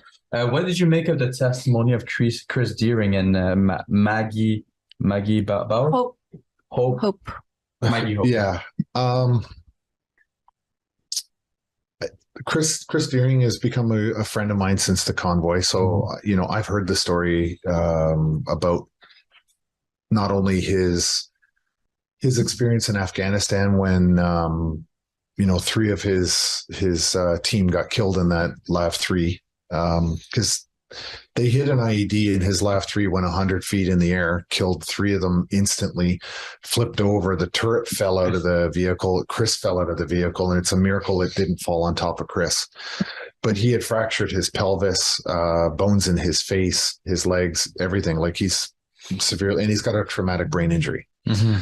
And, you know, there's that aspect to it. But and I've heard the story directly from Chris before about the arrest and what they've done. And I've seen the video, but I felt today that listening to that testimony when he was up there on the stand, I really personally struggled with it. It took me everything I had not to walk out of the room. Yeah. And I know Maggie's story as well. And it's both disturbing, but what I found really offensive was the OPS, how vigorously they tried to block the victim testimony that we had versus the two individuals on the first day of the testimony, the Ottawa citizens, right? Mm-hmm. So they want to put their witnesses out there, but they really tried hard to block our witnesses because they knew that it was going to be very damning for them. And so that lawyer tried very, very hard. And I knew it was going to roll our way when the commission lawyers actually supported our motion to have it done. That's when I knew that the judge was going to allow it to go forward, because their job is to find the truth. And Chris and Maggie were a very important eyewitness testimony to the truth of what happened on those last 2 days. Mm-hmm. Yeah. So I think the judge realized you have to show the full scope, not just people that are claiming PTSD from phantom honking in microaggressions. I was just going to say microaggressions versus people that were literally beaten, injured veterans that were wearing their medals, beaten, thrown to the ground, denied pain medication for their chronic illness, dropped off out in the country. And a mother who was there protesting, giving copies of the Charter of Rights and Freedoms to people that put a gun to her head. Right. This is the impact statements that were the city, Paul Champ and his lawyer plus the OPS really wanted to conceal from the public. They wanted to conceal that truth. And it was grotesque. Mm-hmm. And it's shameful. And I hope that those lawyers go home and have a good stiff drink and reflect on what they tried to hide from the public today. Yeah, or a really good, long, hard look in the mirror. Yeah, absolutely. I was holding my breath when Commissioner Rouleau, it was going to be his, he was going to either go for it or it was going to be dismissed. And I was literally on the edge of my seat in that media room because I was like, if there is a line, we're going to see right now if there is a divide and if he sways to one side. The lawyer, his first name is John. He's the lawyer that cross-examined me for the commission. Is that right? Yeah, I think so. He's the lawyer who cross-examined me for the commission when I went up. Yeah. I am absolutely impressed with him. And all of the commission lawyers were handpicked, I was told, by Justice Rouleau to do the role that they're doing. Mm-hmm. And I have been absolutely impressed with him. Yeah. And I started to really pay attention to his line of questioning about a week ago. And honestly, I think I might have even been critical of Justice Rouleau's, I bought into the rumors he was a liberal, and I might have even tweeted about it. And I regret that. I regret that because I've seen nothing but professionalism from Justice Rouleau. And that team of commission lawyers, they are solely focused on the truth. And that is what they're pursuing. And I bought into what they're doing, and I'm very, very impressed. I'm very proud of what they're doing. And they're not even my lawyers, but I'm very proud of the work that they are doing to pursue the truth, because as far as I'm concerned, they are the Canadian public's lawyer right now. And they're doing a great job. Yeah, I fully agree. I've seen nothing but professionalism from Justice Rouleau and Judge Rouleau, Commissioner Rouleau. Yeah. And professionalism doesn't mean that you're fully nonpartisan. Professionalism doesn't mean that you have no political bias.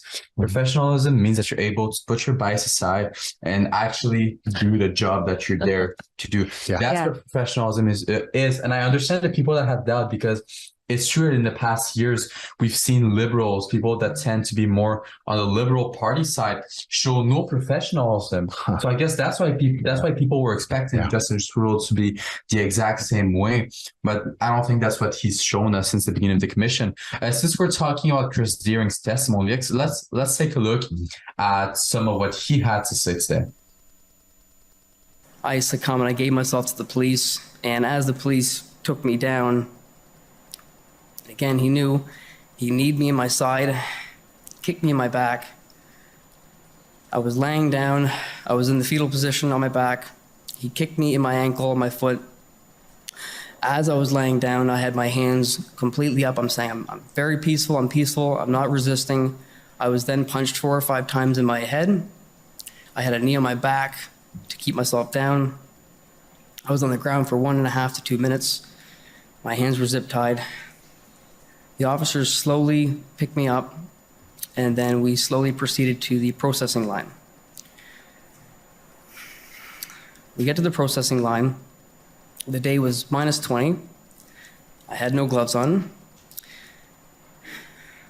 At the beginning of the processing line, we were standing there, and I had asked, the duration of the processing line was 1.5 to 2 hours. So I was standing there in the cold for 2 hours.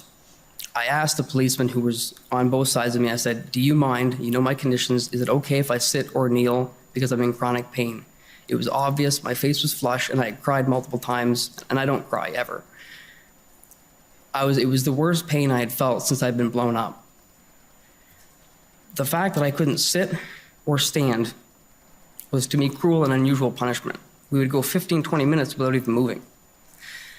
I also asked if I could have my medication, in which I had my prescription and my medication on my person, so that if I needed it, I could ask. I asked, and I was denied my medication to comfort my duress.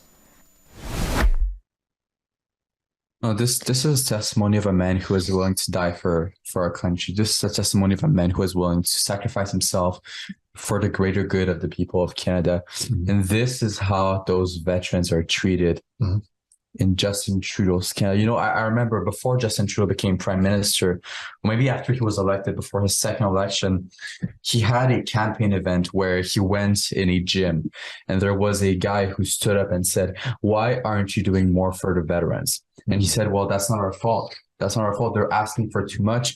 It's the conservative, it's the conservative party. It's Stephen Harper that did to the veterans what we're seeing happen to them."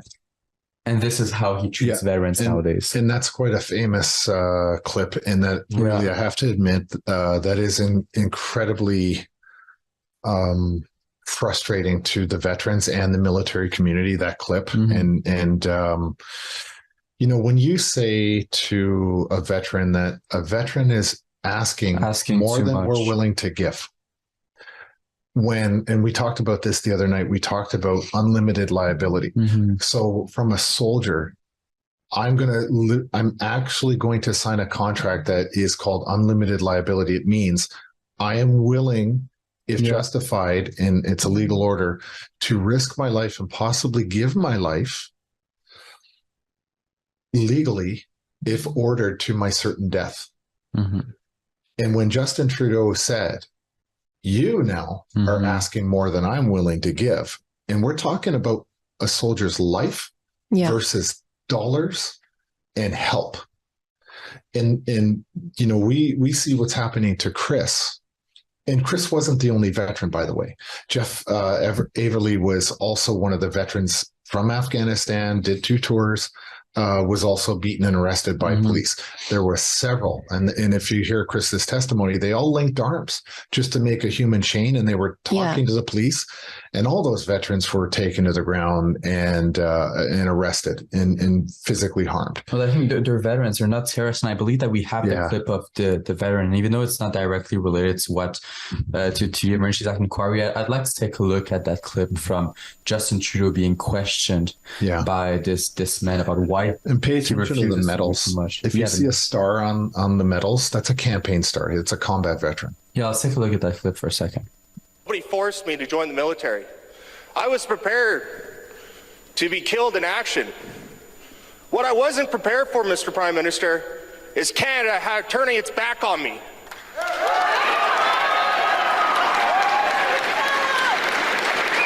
So which veteran was it that you were talking about? Thank you, sir. Thank you for your passion and your strength and being here today to share this justifiable frustration and anger with me and with all of us here. Thank you for having the courage to stand here, and thank you for listening to my answer. On a couple of elements you brought up. First of all, why are we still fighting against certain veterans groups in court? Because they are asking for more than we are able to give right now. They are asking for more than we... Well, no, hang on. You're asking for honest answers.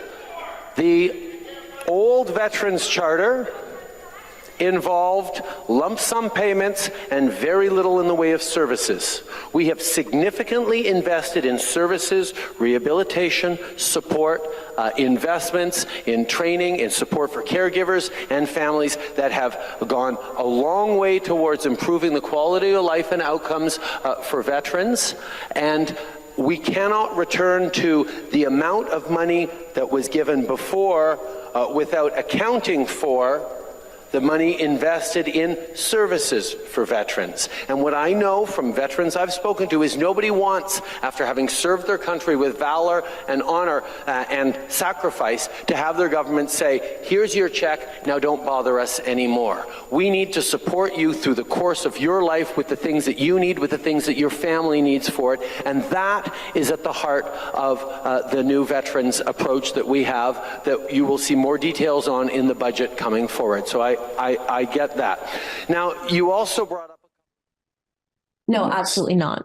Because in Justin Trudeau's Canada, instead of providing housing and food and shelter and supplies, he would rather them have the ability to be provided assisted suicide. And, and that's what we're seeing right now in Canada. Yeah. Well, instead of thanking the veteran for listening to his response, why isn't he thanking him for his service?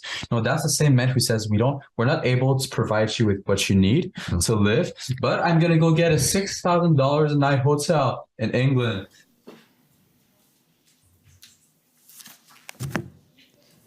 The commission is reconvened. La commission reprend.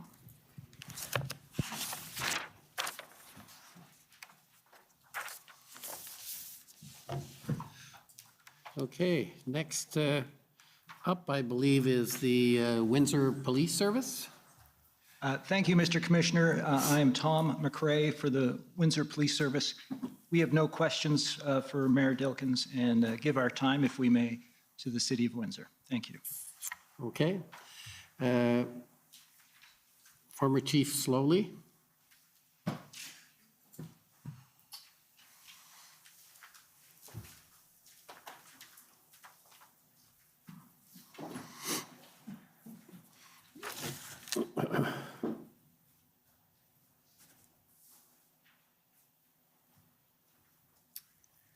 Thank you, Commissioner. Mayor Dilkens, good afternoon. I'm Tom Curry for former Chief Slowly of the Ottawa Police Service.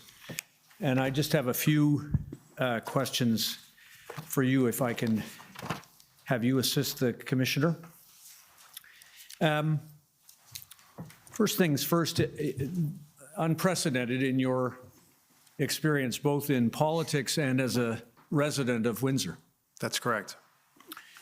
And I think you told the Commissioner it was unlike anything you have ever seen in the roles that you've played, including as the chair of the Police Services Board. That is correct. All the way down to the death threats against you and presumably other members of your council or the administration of the city. Is that true? There were threats to firebomb my house. Some of the folks put my home address online. People were driving by my house and the police were there. So, you know, there was that threat directly. The other threats were to protest and I'm not aware of any other death threats to members of council.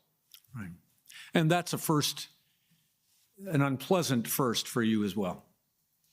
Yeah, I think it's, you know, I live with my wife and 2 kids, so it's unpleasant to have someone threaten to come and firebomb my house. Chief Slowly has told the Commissioner that the events in Ottawa represented a paradigm shift in protest as we have understood it in Canada. Do you share that view? Well, I can speak just from my perspective in the city of Windsor, and again, I would reiterate that this was different than almost anything else I can recall seeing in my entire time in the city, certainly my entire time as an elected official in the city of Windsor, and it was the temperature and the tenor and the aggressive nature of the actors that certainly caused everyone to respond in a different way and be far more calculated and concerned about the approach.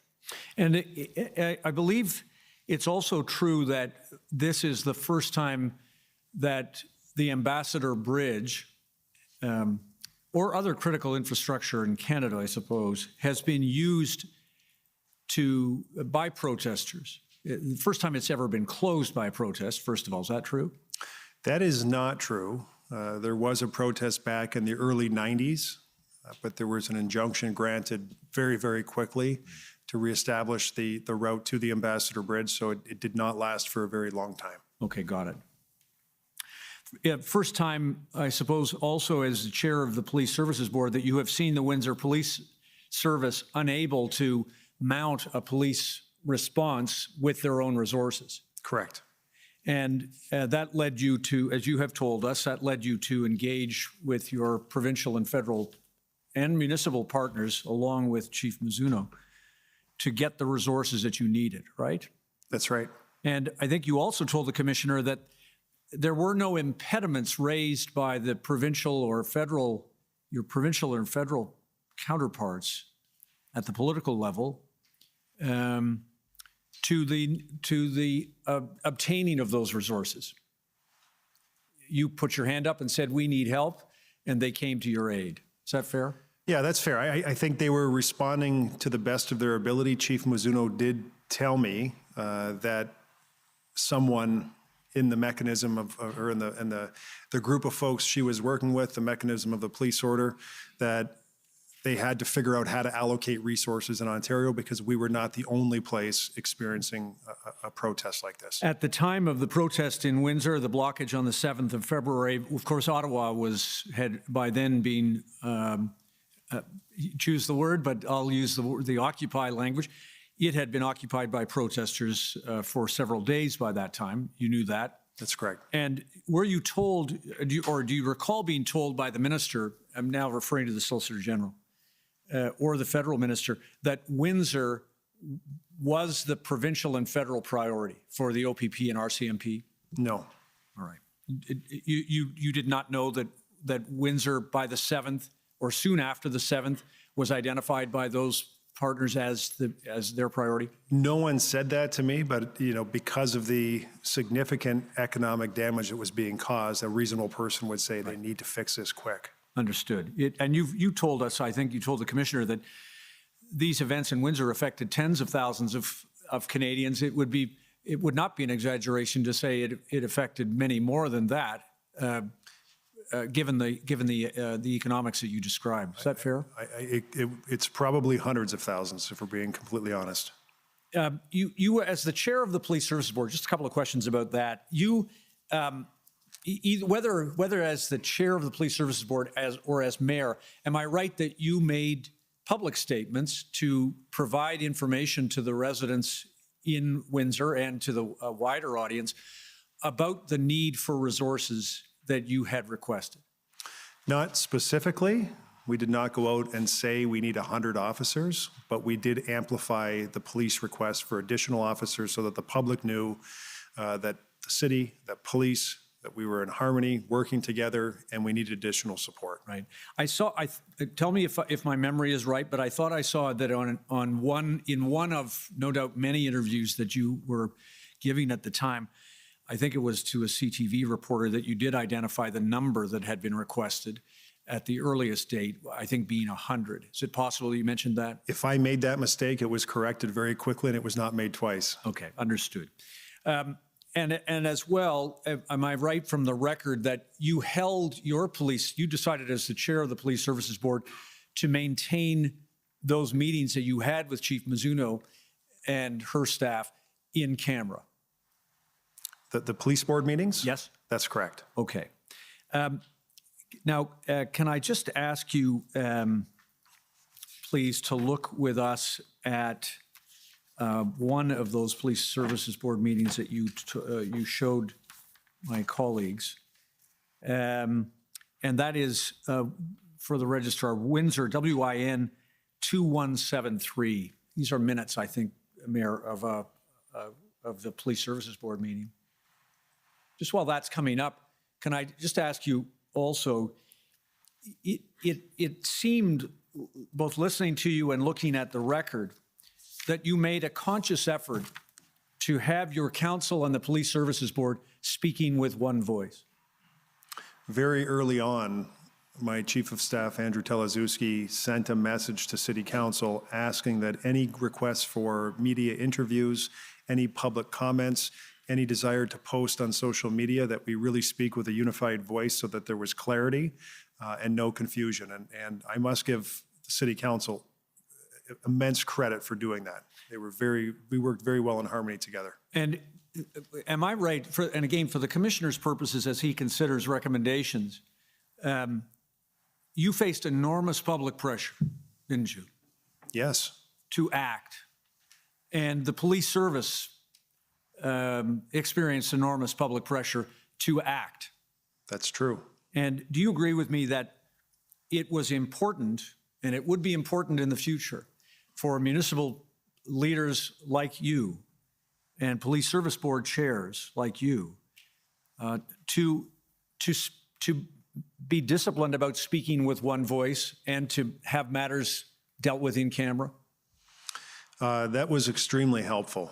It was extremely helpful with communication to the public, that they had one source of contact, that we weren't stepping on each other in terms of messaging. And as a city councilor, there's a great desire to respond to every complaint that's coming in from residents, and we were all receiving them. And so by sticking together like we did, I think it was actually good for the public that they had cohesive communication, that it was checked, and many times the public comments where we had public press conferences, those comments that I delivered were reviewed by the chief of police and her team, so that there were no surprises when we delivered a message. Understood. And am I right that the other thing that you did was you became the voice of the Unified Council Police Services Board and the city's response? You were the spokesperson.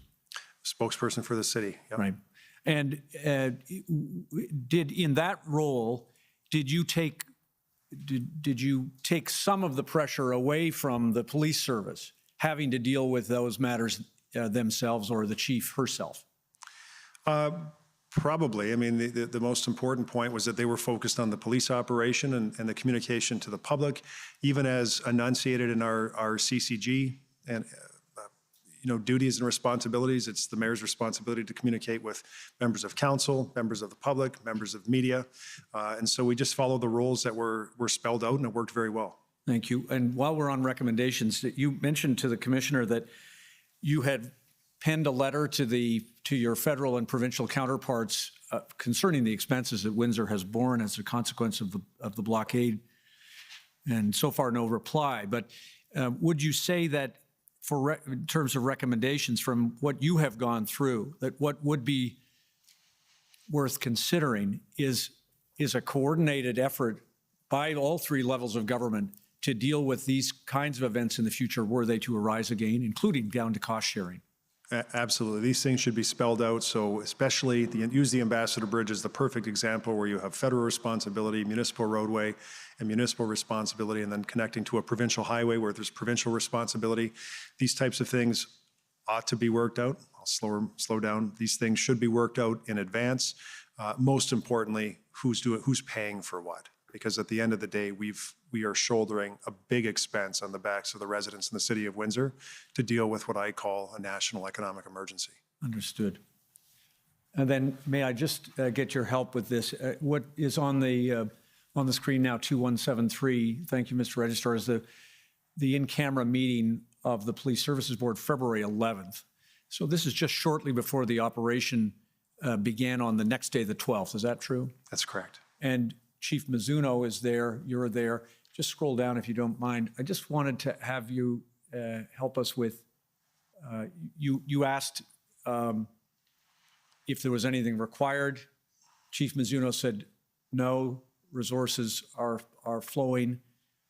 What are the outcomes and so on? Just scroll down. It's just to page 2 that I wanted to, stop there, please. Chief Mizuno, when asked about specifics, said the situation is still fluid. We are working on our operational plans and continue to review as new information such as this becomes available. The goal is to reinstate traffic on the bridge.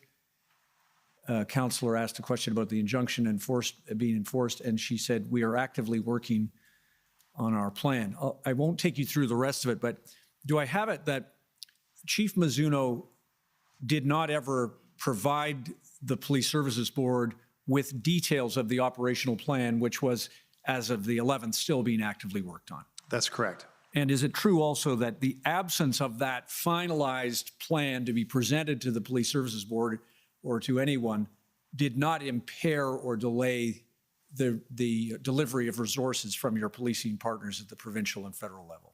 That's true. The board was never waiting on the plan to be presented to us for some sort of receipt for information or approval. We knew, the point was, does the chief have the resources to implement whatever plan is being prepared? And that was the question asked by the board. Understood. Then just two more things very quickly to have your help with, please. Could I please show the mayor WPS,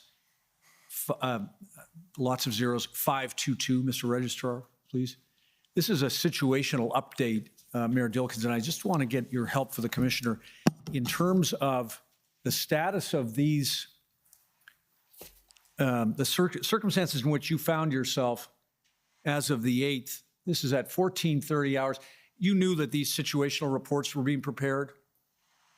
And you would be briefed by the chief or her deputies? I was not privy to this. I didn't know that there were these particular reports, but the chief would share with me the things she thought I needed to know.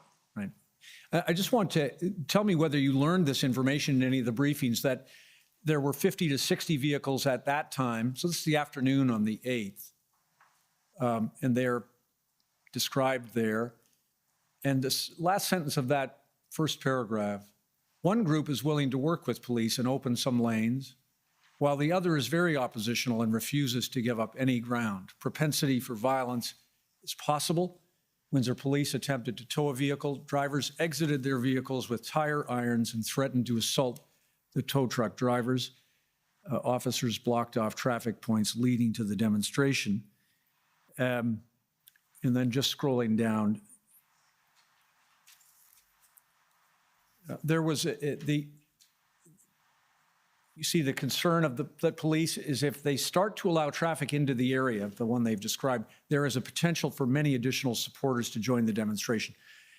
Is that the tenor of the briefings that you were getting in and around that time? Yep, that's true. That's including the risk, the actual risk that there was a violent act threatened against tow truck operators with protesters using tire irons from there. That specific incident was relayed to me directly by the chief, and that happened in the parking lot of the high school.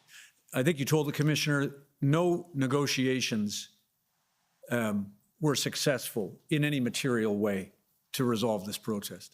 Not in any lasting way. Right. Were you made aware that the Solicitor General herself wrote a letter to the protesters or proposed to negotiate with them, and they refused that invitation as well? I only became aware of that in reviewing some of the documents for this commission. Right. I wasn't aware at the time. Okay, fair enough. I won't take you to, but Commissioner, just for your reference, that's WPS 1454, a letter from the Solicitor General.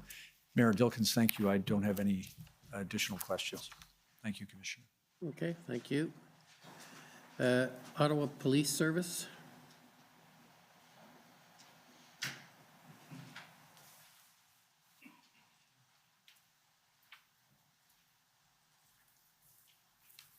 Good afternoon, Mayor Dilkens. My name is David Michikowski, and I'm counsel for the Ottawa Police Service. Good afternoon.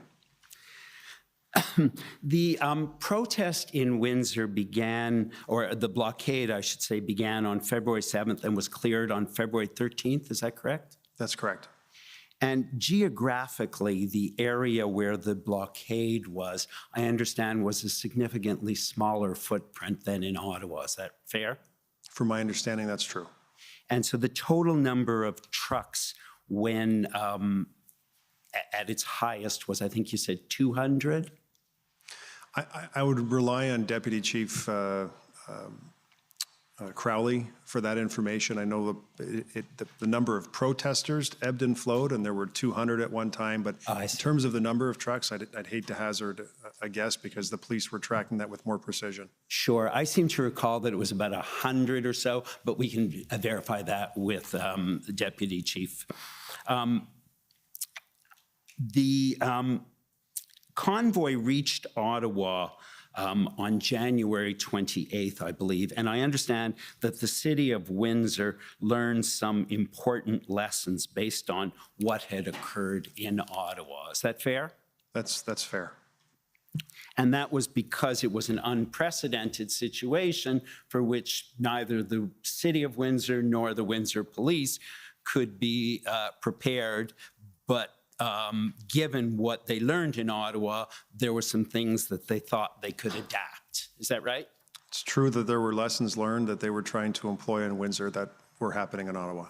Sure. And so one of them was, and you mentioned it to my friend, Mr. Curry, if we could just pull up WIN 400152.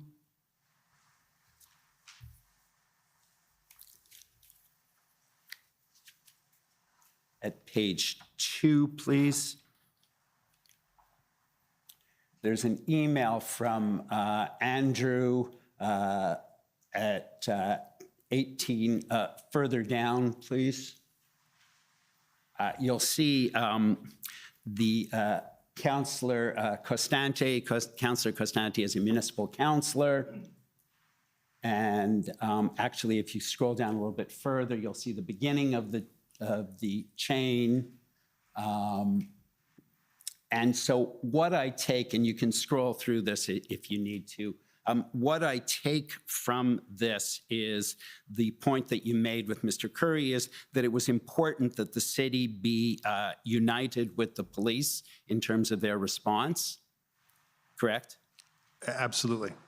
And that everybody from the city speak with one voice, that the councillors not all be saying different things. That's correct. That's correct. And I see from that email chain that, in fact, Councillor Costante did comply with that request, correct? Yes, that's correct. And the concern was that that was not what had been occurred in Ottawa, correct? That's what Mr. Teleszewski put in the email, yes. And I believe the OPP also may have talked about the need for everybody to speak with one voice, correct? I believe that's true as well. There's another example. I'll just call it up. It's WIN 401091.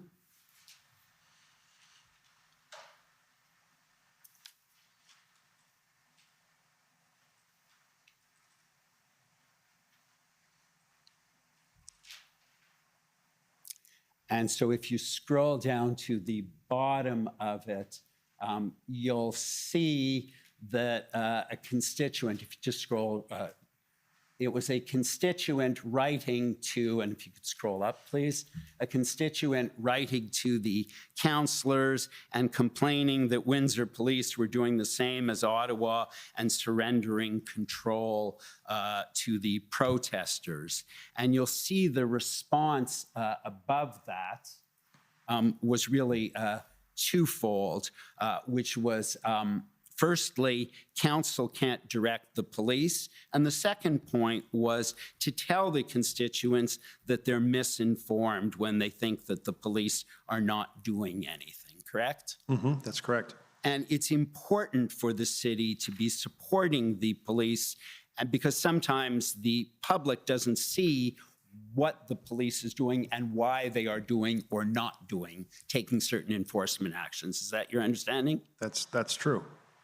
And another useful lesson you indicated you learned from Ottawa was not to publicly announce the number of officers requested.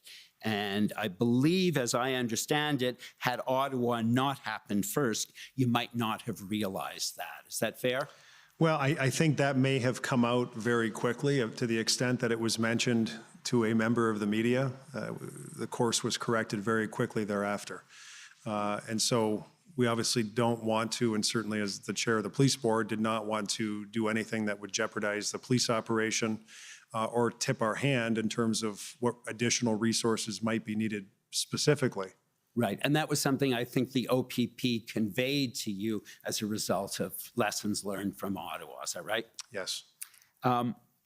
And another thing I know, and we don't need to turn it up unless you want to see it, is I think another message that was repeated by the city was for councillors not to go on social media, to be very careful what they put on social media, correct? Correct.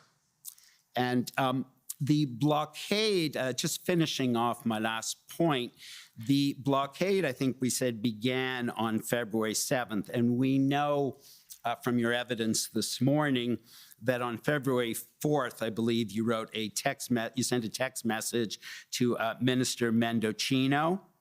Yes. So a couple days in advance. And at that time, you were not considering blocking all access to the bridge in advance, because that would involve many, many access points.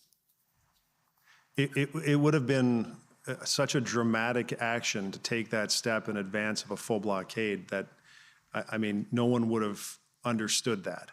Right, and it would require many more resources, obviously, than would be available. Absolutely true. And I guess finally, blocking all access would disrupt residents and businesses, obviously.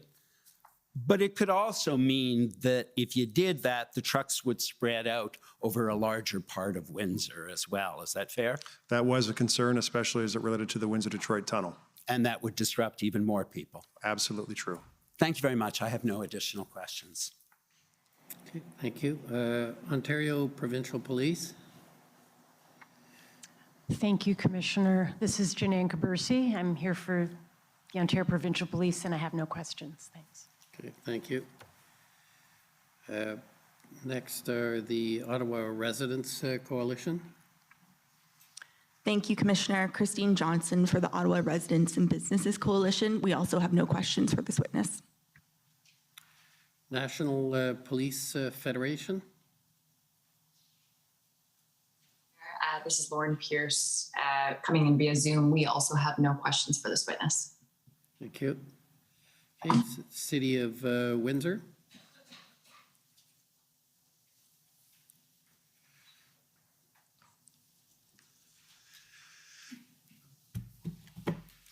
Good afternoon, Commissioner Mayor Dilkens. For the record, I am Jennifer King, Counsel to the City of Windsor.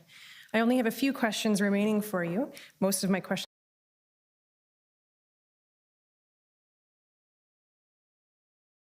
have already been asked and answered. Could I ask you to please look at WIN 50992? Well, this is coming up. Mayor Dilkens, this is a letter from yourself to the Honourable Helena Jasek, Minister responsible for the Federal Economic Development Agency for Southern Ontario. Do you recognize this letter? Yes, I do. Okay, if you could scroll to the last paragraph on the page. You'll see here you wrote, Windsor Police and their partners in law enforcement have done an exemplary job in quickly clearing the illegal occupation and maintaining the security of Huron Church Road for over 400 million in goods that travel this crossing each day. Unfortunately, the price of that economic security has meant a significant and sustained loss for small and medium-sized businesses who operate along Huron Church Road in Windsor. If you could keep scrolling down. And you'll see here that you ask or you urge the minister to show the same level of leadership and support the business community along Huron Church Road as was showed to Ottawa businesses who managed through the pandemic and now must cope with police barricades designed to protect our national economy from those who would seek to disrupt it because they oppose Canada's pandemic-related policies. Did you receive a response to this letter and request? Yes, I received a phone call from the minister, and then the federal government provided funding and business support for the businesses affected by the blockade. Okay, and just to confirm, was it the federal government or was it the FedDev program? I'd have to double check, but through this federal minister, the funds flowed to our Invest Windsor Essex organization, who acted as the clearinghouse for businesses affected to make application and receive payment. Okay, and they received those funds? Yes. I just have a question. If you could pull up, please, the clerk, bring up Win 402240. And while this is coming up, Mayor Dilkens, it'll take a moment. My friend Commission Counsel asked you questions, if you'll recall, about your March letters to Minister Freeland and some others, and then also a second letter to former Solicitor General Jones. And what you see here, is this your letter from dated March 17th to Minister Jones, Minister Mendicino, and Minister Blair? Yes. Okay. And if you could just go to the second page, second to last paragraph, please. All right, you'll see here, Mayor, that you wrote that the recent blockade incident at the Ambassador Bridge highlighted a vulnerability in our governance model. Can I just ask you to go slowly when you're reading for the interpreters? Thank you for the reminder. The City of Windsor is certainly responsible for local infrastructure, and the Windsor Police Service is capable of providing adequate and effective law enforcement for our community. That said, the need for broader collaboration and support from provincial and federal governments to bolster the safety and security of our borders appears obvious. Can you tell the Commissioner and give us some of your thoughts about what role you think each of the three levels of government, federal, provincial, and municipal, should play in protecting the Ambassador Bridge?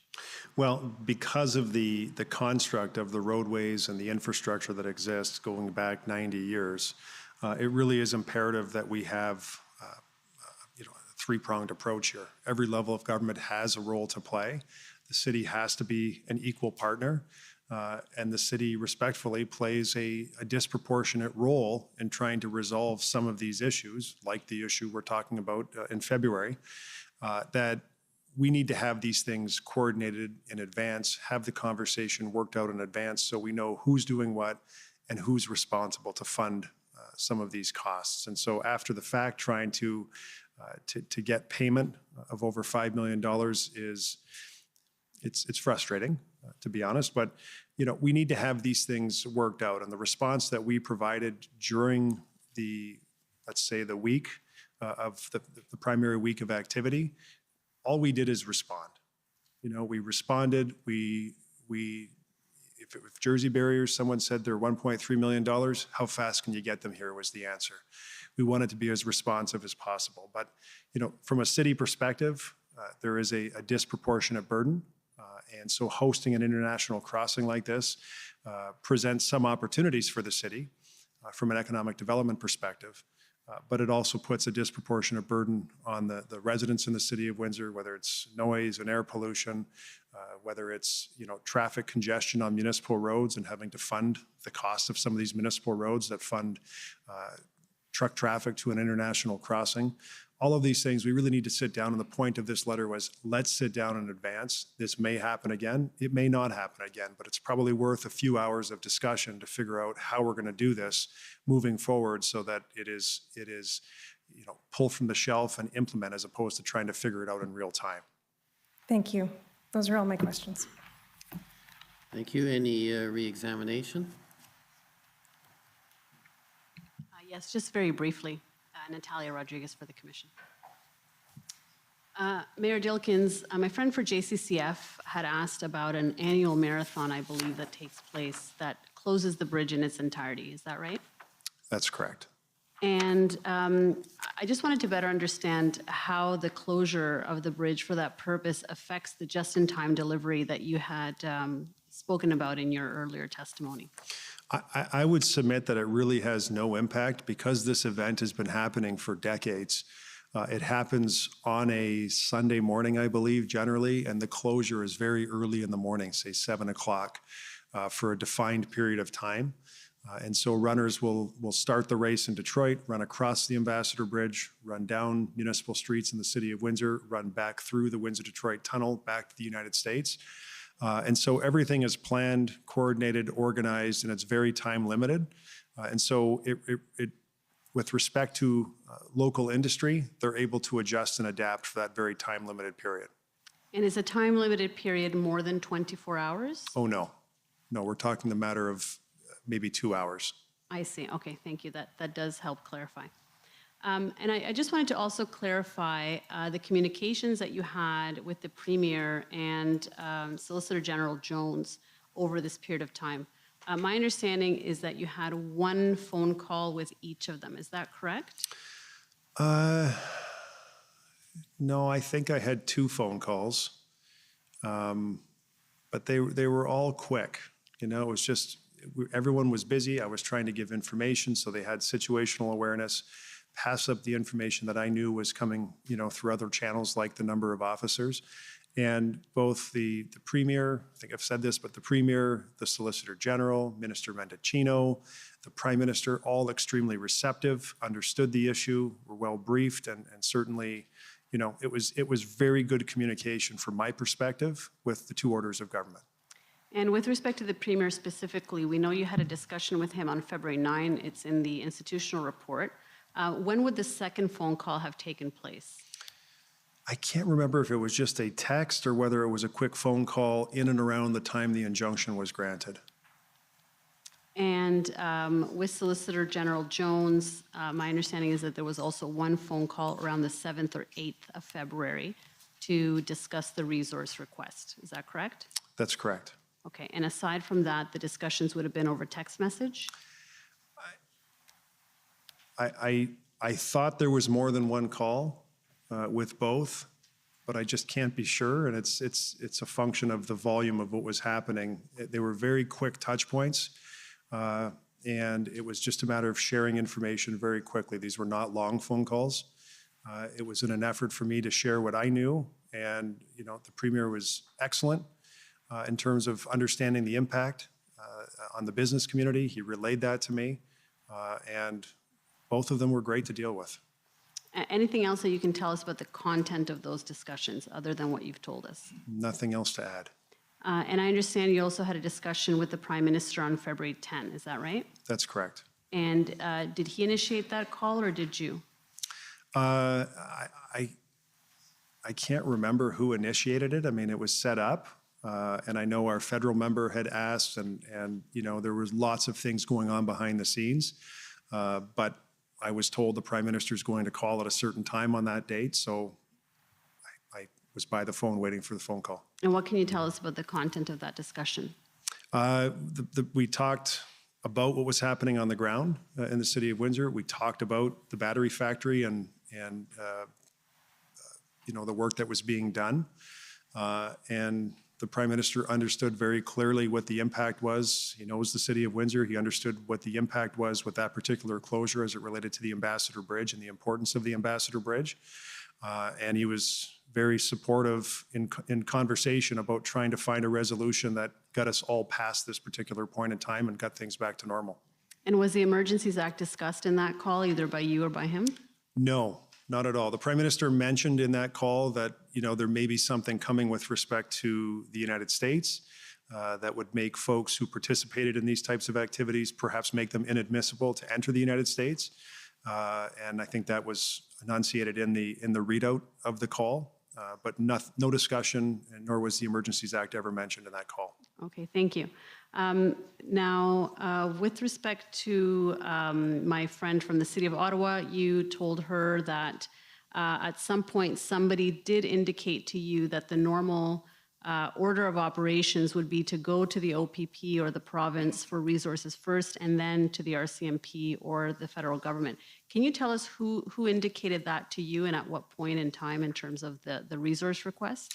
It came up in a conversation with Minister Mendicino, but I didn't, you know, I knew that was the order of operations. He knew that was the order of operations, so we had a quick discussion about that, and I relayed to him that my primary concern was getting the resources here on the ground so the response could be provided. I never felt like the federal government was sitting on their hands and not wanting to act in any way. I always got the sense that they were very receptive and trying to be a partner and trying to solve the situation and to find resources that would be helpful. So there was no sense that RCMP resources could be delayed as a result of having gone to the OPP first, for example? I never felt that way. No one ever enunciated that, and I don't believe that to be true. Okay, thank you. And finally, my friend I believe, former Chief Slowly, spoke to you about the in-camera board meetings that you had. I want to clarify, who requested that these meetings be held in camera? I did. You did? I did. And why was that? Because I anticipated that police would feel more comfortable to share operational details that we would not want to be in the public forum. And I also wanted the board members to feel comfortable to ask any question of the chief or the administration that they felt needed to be asked. And so in camera was the best place to do that. And I thought it was right then, and I think it's right now. Thank you very much. Those are my questions. Okay, well, Mayor Dilkens, thank you very much for your testimony. You're free to go, and thank you, sir. Very appreciated. Thank you. Okay, next witness. I think you have a procedural matter to deal with first. Yes, Commissioner Eric Brusso, Commission Counsel for the record.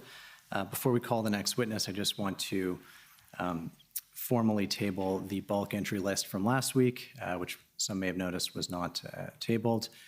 The list being entered today was first circulated on October 24th.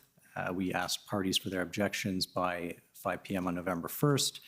Commission Counsel received those objections, removed those doc IDs from the list, and the final list consists of 250 documents identified by Commission Counsel working on the police aspect of the Commission's mandate, as with the prior lists, emails, plans, a number of documents which we did not have time to put to the witnesses.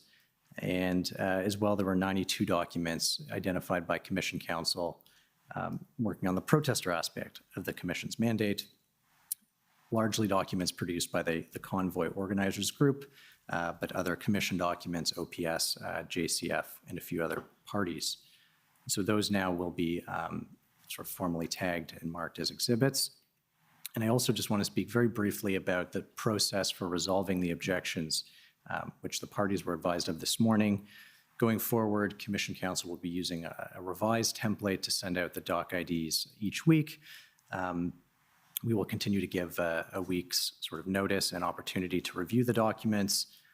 By 5 p.m. the following Monday, we will ask for the parties to put their objections in writing within that Excel spreadsheet. We will, as Commission Counsel, put them together and then try to deal with them directly with the party who has objected. And if not, Commission Counsel will embed their responses within that sheet, which will then be up to you, Commissioner, to sort of make a decision on the admissibility.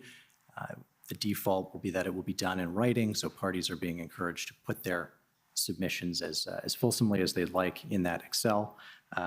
Oral hearings will be sort of exceptional, subject to your discretion. This is the process which we will use starting today for this week's bulk entry. And at some point, we will communicate a timeline for dealing with all of the objections which have accrued to date. So I just wanted to put that on the record. And now I'd like to call the Commission's next witness, which is Deputy Chief Crowley of the Windsor Police Service.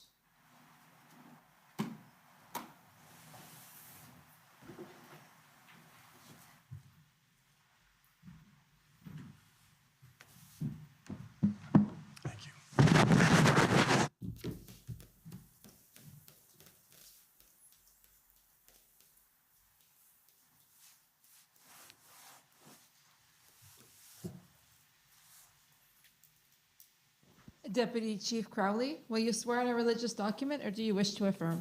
It's the Bible, please.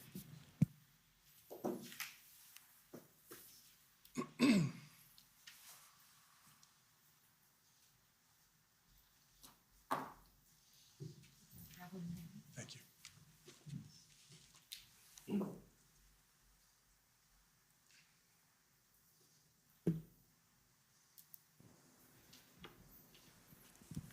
For the record, please state your full name and spell it out. Jason Crowley, JASON CROWLEY. Do you swear that the evidence to be given by you to this commission shall be the truth, the whole truth, and nothing but the truth, so help you God? I do so swear. Thank you.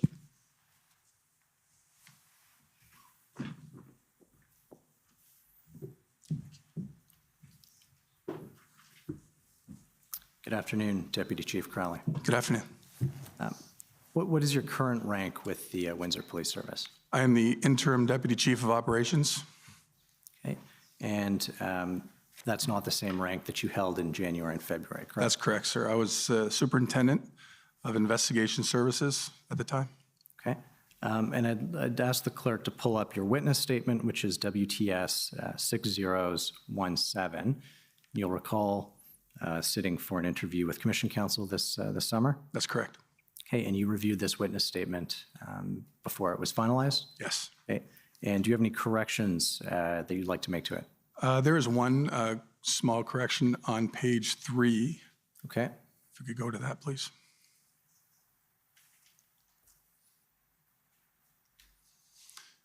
I think it's near the bottom.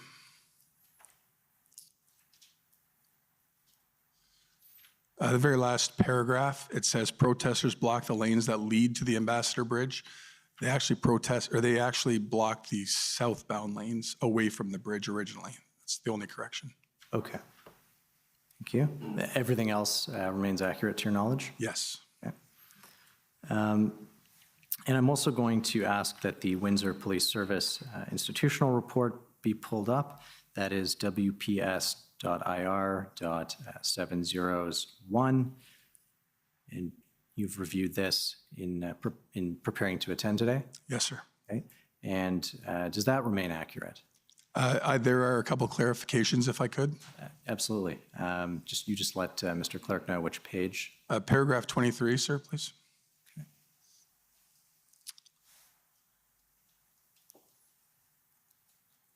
More of a clarification, it says the public order units were from the OPP and Waterloo service started to arrive on the 9th, I believe. Can you scroll down just a little bit, please? Yes, on the 9th. Yeah. So they did, it was like slowly through the night. They weren't deployed that night. They were just slowly arriving amongst other agencies as well. But that was just a clarification. They all didn't show up on the 9th. Okay. The other clarification is paragraph 58.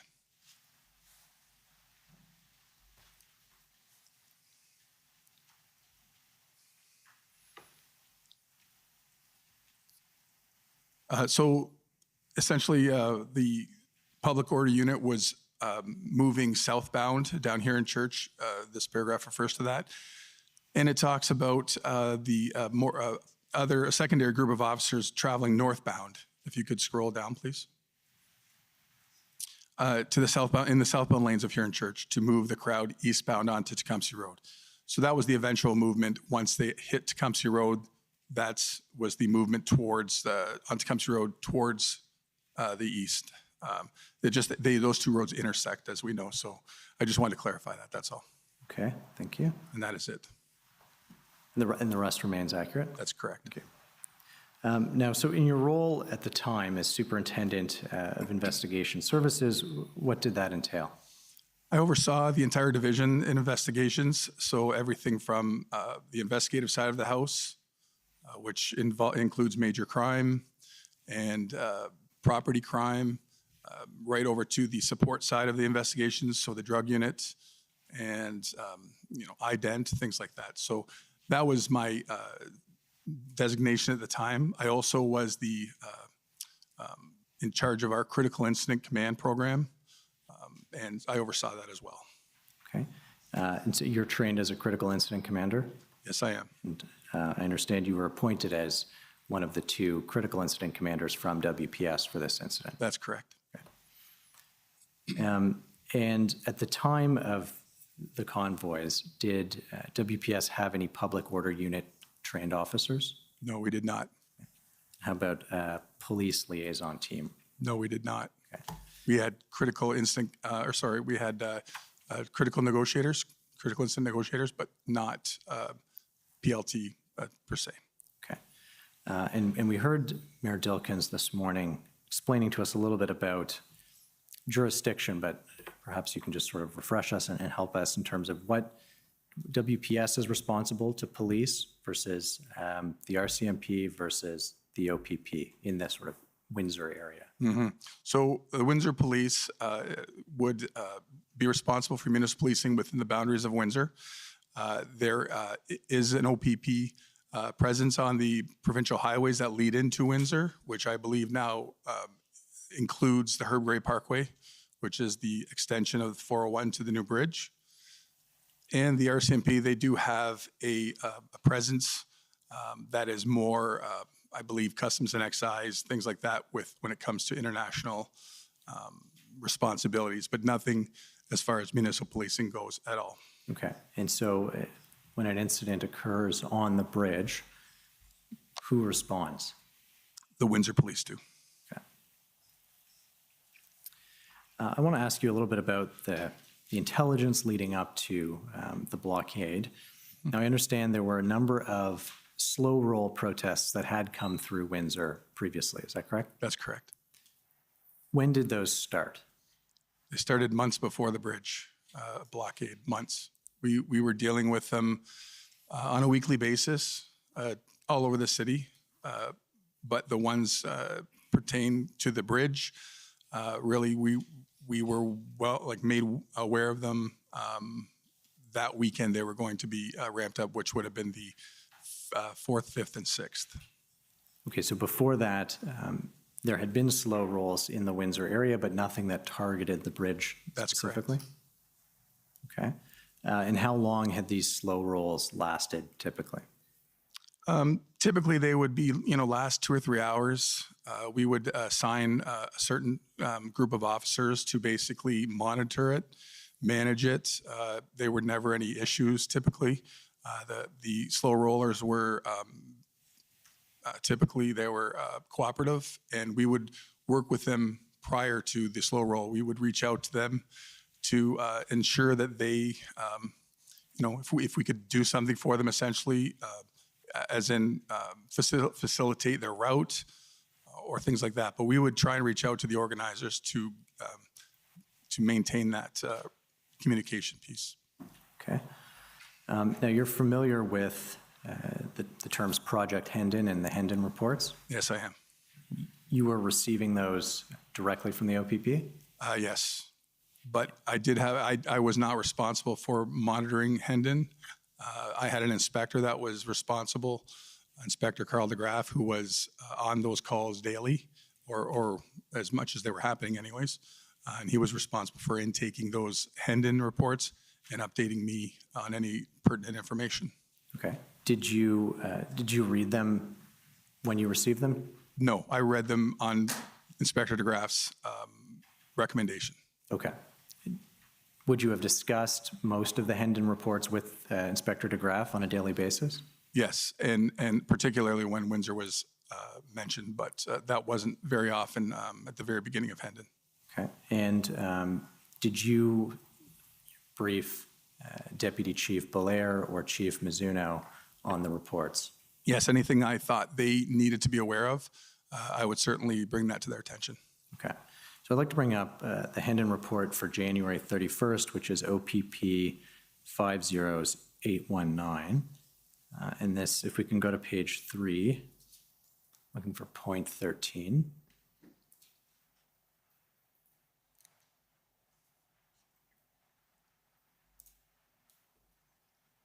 This is, like I said, from the 31st. So point 13 says, open source information suggests that truck drivers from the United States plan to block the American side of the Ambassador Bridge in Windsor to coincide with Canadian drivers blocking the bridge in Windsor. The available information does not include a date or time. So do you recall seeing that at the time? I think I do, yes. Okay. And what steps did the Windsor police take to prepare for that possibility? Again, this is our best source of intelligence, so we would obviously meet and discuss potential blockages, but there was also reports saying that numerous bridges might be blocked. So we would basically just keep that intelligence handy. I still am actually on the Ontario Association of Chiefs of Police Emergency Preparedness Committee. And these are the things that were discussed during almost a daily meeting on that committee. Okay. Would this information have gone to the OPP from Windsor Police, or this is coming to you through the Hendon report and you're sort of learning of it for the first time? This was being learned about for the first time, essentially.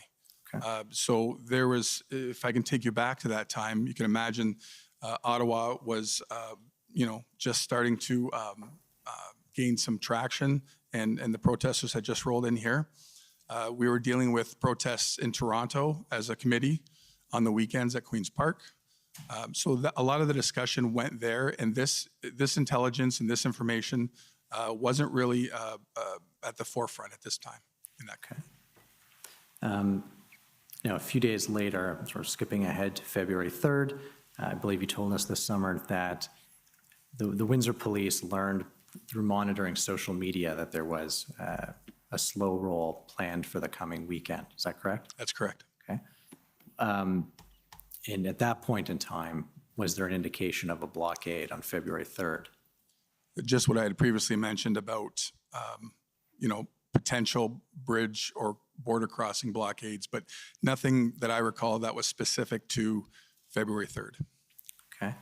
And from what I understand, at that point, perhaps it was a little bit more serious, and Chief Mizuno actually sort of put you in charge of the Windsor Police Service's response to that intended slow roll. Is that correct? That's correct. Okay. And what did that response look like? At this point, I met with our patrol inspectors. I asked for an operational plan from them regarding the slow rolls. They seem to have more traction and be a bigger entity than we have been dealing with. So I was asking for an operational plan. I also started to include members of the bridge. So CBSA, the bridge company, was their contact, so indirectly they were involved. Our intelligence unit, I included them quite a bit. So this is the day that meetings really started about, okay, we're going to deal with these slow rolls, but what if? This is where these conversations started. Okay. And what was the plan? I mean, you mentioned what if. What was the plan if the slow rolls just blocked the bridge? Well, this was the problem. So I think it's been discussed prior to this about the difference between intelligence and information. Intelligence was was limited, in my view, at this point, about a confirmation of a blockade or a slow roll that would bear hug the bridge. To me, it was more information at this point. We still didn't explain how they would do it, how it would be done, and what we could do to stop it. I think what we really were thinking at the time, this bear hug idea, if you can recall the geography of the bridge, it's essentially the road is a circle around the entire bridge property. And they talked about the bear hug, and if vehicles went around the bridge and stopped, that would essentially shut down the bridge. So that's kind of where we were thinking that might happen. So we tried to put some mitigating plans in place there for that. Okay. And if I could just stop you there for a second, because we've talked about slow rolls and how the Windsor Police Service took steps to facilitate those in the weeks leading up to it. I mean, Section 132 of the Highway Traffic Act prohibits unnecessarily slow driving. And so a slow roll, depending on the speed, would be contrary to the Highway Traffic Act, correct? Correct. And so why was it that the Windsor Police Service was, to use your words, sort of facilitating those protests? So we were of the mindset, amongst other police services in the province, we were trying to find that balance of people's ability and right under the charter to protest. We felt it was better to work with the protesters to facilitate their slow rolls. It maintained public safety, which is what we were concerned about. And we did not certainly want to escalate any situation. And it was in the model of the way slow rolls were being policed throughout the province. If we could pull up OPP 50825. I'm taking you to the Hendon report dated February 4th. And Mr. Clerk, if we go to page 6, there's a section entitled Ontario Open Source Information, Media and Social Media. And so this right there, the second point, commercial truck drivers and supporters may conduct slow rolls on roadways near the Ambassador Bridge over the next 3 days and may attempt to block the bridge on February 7th. I think this is the first time that there's actually a kind of specific date to a potential blockade. Is that right? That's correct. Okay. And in light of this information in this Hendon report, what steps were taken to prepare? So not undifferent to other slow rolls, we were in communication with the organizer. Very cooperative, worked with the police, supportive of our involvement. We had no issues with this slow roll group for that weekend. But as the weekend progressed, this intelligence became a little bit more solid, I would say. And that's when, by the Sunday, which would have been the 6th, we started to gain more information about this date being legitimate of blocking the bridge. Again, the problem we ran into was how are they going to block the bridge? We had no intelligence. Again, the geography of the bridge is very porous as critical infrastructure in the middle of our west end, with side streets and access to the bridge, exits to the bridge. It's not as easy as a one way in, one way out. So we were trying to make considerations for numerous plans, but nothing was in stone because we didn't know what we didn't know. Fair enough. I'd like to take you to the operational plan for dealing with the slow roll now, which is WPS 401883, although it might actually be 5 zeros. I think WPS has used 9 digits.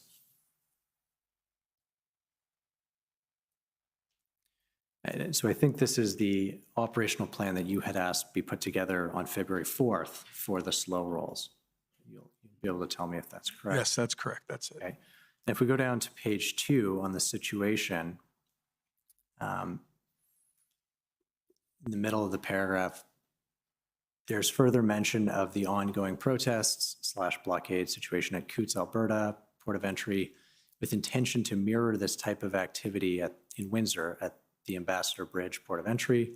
And if we can go down to the execution on the same page, the 4th point, they will be utilizing this route for 3 days, and then consider Ambassador Bridge blockade on February 7th, 2022.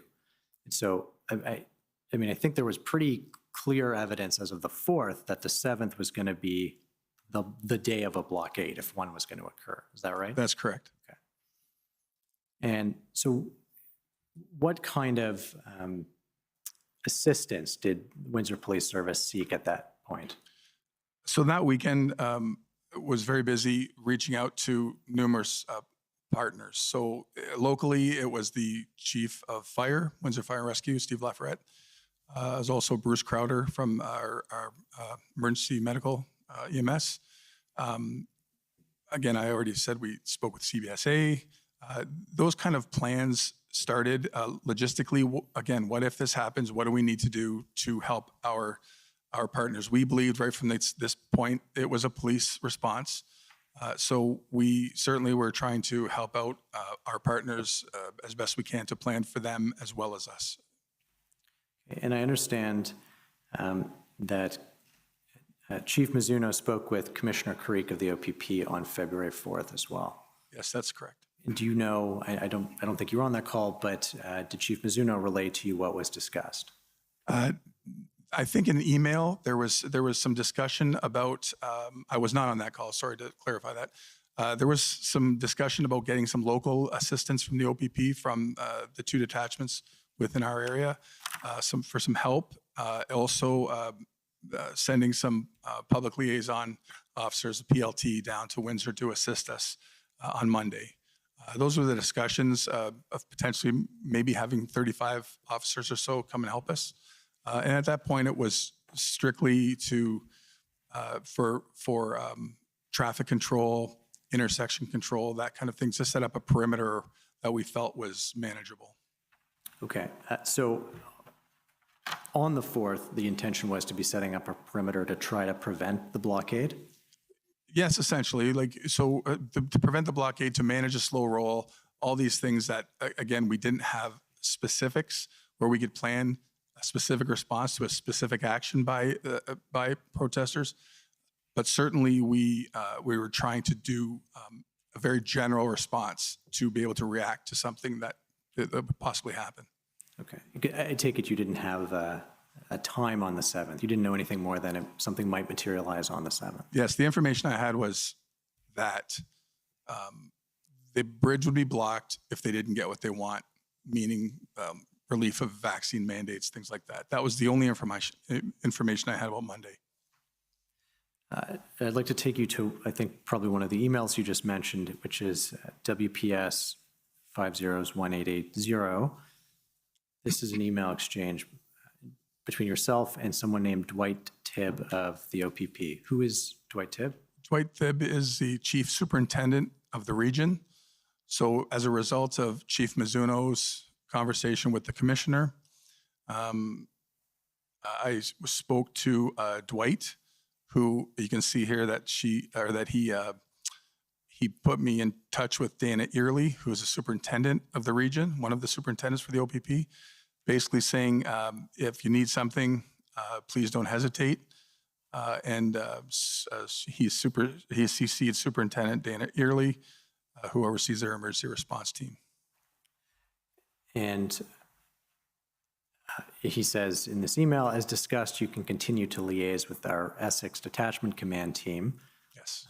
Should intel be received or action by demonstrators taken to shut down the bridge, don't hesitate to reach out. So, yes, that original discussion with the Essex Detachment Command team was more of an information sharing session at that point, and they were going to monitor the 401 for us, but exactly what the intention there was to continue discussing with them.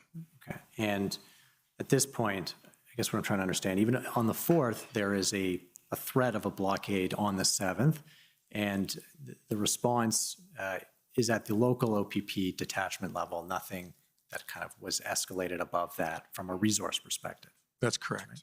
I would call those like informal requests. Okay. And I think you mentioned earlier that there were 35 officers dispatched as part of that? Approximately, yes. And those would have all come from the Essex detachment? Essex and Lakeshore and anywhere that might be close to those. Okay. I'm assuming. I can't say for sure, but I would assume. And your summary of our interview this summer mentions that you spoke with a CBSA officer and RCMP officer, border integrity officer on that day as well. What can you tell us about that? That's correct. So my first call was to a chief superintendent RCMP officer in London, who put me in touch with Kevin McGonigal, who is a border integrity officer. I believe he's also out of London, but he was the closest contact for me as far as the RCMP goes, as the border, it pertains to the border. So I spoke with Kevin and basically said, their resources were stretched thin because of other potential threats to other borders in the province, but certainly they had people on call and that they would assist as needed or as could be. Neither of them were, neither the CBSA nor the RCMP were taking steps to prepare for the blockade? Not at that time. In speaking with CBSA, I asked them if they had an operational plan, I believe on the Friday, the 4th, and they didn't.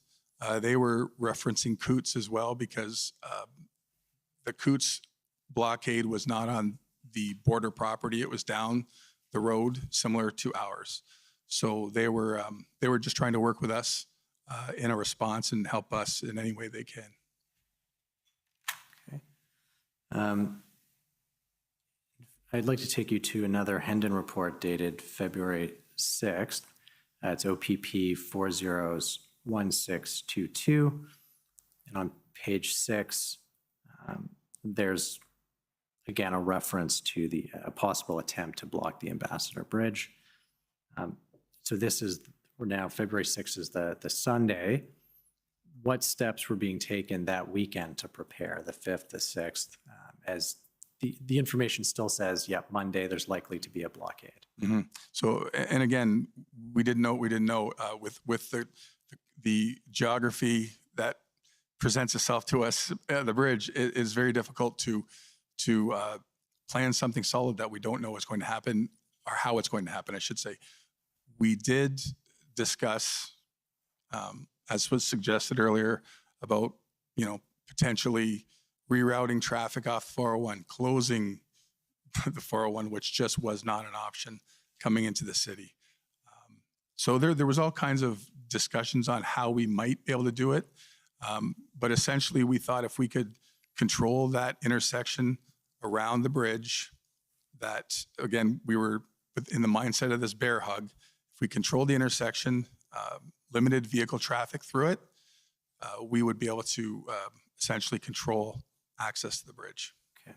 And we'll talk about that in a moment. Okay. But that evening of the 6th, there was a slow roll protest at Micmac Park, correct? Yes. And what happened there? That was the first noticeable difference in any of the slow rolls that we'd had. There was a little bit more aggression by the protesters at Micmac Park. There was a fair number of them. And that was the first time that officers had to actually disengage some of the protesters because of the aggression that they showed. Disengage from the protesters? Yes. Okay. Again, we're trying not to escalate things. We're trying to plan, knowing what is going on in Ottawa at the time and in Coots, we're trying not to escalate anything and work with, as all the previous slow rolls, we're trying to work with the protesters.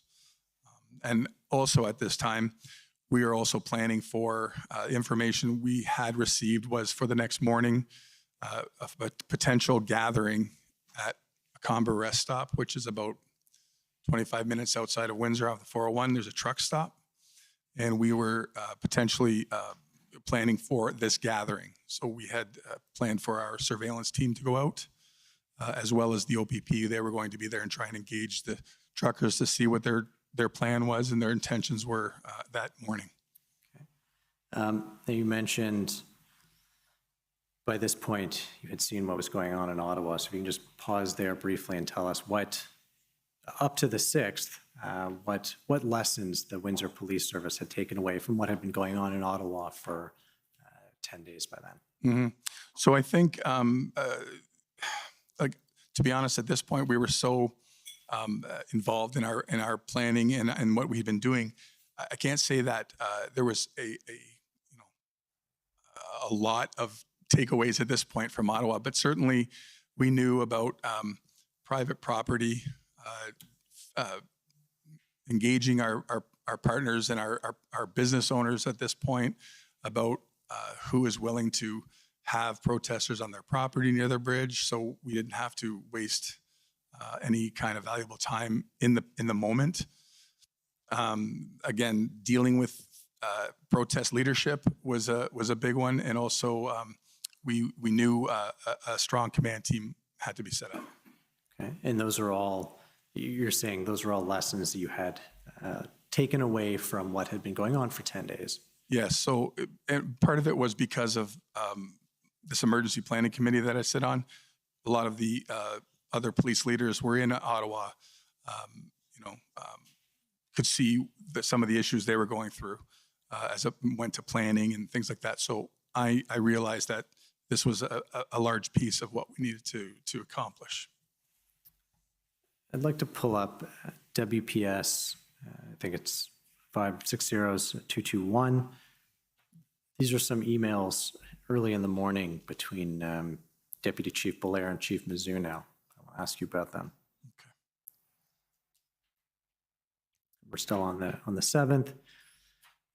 Chief Mizuno emails Deputy Chief Belair, if we know when they are coming and where from, any thought to stopping the convoy and negotiating some terms before they reach the bridge? sounds like they want the transports to lead the convoy with everyone following, so there may be an opportunity to try to control it.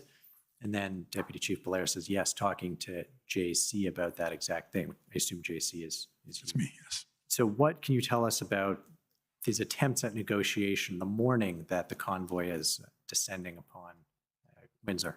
So this was one of the major differences from Ottawa. Again, we assumed a lot, seeing what we had seen here. This is not, so at Comber that morning, there was some trucks, which there always are going to be trucks at the truck stop, but there was more pedestrian cars than we expected. We had information again that there was convoys sitting in concession roads off the 401, hiding, waiting to join the trip down the 401, which never materialized. But it was something we thought, okay, that's the information. That's what's happening. But the main difference was it wasn't all semis. It was a lot of pedestrian vehicles, pickup trucks with flags, and at this point, when we were there, we don't know who a protester is at that point, other than people with flags, for instance. So it was very difficult to even determine who is a protester and who's just driving down the 401, essentially. So stopping a convoy just wasn't as easy as it sounded. Okay. And I understand that ultimately there were sort of multiple groups of protesters that set up in Windsor. Was that apparent at this stage, the morning of February 7th? I wouldn't say it was as obvious as it became. At this point, like I had said, we had very good relationship with the organizer of the slow rolls. And that was that Sunday group was that first different group that we said, okay, there's a different leadership faction here. And in fact, the original slow roll organizer actually pleaded with the other group not to block the bridge. So we had to develop that relationship with him to, on our behalf, try and plead with him not to do it. So that's the first, but it wasn't as obvious down the road. And did that original slow roll organizer ultimately participate in the blockade of the bridge? I don't believe he did. I just can't say for sure, but I don't believe he did. I'd like to go to WPS 60266. These are emails between yourself, somebody at the RCMP.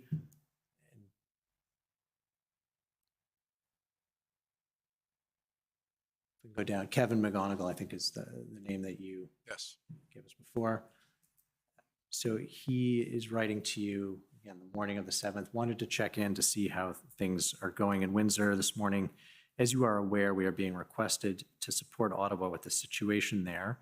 We will have to balance operational response in all of our border points, especially Windsor, Sarnia, Erie, etc. Evaluating what is going on in those locations will assist with our decisions. So I guess my first question is, what sort of pre-February 7th assistance was the RCMP making available, or had they made available to the Windsor Police Service? At that point, it was just a connection that was made with Kevin and offering, if there's anything they could do, let him know. It was more of an intelligence thing, I think, at that point. We didn't really utilize Kevin McGonigal's services at this point. And there's sort of a reference to needing to balance operational response.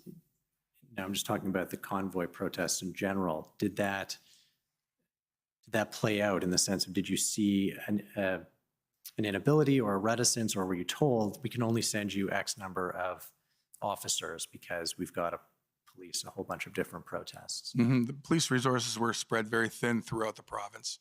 It was very clear to me, being as a part of the emergency planning committee, it was quite clear that resources were in high demand. So yes, I saw that quite clearly. I think you told us this summer, and it's in your statement, that you attended a meeting of the Ontario Association of Chiefs of Police committee that day on the 7th, and you were told effectively the same thing. There's a limit to the number of resources that we have for Windsor. That's correct. And how about when it came to the OPP at this stage on the 7th? were you being told the same thing? There's, we can only give you X number of officers, vehicles? Yes, at this point, the bridge had not been blocked. So we were, we were okay with just having boots on the ground, providing traffic, resources at that point. But I had sent Dana Early an email, I believe the night before, or maybe this on the 7th, asking, hey, if things go a bit sideways here, how available is any POU resources? So that was really my first, again, informal ask, just to get an understanding. If we need to look that way, what does it look like for you? And what was the response? I'd have to see the email exactly what the response was, but at this point, Dana was working with us from London still, basically trying to put resources together. And I think the response essentially was, if you need something, we're going to supply it for you. Okay. And I think I've got the email. You'll tell me if I'm wrong. If we could pull up WPS 60374. This is an email from February 8th. This may not be the one that you're looking for, but you reach out to Superintendent Early and say, hi, Dana, I received direction from Aurelia to contact you if our blockade occurred and began to get to a point where extra resources may be required. It's relatively manageable. I know your people are very spread out, but my ask at this point is if we were to need POU or PLT down here, what would availability be? This is the email? This is correct, yep. And again, I don't know that we have her response, not in this thread, but what was the response in terms of availability? Again, I think it was, let us know what you need and we will try and make arrangements, essentially. And what kind of coordination occurred with the CBSA at this point, once the blockade started? So at the very beginning of it, we were managing the blockade from our Windsor Police headquarters in a project room. To later in the day, we moved to the EOC and stood it up. At that point is when I expanded the command team and invited CBSA to be a part of the command team. So they supplied personnel at that point to be that direct link with us to CBSA. And they were providing intelligence and any information they had along with the resource at that point. Which other organizations were part of the command team? At this point, I would say CBSA was the only external partner that was in the EOC with us. We had expanded our internal resources to include major crime at this point. We expanded to include more intelligence officers, along with the sergeant that was already in the command team, and some more resources for logistics because it was growing. We needed some help. Okay. If we could pull up WPS 60235. This is an email with Glenn Miller of the OPP about the availability of the OPP's PLT for Windsor, to Windsor Police. Go down to the email as the last paragraph, as we speak, Brad is reaching out to Sergeant Mike Acton, PLT, if he could have his resources immediately deployed to Comber, as it's anticipated those in attendance will be leaving at 1000 hours. So were the OPP PLT able to reach the protesters before they set up the blockade? That's a really good question. I don't recall if they did or not. I had never heard of PLT till this weekend, okay. Unbelievably. And I don't recall if they made it or if it was just regular OPP officers discussing intentions with the Comber people. Ultimately, there were OPP PLT deployed to Windsor. Yes. And I think you told us this summer that they had some success. Yes, that's correct. Can you expand upon that or elaborate on that? So in those first few days when we were really relying on just essentially, mostly Windsor Police resources, we had some difficulty in negotiating ourselves with all the protesters. Again, we talked about the fractured leadership and different groups. The PLT, how it was explained to me, I through local OPP resources where, they have relationships with a lot of people through different protests across the province. That's their role, to maintain these relationships. And because of that, trust is built, and they are able to, basically fulfill their mandate with the negotiations with any kind of demonstration. In this case, they were able to, and again, it was so dynamic over the first 4 or 5 days with lanes closing, lanes opening. I can't tell you times or days, but there was numerous times where lanes were open and closed, but essentially it was PLT doing that for us. They had also brought in a couple of minor tactics with printed pieces of paper for officers in their notebook for common messaging, handouts for the protesters. So it was all about education and communication with them, and they did a fantastic job. Do you know why, when they succeeded in opening a lane or a couple of lanes, those lanes would then subsequently re-close or be blockaded again? Yes. So we had we were monitoring many open source sources for intelligence. We actually heard a lot of the conversation from the protesters about their conversations about the police on Zello app. And so that was part of it. We could hear the infighting. So somebody would negotiate a lane open and someone else would step up and say, no way, we're not giving this to the police. And their people would come and clog it up. And then we would hear that right on ground as well. So it was quite obvious that the leadership was not, there's no solidarity there for sure. Now I want to move ahead to the evening of February 7th, and there's an event that happens on the property of Assumption High School. That's correct. Can you describe that for us?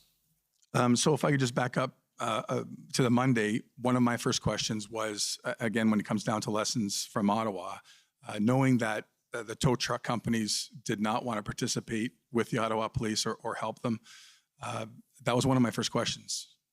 We have a contract with a company in Windsor, and to Inspector Crosby, I remember asking her, are they on board? And she said she already asked that question, and they were. So that was good news to us.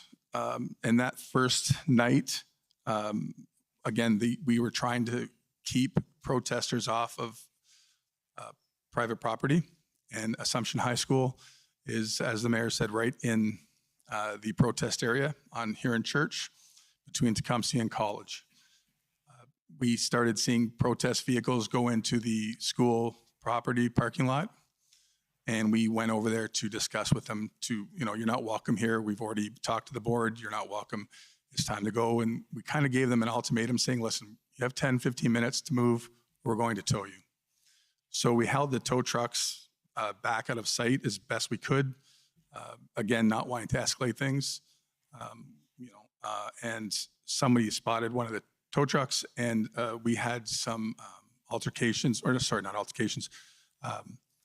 Some of the protesters came out of their cars with tire irons, and we were at times, not only on this occasion, but almost outnumbered and getting swarmed a little bit. And again, having our officers have to disengage to not escalate. So then they ended up moving after some negotiation, but that was the Assumption High School incident. Okay, and just jumping ahead a bunch in the story, but you mentioned wanting to keep protesters off private property as something that you had learned from the experience in Ottawa.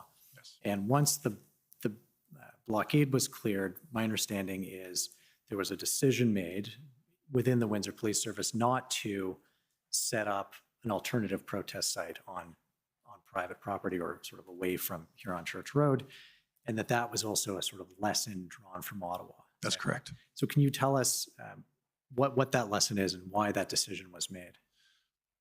So under the Trespass to Property Act, we cannot remove someone from private property without, we act as an agent for the owner. If they are not, if they're willing to have someone go to their property and not be removed, then the police have no authority there to remove them. So we did not want to give any kind of spot for the protesters to basically congregate. Essentially right there at Tecumseh Road, we have very large parking lots. There's a grocery store and numerous, it's a strip mall essentially. So it's a very big parking lot. So that could have really led to some another protest area essentially. Plus we had smaller businesses, the cab company, all these places that we just did not want to interfere with business any more than we already had, and keep things under control. Okay, so there was no option to continue protesting in the way that had been the case once the blockade was cleared. That's correct. Sort of going back in time to the establishment of the blockade, can you tell us how that unfolded the evening of the 7th? So we had carried through with the plan that we had talked about with trying to control the intersection of College and Huron Church, which is the first intersection south of the entrance to the bridge. And what we did, we established control of it with traffic officers, our traffic enforcement officers, by basically just letting 2 or 3 cars go at a time. And if they went on the bridge and crossed, then we'd let another 2 or 3. So that's how we controlled it for quite a while, actually. Same with coming off the bridge. We would try and do that best we could. And then I think doing that for some time, it was frustrating the protesters. Again, we're listening to open source media, and they were getting frustrated with us. So I think the comment was, one of them basically said, I wonder what happens if I just stop my truck right here in the southbound lanes. And that's what happened. That truck stopped, a pickup truck stopped, I would say 200-300 meters south of College. Another one stopped and another one stopped. And next thing you know, all 3 lanes were blocked. And that's how it started. So from there, the traffic started to clog up very quickly. And within probably 20 minutes, there was a line of semi-trucks that were just regular commuters for industry,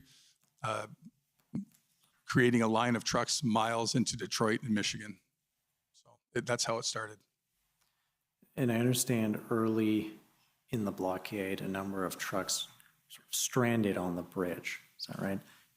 How were they cleared? How and why? So the why would be, people were stuck on this bridge for hours. The bridge is almost 100 years old. So we were worried about structural integrity of the bridge. We were worried about commerce. We were worried about people having no, food, water, washrooms being up on the bridge. We wanted to get that bridge cleared off. So the how was very difficult. So again, the geography of the bridge, there's one main entrance that comes out onto Huron Church Road, which is southbound. There's a secondary entrance, or exit, sorry. If I said entrance the first time, I meant exit. There's a secondary exit that turns to the west and goes up a small road, part of Huron Church beside the bridge towards Wyandotte. And then the only other access to the bridge is off of Wyandotte Street. It's an entrance. So at that point, again, very dynamic. There was blockages at all 3 at times. So at points we were using an entrance on the north side of the bridge for exiting. We were trying to get out that secondary exit, which was impossible because cars and trucks had clogged that small section of Huron Church just west of the bridge almost instantly. There was a decision made at one point by myself to allow trucks access to College westbound, which I didn't want to do because that was our emergency route for fire, because their fire station is just east of Huron Church. And if protesters clogged College, we were in a bad way. But there was just no other decision to make at that point. We literally had to do what we could to clear that bridge. So, and again, with negotiations through all that to allow us to essentially, open this part, open that part, to eventually clear the bridge. And I think the bridge was cleared of traffic by about 10:20 at night. So they were up there a while. I want to pull up WPS 60356. This is an email from February 7th, and it's regarding the Ambassador Bridge Corporation and the president of the corporation. So you're not on it, but Gary Williams sent an email to, looks like M. Murphy. I don't know if you know who that is. Mark Murphy's an inspector of patrol. And it's essentially relaying a conversation that Gary Williams has had with the president of the Ambassador Bridge Corp. And Mark says, I will forward to DeGraff and Crowley to deal with. Thanks for the heads up. So first of all, did you get that email and sort of deal with it? I don't know if I got this email, but I definitely got a message either directly from Murphy or from our communication center, our 911 center, that this call was coming into them as well. The bridge company was not happy with us. I think they thought we were blocking the bridge. And we were just trying to tell them we are doing the best we can. And my question to them was, have you stopped letting trucks on the bridge? Because that just wouldn't help us to continue to let trucks on the bridge. So at some point, they started routing traffic to the Blue Water Bridge, which at this point, they had no issues there. So, do you know why they thought Windsor Police was blocking the bridge? I don't have a clue. And how, was this your only sort of contact with the company, or did the Ambassador Bridge Corporation weigh in or sort of get in touch with the Windsor Police throughout that week? Yeah, I can't say I didn't have any more conversation or contact with the bridge company at that point. That was my only contact with them. Okay. Do you know if anyone, do you know if Chief Mizuno or Deputy Chief Belair did? No, I don't. No. And how about just, again, generally speaking, other interests, unions? There was some evidence this morning about Stellantis, this new EV battery manufacturer, I think. But what was the sort of economic pressure like from the businesses in Windsor? So being in the AOC, I mean, we were approximately 10 kilometers away from the bridge. So I was getting reports, but to be all honesty, the pressure that we felt, just knowing the impact of what was going on in the EOC was enormous pressure. We felt that we wanted to do more, but we were so handcuffed at this point with what was going on. But certainly, just reports in mainstream media and the economic impacts, we knew it was humongous. It was just giant. So is it fair to say, I mean, you were aware from reading the news that this was having an impact, but you weren't personally aware of pressure being exerted on the Windsor Police Service to... No, that was not in my realm at that point. But growing up in Windsor, I grew up my whole life. I understand the essence of how important that bridge is to our community and our country, to be honest. So it's just not lost on me the impact that would have. Okay, I'd like to go to WPS 60609. So move ahead to Wednesday, February 9th.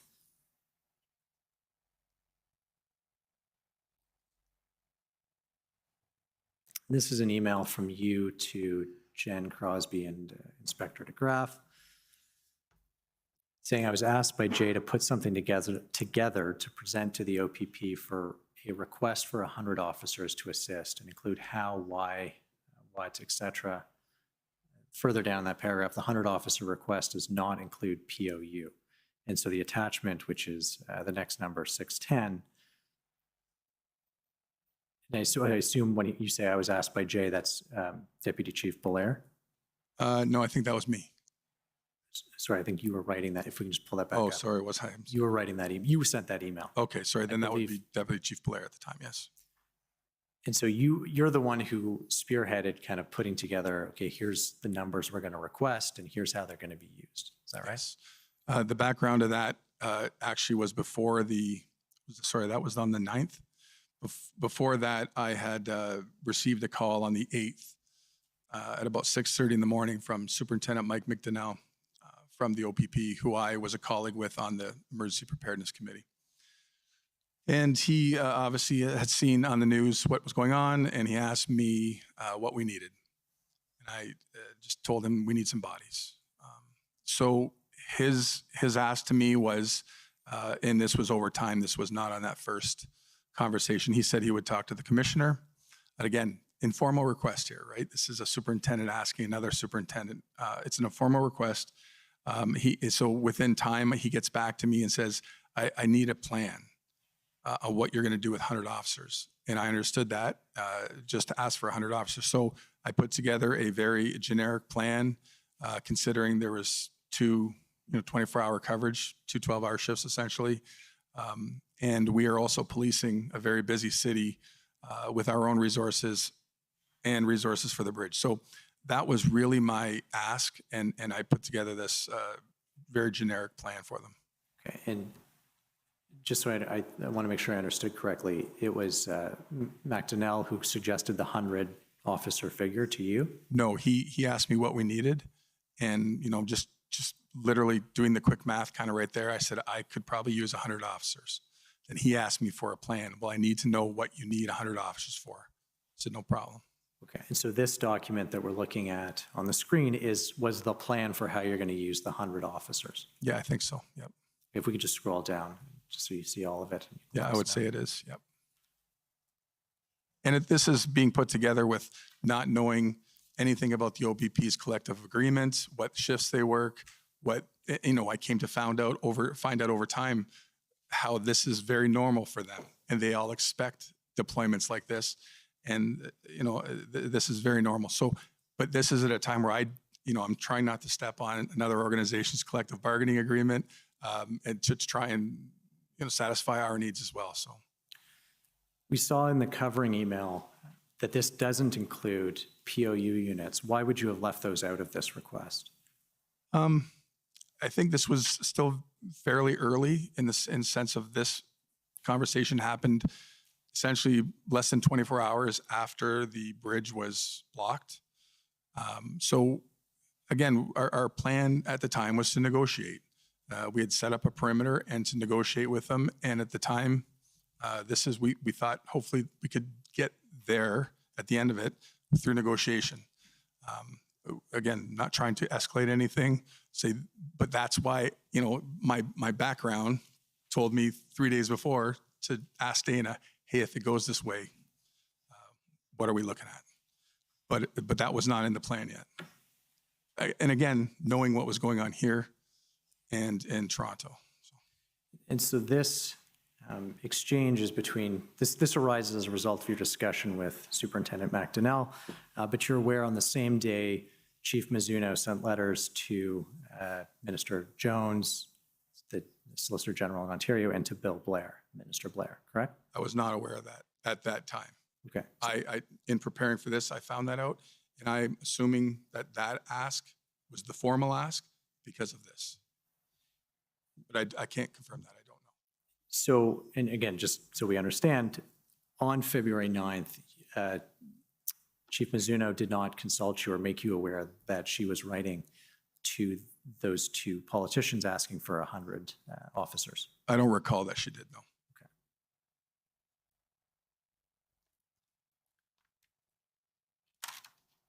Now, if we could pull up WPS 60827. And so apart from seeing the letters, do you remember any discussion with Chief Mizuno or Deputy Chief Belair at the time about that correspondence to Sylvia Jones or Bill Blair? No, I don't recall that at all. I was sending situation reports to them regularly, and there may have been conversations back and forth, but I don't recall them, to be honest. So I'm showing you an email, and again, you're not on this email, but it's an email in which Commissioner Creek of the OPP is writing to Commissioner Lucky of the RCMP, and it's subsequent to Chief Mizuno's emails and letters to the ministers. It says, Chief Pam Mizuno and I had an opportunity to discuss the attached correspondence. Currently, Windsor Police does not require the deployment of additional police officers from the OPP or the RCMP. And so what I'm trying to understand is, do you know why the about face? I mean, that morning, Chief Mizuno had said, we need 100 officers, sent the letters directly to the ministers. And then that evening, it's, according to Commissioner Creek's email, everything's fine. Yeah, I can't explain this. I did not know about this when it happened. I mean, if you look at the time, it's 11:20 at night on the 9th. I was working straight midnights at that point.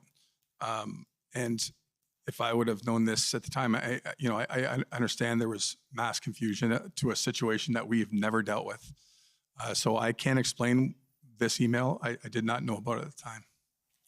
And we heard this morning from Mayor Dilkins that there might have been some issue or confusion over going to the OPP and the RCMP, and that the proper channel is to go to the OPP first. Was that something that you were made aware of around this time? No, but the Police Services Act of Ontario is quite clear that if we can't provide our own, for instance, in this case, public order unit, we need to go to the OPP.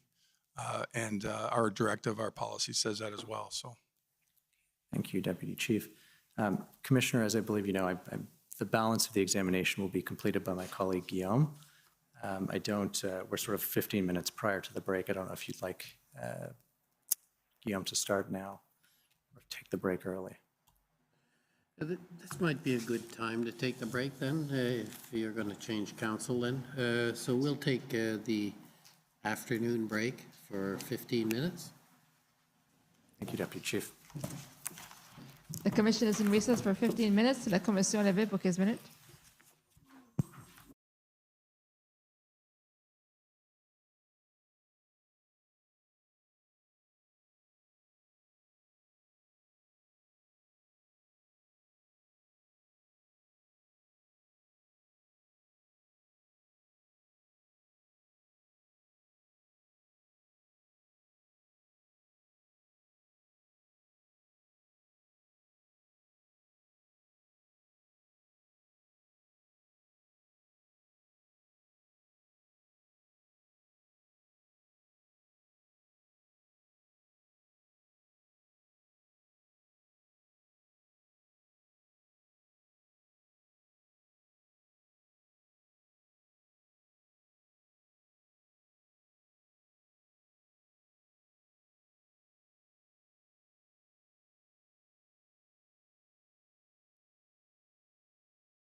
Freedom in 2022 is your right to disagree with me anytime on anything in your heart, online, or in the public square. Freedom in 2022 is also your right to live your life however you see fit without hurting me or, for that matter, being bothered by me. But freedom in 2022 is in very real danger under constant attack by Justin Trudeau through his censorship bills, his attacks on gun rights, his attacks on farmers, and his attacks on peaceful protesters. These people have even tried to denormalize our flag. At Rebel News, we're not afraid to have dangerous discussions that Justin Trudeau, the media, and big tech censors say we're not allowed to have. And we want to have them with you at our upcoming Rebel Live events, first in Toronto, November 19th, and again in Calgary, Saturday, November 26th. I'll be there with dozens of other Rebels and Rebel-adjacent free thinkers, and I hope that you'll join us. Just go to rebelnewslive.com to get your tickets today, but do not sleep on this, because these tickets are going fast. See you soon.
So there was a little bit of drama before that second testimony because you saw the OPS, the Ottawa Coalition, the OPP all objecting to having some of the evidence show, some of the videos shown, even the panel appearing on the stand.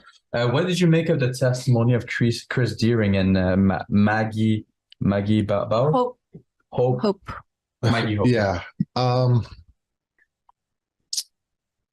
Chris Deering has become a friend of mine since the Convoy. So, you know, I've heard the story about not only his experience in Afghanistan when, you know, 3 of his team got killed in that LAV 3 because they hit an IED and his LAV 3 went 100 feet in the air, killed 3 of them instantly, flipped over. The turret fell out of the vehicle. Chris fell out of the vehicle, and it's a miracle it didn't fall on top of Chris. But he had fractured his pelvis, bones in his face, his legs, everything. Like he's severely, and he's got a traumatic brain injury. Mm-hmm. And, you know, there's that aspect to it. But and I've heard the story directly from Chris before about the arrest and what they've done. And I've seen the video, but I felt today that listening to that testimony when he was up there on the stand, I really personally struggled with it. It took me everything I had not to walk out of the room. Yeah. And I know Maggie's story as well. And it's both disturbing, but what I found really offensive was the OPS, how vigorously they tried to block the victim testimony that we had versus the 2 individuals on the first day of the testimony, the Ottawa citizens, right? Mm-hmm. So they want to put their witnesses out there. But they really tried hard to block our witnesses because they knew that it was going to be very damning for them.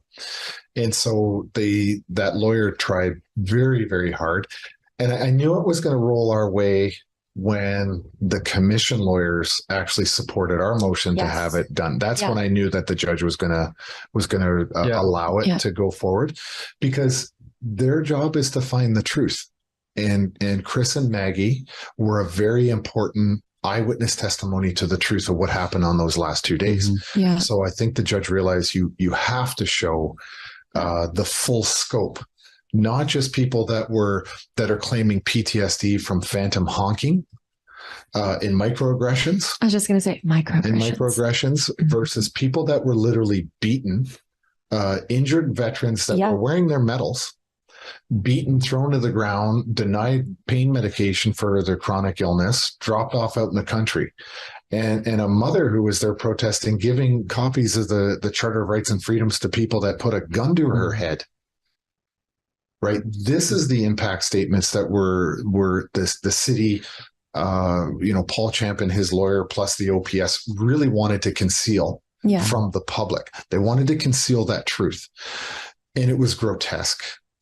And it's shameful. And I hope that those lawyers go home and have a good stiff drink and reflect on what they tried to hide from the public today. Yeah, or a really good, long, hard look in the mirror. Yeah, absolutely. I was holding my breath when Commissioner Rouleau, it was going to be his, he was going to either go for it or it was going to be dismissed. And I was literally on the edge of my seat in that media room because I was like, if there is a line, we're going to see right now if there is a divide and if he sways to one side. The lawyer, his first name is John. He's the lawyer that cross-examined me for the commission. Is that right? Yeah, I think so. He's the lawyer who cross-examined me for the commission when I went up. Yeah. I am absolutely impressed with him. And all of the commission lawyers were handpicked, I was told, by Justice Rouleau to do the role that they're doing. And I have been absolutely impressed with him. Yeah. And I started to really pay attention to his line of questioning about a week ago. And honestly, I think I might have even been critical of Justice Rouleau's, I bought into the rumors he was a liberal, and I might have even tweeted about it. And I regret that. I regret that because I've seen nothing but professionalism from Justice Rouleau and that team of commission lawyers. They are solely focused on the truth, and that is what they're pursuing. And I bought into what they're doing, and I'm very, very impressed. I'm very proud of what they're doing. And they're not even my lawyers, but I'm very proud of the work that they are doing to pursue the truth, because as far as I'm concerned, they are the Canadian public's lawyer right now. And they're doing a great job. Yeah, I fully agree. I've seen nothing but professionalism from Justice Rouleau and Judge Rouleau, Commissioner Rouleau. And professionalism doesn't mean that you're fully nonpartisan. Professionalism doesn't mean that you have no political bias.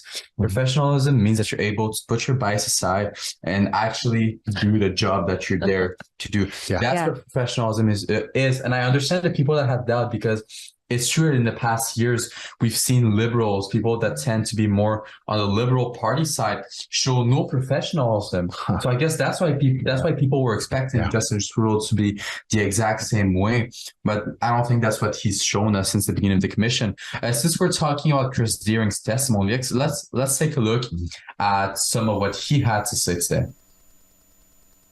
I succumbed and I gave myself to the police. And as the police took me down, again, he knew he kneed me in my side, kicked me in my back. I was laying down. I was in the fetal position on my back. He kicked me in my ankle, my foot. As I was laying down, I had my hands completely up. I'm saying, I'm very peaceful. I'm peaceful. I'm not resisting. I was then punched 4 or 5 times in my head. I had a knee on my back to keep myself down. I was on the ground for 1.5 to 2 minutes. My hands were zip tied. The officers slowly picked me up, and then we slowly proceeded to the processing line. We get to the processing line. The day was -20. I had no gloves on. At the beginning of the processing line, we were standing there, and I had asked, the duration of the processing line was 1.5 to 2 hours. So I was standing there in the cold for 2 hours.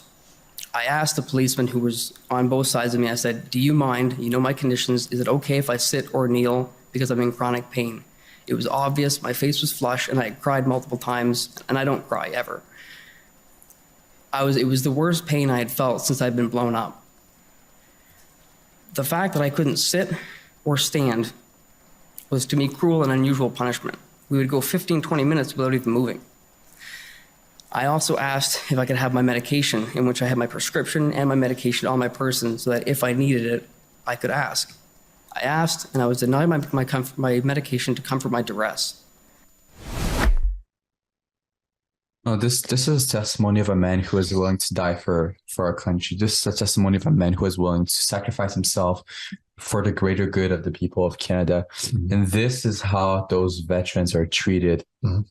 In Justin Trudeau's Canada. You know, I remember before Justin Trudeau became prime minister, maybe after he was elected, before his second election, he had a campaign event where he went in a gym and there was a guy who stood up and said, "Why aren't you doing more for the veterans?" And he said, "Well, that's not our fault. That's not our fault. They're asking for too much. It's the conservative, it's the conservative party. It's Stephen Harper that did to the veterans what we're seeing happen to them." And this is how he treats veterans nowadays. And that's quite a famous clip. And that really, I have to admit, that is incredibly frustrating to the veterans and the military community, that clip. Mm-hmm. And you know, when you say to a veteran that a veteran is asking more than we're willing to give. Stepping back. So for instance, a perfect example is the POU response. Superintendent Early put that plan together with her team, consulted us after. There were other times, for instance, and I don't want to jump ahead too often or too much, but on the Saturday night, for instance, there was a bomb threat. It was a tactical call. I stepped up and took the lead on that. So those are the kind of things, you know, and again, even though if I'm making decisions at that bomb threat, Dana was right next to me and we're talking about decisions as they're made, you know, because that's that shared command. So that's kind of the dynamic, if that helps. But that's the model. Yes, this provides a lot of clarity. Thank you. Maybe we can jump to February 11th about the approval of the operational plan. We can pull out the operational plan just to refresh your memory. It's WPS 1440, page 2. That's not the operational plan itself, but it's an email that presents the operational plan. I'm wondering,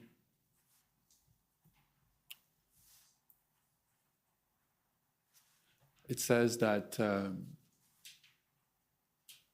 it's Inspector Yunnan who was in the planning team under under Superintendent Early, and emails are about the plan, and he says, please reply all with your approval of the plan so that our municipal partners have the recorded approval. I just want to understand why it was necessary to have the approval recorded for your purposes. So the part of Dana Early's team was the public order commanders. So that would be Jason Yunnan, Inspector Yunnan, and Angela Ferguson. The two inspectors were in charge of their OPP public order units. They would come up with a plan because they're the subject matter experts. Just like in any critical incident, that's what a critical incident commander relies upon. They're subject matter experts to come up with a plan, and then within the framework of critical incident command, the commander will either approve it or not approve it. May have questions about it, may have, may suggest things that may be added or deleted, but essentially they have questions or they'll be able to approve or not approve that plan. So it's as a critical incident commander, it's not Superintendent Early's job or even maybe not even her subject matter expertise to physically make that plan. So that's why it has to be approved by the critical incident commander, because the CIC is essentially in charge of every decision that's being made in that command team. And that's why you had to have her approval for your records? Yes, because in that planning team, though, there was other POUs involved. We had other municipalities in that public order unit. So the public order commanders have come up with this plan. They sent it to Superintendent Early because that's who's in charge of the public order plan. And then she approves it. And in that process of approval, she consults with Inspector DeGraff, myself, whoever was there, and is there any concerns? Excellent. Can we pull out now OPP 00004557? I understand this is the overall Ambassador Bridge operational plan. Just have a few questions on it. I'm wondering, it took only 2 days, in fact, to come up with that plan. Do you have any insight as to why it was so quick? Well, this is why you rely on your subject matter experts. So, this planning informally starts with those first few phone calls and emails to Superintendent Early, hey, we might need some public order help. So the situational reports were going to her and her team before they even came to Windsor. So they knew the geography, they knew what was going on with us, they knew what was happening with the protesters. So when they get there, subject matter experts can work very quickly to come up with a plan to essentially clear the bridge. And that's what happened. And on February 11th as well, not only the plans were approved, but the province declared a state of emergency under the EMCPA, and there was a civil injunction that went into effect. That's correct. It was quite a busy day. Yes, it was a very busy day, actually. Did either of those, either the declaration of emergency or the injunction, have any effect on the plan or the operation itself? I would say the injunction was impactful for us. It allowed,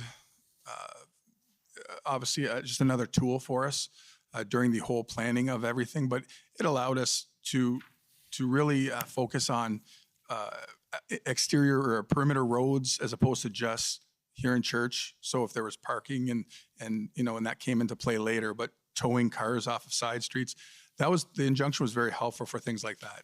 It was another tool. Plus, of course, it was another charge that we would be able to lay if we had arrested anybody.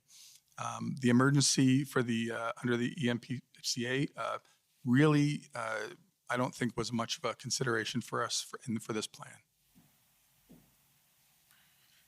And so I understand that charges were laid under the breaking of court order criminal offense under the criminal code.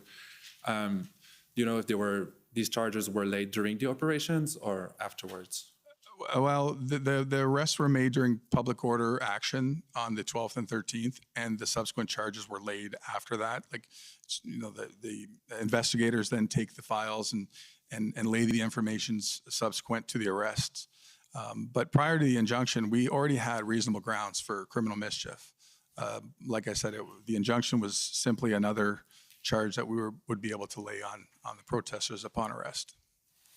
And I would like to move to the operation itself. I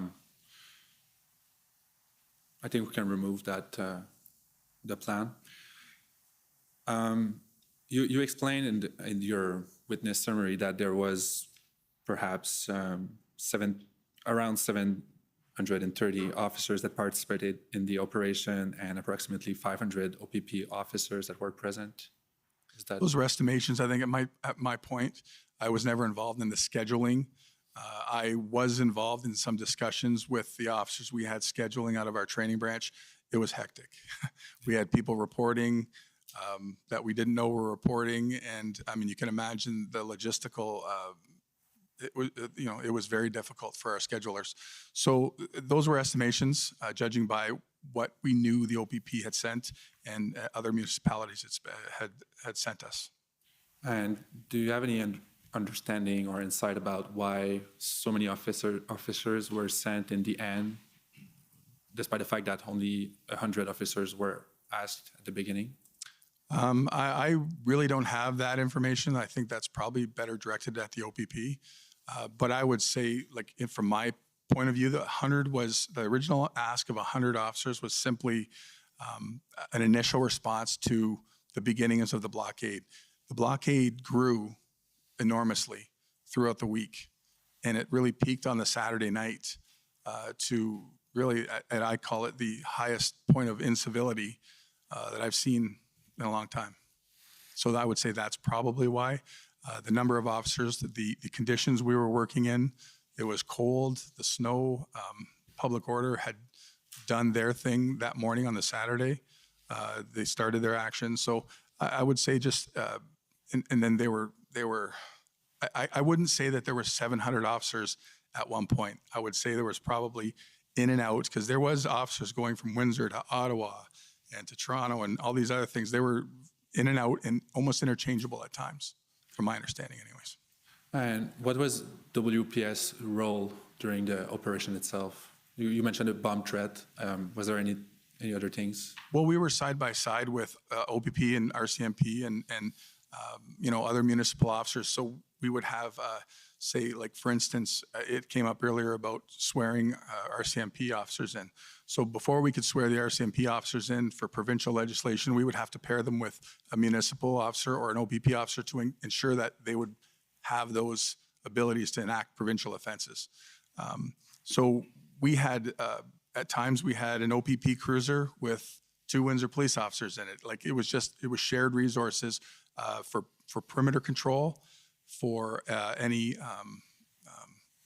kind of uprising that we might need, like the bomb call, or we had an abandoned house fire at one point in the area. So these are the kind of things that we were trying to manage, that perimeter with the boots on the ground, those initial officers other than POU. Okay, and the operation lasted from the February 12th to the 13th? That's correct. And would you consider the operation a success? Yes, I would consider it a very successful. We had, eventually, I think we charged 44 people. I think that was the number. We had no injuries, no property damage, and we were able to clear that bridge relatively quickly, in my book anyways. And now moving on from the operation, on February 13, I understand that WPS, the Windsor Police, and the OPP both adopted a joint traffic plan. That's correct. We can pull up the plan if possible. It's WPS 00000711.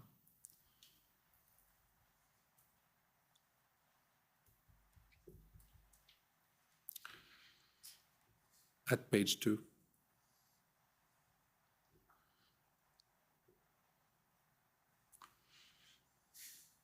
So the goal of that plan was to prevent a further blockade. That's correct. And if we go at page 2, there's that mission statement, which is basically the same of the February 9th operational plan, about establishing and maintaining a safe flow of traffic, respecting individuals' charter rights. If we move, it's here as well. The immediate action plan, it says what you mentioned, that if members observe an imminent highway blockade and form reasonable grounds of an offense is about to be committed, officers will intervene to prevent a blockade if it is safe to do so. I'm just curious as to how both interact, preventing a blockade and respecting individuals' charter rights and freedom. So at this point, when we had basically control of the area through jersey barriers and police presence, we had no problems with protesters that were still in the area on sidewalks. And there wasn't very many of them, but there were a handful, mostly up at the Tecumseh Road area at Huron Church. And that was okay. So that was still respecting people's right to come out and protest on the sidewalk. We don't want you to block critical infrastructure. And then relying again on the OPP's experience in these long drawn out, protracted demonstrations, we adopted this plan that mostly was from their experience. And so we were able to control that area from essentially EC Row Expressway to the bridge through jersey barriers. And if there was protesters out on the sidewalks or even on foot in some of the parking lots, we just allowed it. So the limit, so to say, is blocking an infrastructure or a highway. That was a no-go, but as long as it's off the highways on. Well, at this point, we were dealing with like probably under 10 protesters. Again, I'm still working midnights at this point. So the crowds at night were, 4 or 5 in the morning, people were sleeping. So you might have 5 or 6, 7 protesters on the corner of Tecumseh and Huron Church. That was okay. We weren't going to remove them. They were off the road. They weren't, in any danger, and they were allowed to protest. Understood. So you briefly mentioned the plan itself on the ground consisted of establishing jersey barriers all along Huron Church Road. I think Mayor Dilkens explained it this morning as a pipeline to allow the trucks to go directly from the 4-1 to the Ambassador Bridge. Is that correct? That's correct. We had left a safety out in case somebody accidentally got up and tied up at Tecumseh Road, but we didn't advertise that. If somebody came across and said, hey, I really don't want to go on the bridge, I'm just here on accident, there was an out for them. But essentially it was a tunnel of jersey barriers from the expressway to the bridge, yes. And members of the public were not allowed to just go on the highway without a lawful reason or justification on Huron Church Road? No, the bridge was open. If members of the public wanted to go over to the States, they could have used that. But once they would have to enter at the expressway, which was very, a few kilometers south of the bridge. Okay, but they had to move forward and go towards Ambassador Bridge, or else they could not just hang on Huron Church Road. No, yeah, they could not stop, and but we didn't have that problem. We didn't, not to my recollection at this point, anyways. We had anybody stop and try and block that, but there was numerous threats of it, and that's why we would reevaluate every single day to where the traffic plan was and when can we start demobilization of that traffic plan. It was very measured and very conscious of what the intelligence was and what the potential threat of protesters coming back to block the bridge. Again, open sources, we were hearing people asking other protesters from Ottawa and Toronto to come down to Windsor. We're going to come at them again. We're going to block the bridge again. This was daily. So we would reevaluate with our intelligence, our information every day, and then act accordingly from there. So were there any situations where the traffic management plan was helpful in preventing any blockades? No. It was helpful every day. Yeah. I know it was a major inconvenience for the citizens of Windsor, and I think the mayor explained it well. People on the West End trying to get to the other side, of the east side of Huron Church, was very difficult. I would hear it on the radio myself of our local radio stations, and the frustration of the people, because that was closed, or not closed, but that was, we were controlling those roadways for a considerable amount of time. So we understood the frustration, but that's why we would reevaluate every day. We really understood the importance of maintaining that posture there by the bridge to ensure that we wouldn't lose it again. And just moving on to February 14th, the day there was a declaration of emergencies by the federal government. I'm wondering if you had any, because of the injunction was enforced, the AMCPA was in place, you had a traffic management plan. Is there anything that the Emergencies Act added to the situation, or helped you in any ways in preventing further blockades? I can't say operationally that we didn't use the Emergencies Act after that, but I can't imagine it didn't dissuade people from coming back. But that's just a speculation. We did not use the Emergencies Act at all. So you would say it may have had a dissuasive effect, but it was not used on the ground. That's correct.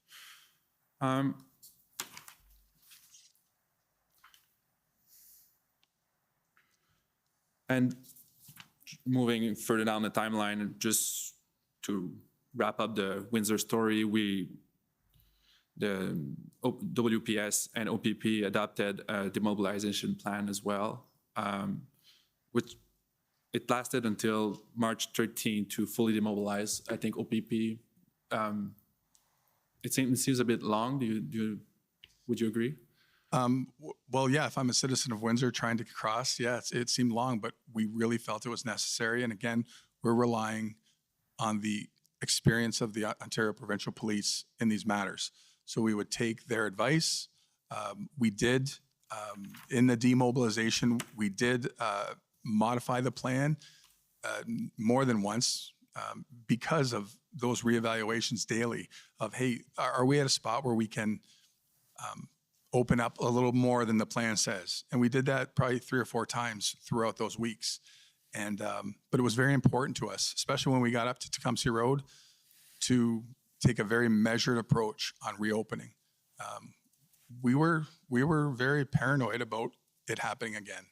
Was there any threats, any intelligence about a possible blockade happening further down? Just on open source. So I don't recall any credible intelligence or information from law enforcement, but I that's just my recollection right now. I could be wrong.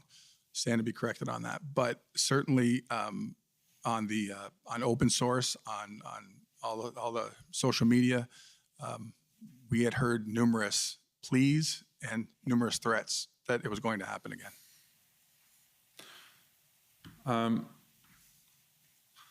Now that the Windsor story is complete, I just want to go to lessons learned, concluding questions for just a few questions. Would it be possible to pull up WPS 000002? It's the same documents that we viewed earlier about the debriefing by WPS about the Freedom Convoy event. If we can go on page 19, please.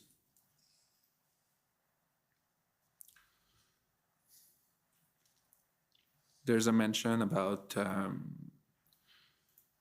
it's areas to improve about the initial patrol response, which I understand is before the blockade happened or before OPP arrived. It mentions areas to improve, issues with the operational plan. Is that in reference to the February 4th plan?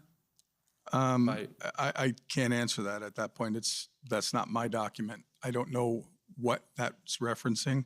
I would assume that that's what it's referencing. But again, we were a medium-sized service trying to police the city and deal with this at the same time. So, and just because everyone didn't know about an operational plan and the ins and outs of an operational plan, you know, some of these opinions may come from that, right? Like they didn't know what the, you know, we weren't communicating what the operational plan is to everyone in the organization. In your witness summary, you mentioned that if WPS had a public order unit at the time, it would have been able to come up with a better plan in responding to the initial stages of the blockade. We may have. It was very, even I think the protesters were disorganized at the very beginning, probably at the height of, because we talked about this fractured leadership that they had, they were probably as disorganized at the beginning as throughout the whole protest. So if we would have had a public order unit in place and the experience and the subject matter experts, I would think that we might have been able to act accordingly because of the just the state of that initial few hours. But again, that's an assumption by me. I don't know. I don't have that experience in public order. And it says also on that same slide, on the second point on the left side, extremely resource intensive, only a fraction of patrol officers remained to take calls.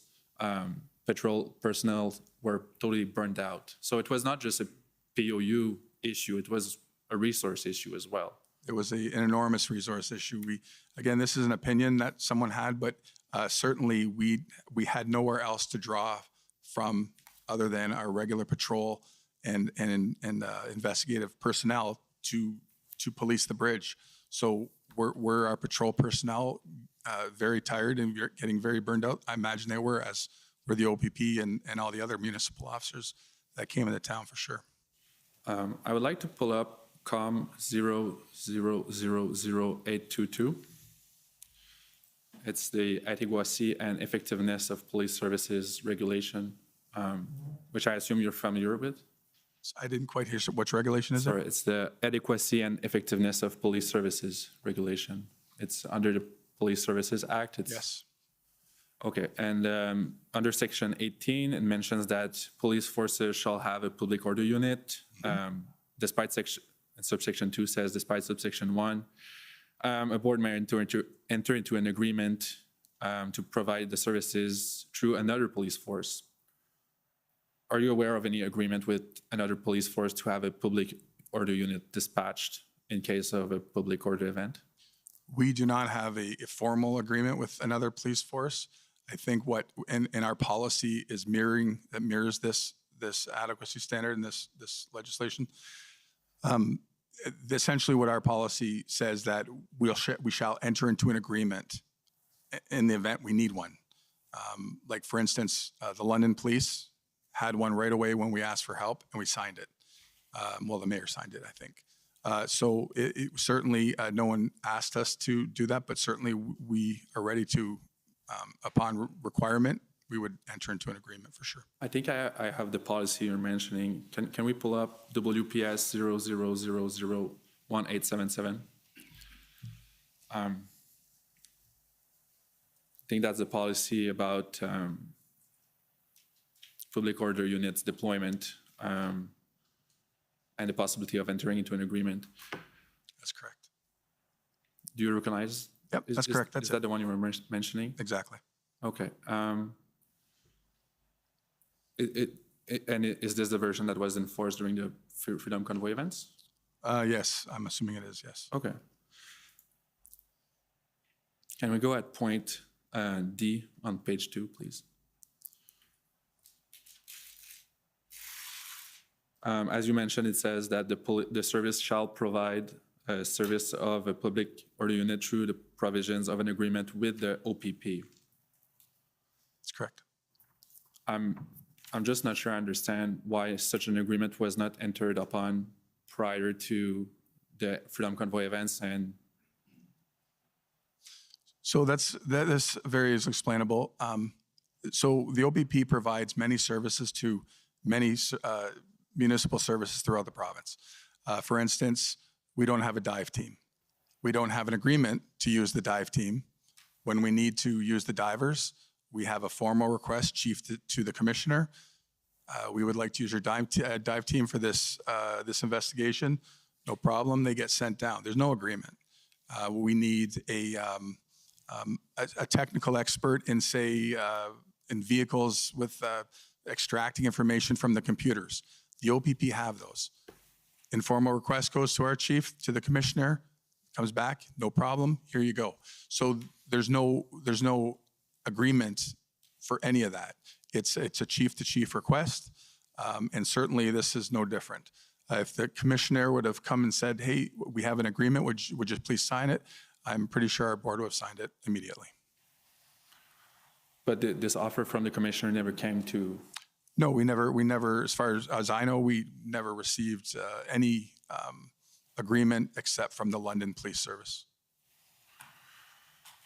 And you mentioned formal versus informal requests for assistance. I just want to make sure I understand what's the difference between the two, especially as it relates to public order units or assistance at large to a public order event. In your view, what's the difference between a formal or informal?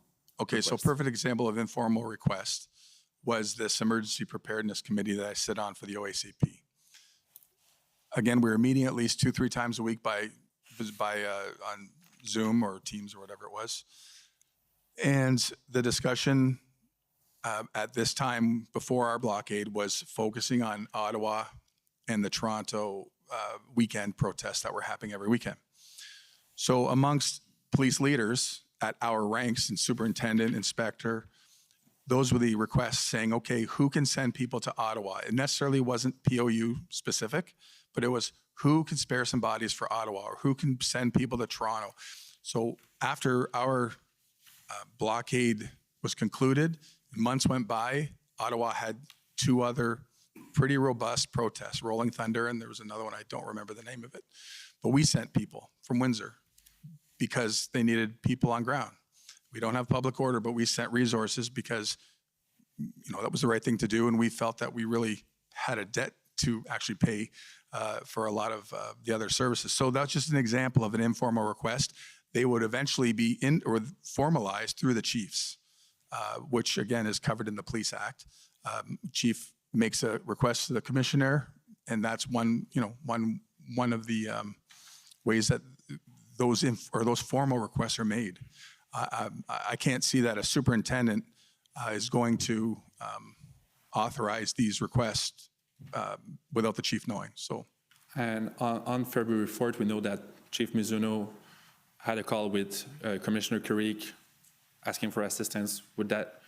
But I think you mentioned it was not a formal request for assistance. Do you know why? No, I can't really comment because I didn't know about that directly. Like I wasn't involved in that conversation. What I did get, what I think my testimony was that Chief Mizuno asked me to contact Chief Superintendent Thib because that was a small request and that wasn't a POU request. That was a local request to get local resources from the local detachments. And I don't think that is something that necessarily the commissioner was concerned with, a local request to the local detachments. And however, when you reach out to Dwight Tibb on the same day, would that be considered a formal request under the Police Services Act? Yes, I would think that just the formal request of resources locally, and the commissioner knew about it through the conversation with the chief. And but that was my direction. I was told to call Chief Superintendent Thib, and that was my direction, and that's what I did.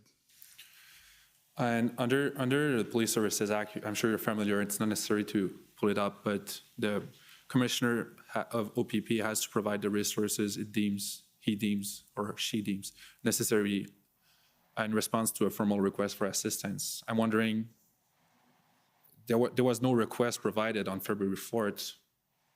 I'm wondering, do you have any idea why is that? I don't know. I don't. I think at the beginning of that process, we didn't have as big of an event on our hands. Perfect. I have no further questions. Thank you. Thank you, Commissioner. Thank you. Okay, so first up is the City of Windsor. So many of our questions, this is Jennifer King, Counsel for the City of Windsor. Most of our questions have already been canvassed. I do have a series of questions on one topic, the Windsor-Detroit Marathon. Mm-hmm. Deputy Chief, you are a longtime resident of Windsor, Essex? That's correct. Yep. My whole life. Then I would expect you're familiar with the Windsor-Detroit Marathon. I am. And you're familiar with the road closures and restrictions during the marathon? Yes. Mayor Dilkins was asked some questions about the closure of the Ambassador Bridge during the marathon this summer. Yes. Yes, and you were here for his testimony? I was.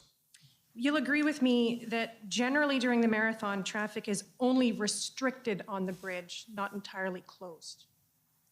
Well, that's a good question. I don't know that. I've never run the marathon, so I don't know. I would like to, but no, I don't know if it's restricted or completely closed, but either way, it's for a very small period of time. Okay, and so that's generally early in the morning on a Sunday? It's always on a Sunday. I've worked it. It's always on a Sunday. It's usually very early, like 6, 7 in the morning, yes, for maybe a couple hours. Okay, well, it's our understanding that generally it's only entirely closed this year. It was only entirely closed this year because there was construction at the same time. Were you aware that there was construction on the bridge this year? Yes. Okay, thank you. Thank you. Those are all of my questions. Okay, thank you. Next is the Government of Canada.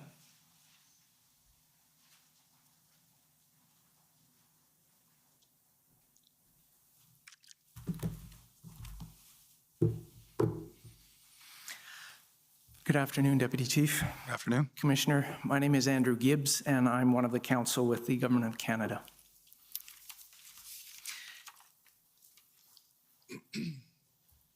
Just briefly touching on some of the testimony you've given already, you mentioned that the leadership was quite divided and you used the word faction.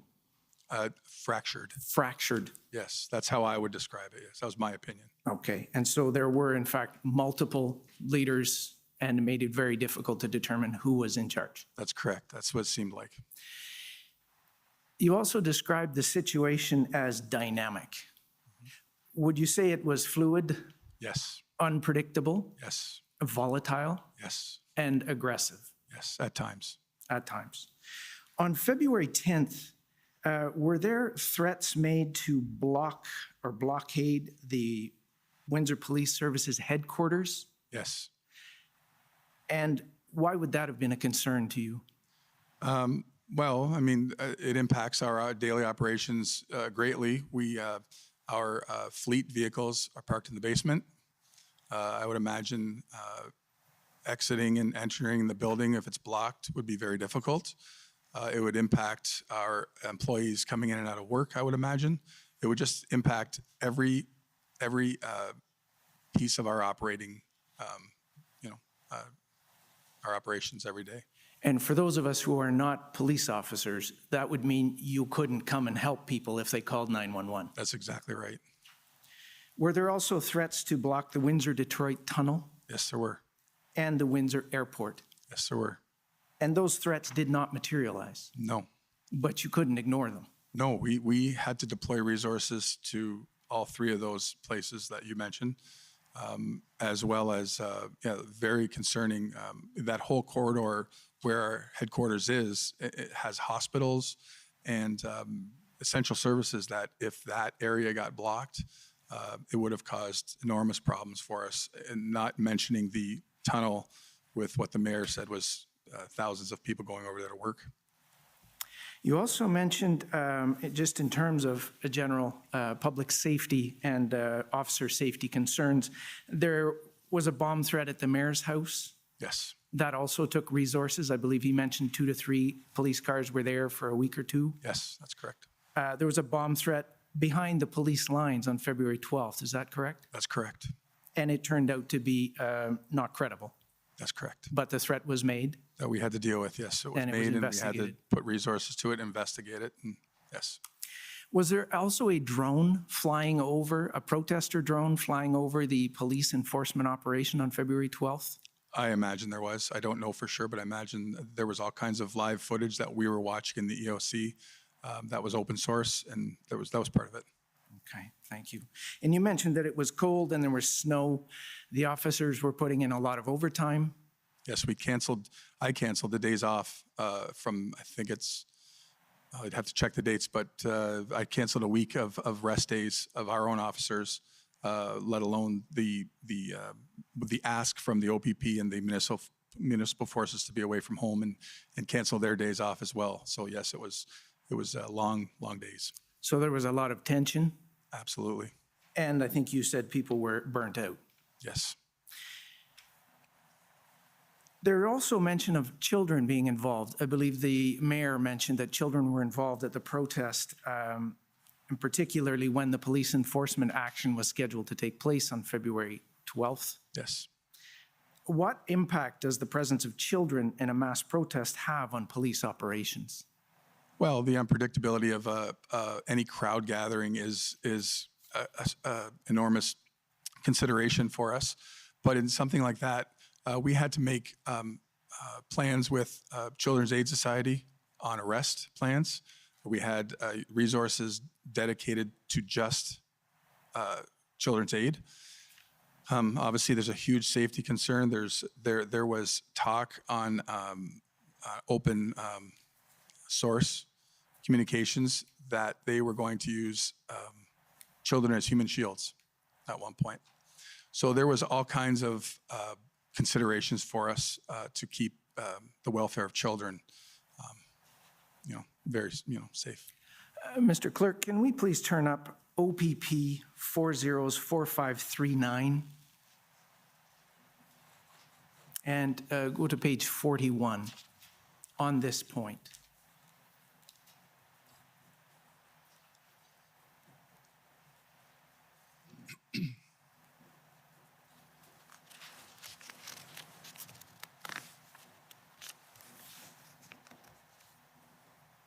So Carl de Graaf, you know who this is? Yes, sir. And this is an email from Carl de Graaf to Dana Early, the OPP Joint Commander, the Unified Command you mentioned earlier. Yes. FYI regarding using children as a defensive tactic, and this is sent on February 11th. If you'll scroll down, please, Clerk.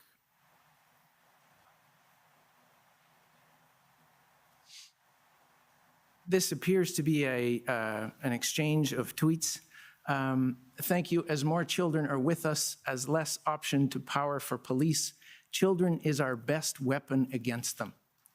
And someone responds essentially that this is an evil strategy. Children are not weapons or human shields. If this man wants to bring his family to a protest, he can do his research and should beware of people who speak like you. Going down to the last tweet, it is a war they prepare for us with guns, cold water, and gas. Is that consistent with the information that you were receiving with respect to children being used as, what you said, human shields? That's correct. Thank you. We only have a few minutes left, so I understand that in summary, you've answered a lot of these questions already, but I think you'd mentioned that they were burnt out, the officers were burnt out. I think I believe you said they were spread very thin across the province. Is that correct? That was my opinion, that police resources across the province were getting spread thin, yes. So that would involve all police resources? Certainly, because of the asks on the EPC committee and the public order being spread thin, and for sure. And so there are a series of documents, I won't go through them, but you were taken at one point to the justification for the 100 officers. And if that, Mr. Clerk, is at WPS 60610, and Commission Council took you to some of the basic numbers. I'd like to go to page 2, where you mentioned that, scroll down a bit, I think there should be a reference that says that currently officers are being outnumbered and surrounded by protesters when confronted or approached. Yes. Is that an accurate description? Absolutely. I watched it myself on open source YouTube channels. And you mentioned that you were trying to continue the regular Windsor policing at that time. That's correct. Because regular city life involves all sorts of things that sometimes require police assistance. Yes, we have a very busy police service, yes.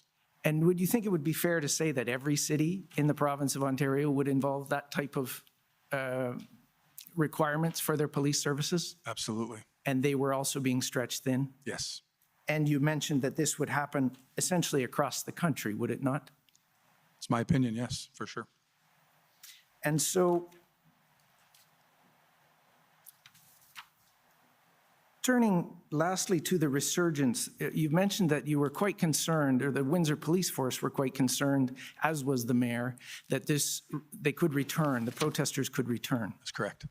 And in fact, Interim Chief Belair submitted an affidavit in support of the Windsor City motion to extend the injunction indefinitely. Is that correct? That's correct. And I won't pull it up, but Interim Chief Belair swore an affidavit, which is found at WPS 6049, and in particular at paragraphs 44 to 54. He states that based on, and I'm paraphrasing, but based on monitoring of social media, demonstrators are asking more locals to join, more vehicles are traveling to the area, social media indicating further action from protesters expected, quote, it's not over, quote, regroup, quote, we are not done, quote, slow roll is next, and finally, quote, civil wartime. Anti-police comments are also observed, and the February 15th convoy of several transport trucks from Ottawa en route to Windsor was intercepted by police. That's correct. And in fact, Justice Morowitz, based on that evidence and other evidence, granted the interim injunction indefinitely. That's correct. Now, you stated that you did not use the Emergencies Act, sir, but is it fair to say that that's because this resurgence did not materialize? That's a fair to say for sure. So in fact, we don't know if it would have been needed. Absolutely. And finally, with all of these local protests in all of the cities that you'd mentioned, including Sarnia, Toronto, Ottawa, Cornwall, Quebec City, Emerson, Coutts, and Surrey, British Columbia, and others, when the location and duration of a blockade is unpredictable, and when police resources are stretched thin, and the officers are exhausted, Would you agree that this leads to an increased risk of safety and security for the officers and the general public? Certainly could. And that would exist wherever those protests may pop up? That's correct. Those are my questions. Thank you very much, sir. Thank you. Next is the Democracy Fund.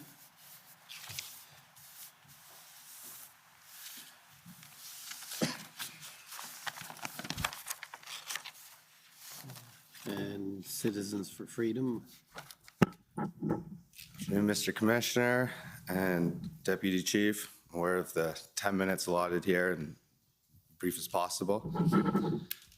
Mr. Registrar, can we pull off WPS 60102? Again, Deputy Chief, it's Antoine Dailly, Councilor for Citizens for Freedom. In the interest of limited time, if you could answer yes or no where possible. Is it your understanding that there's CCTV cameras posted along the various intersections on Huron Church Road? Yes, traffic cameras, yes. And those cameras include at EC Row in Huron Church, which is about 4 kilometers away from the mouth of the bridge? Not aware of EC Row. Could be. How about Huron Church at Tecumseh, about 1 kilometer from the bridge? Yes. And then Huron Church at College, which is about 50 meters from the foot of the bridge. Is that correct? That's correct. And this photo here, is this from a CCTV camera? I'm going to say that's probably a drone picture. That one's from a drone? Yep. Was somebody monitoring the CCTV cameras during the demonstration? Yes, they were actively being monitored. And was this happening at the EOC? Yes. And is it your understanding that live CCTV footage, or at least frequent screenshots, are normally available to the public online of some of the CCTV cameras? Correct. And was there ever a decision made by Windsor Police Service to restrict access of these cameras to the public? No. To be honest, we didn't. This CCTV camera was not very helpful, and the one at College was old, and we had to put up our own camera, to be honest. Okay, but there was no decision to deliberately restrict access. No. Understood. This looks like the beginnings of what may form a blockade, and it looks like the police have vehicles there. Is this the Tecumseh and Huron Church intersection? That's correct. And so this is about 1 kilometer away from the foot of the bridge, is that correct? Approximately. And do you have any idea of when this particular photo was taken? No idea. This was a dynamic intersection as well. It would be like this. It would be 50 cars there. It was dynamic. Would it be fair to say this would be closer to the beginning of the protest activity on Huron Church? I don't know. Okay.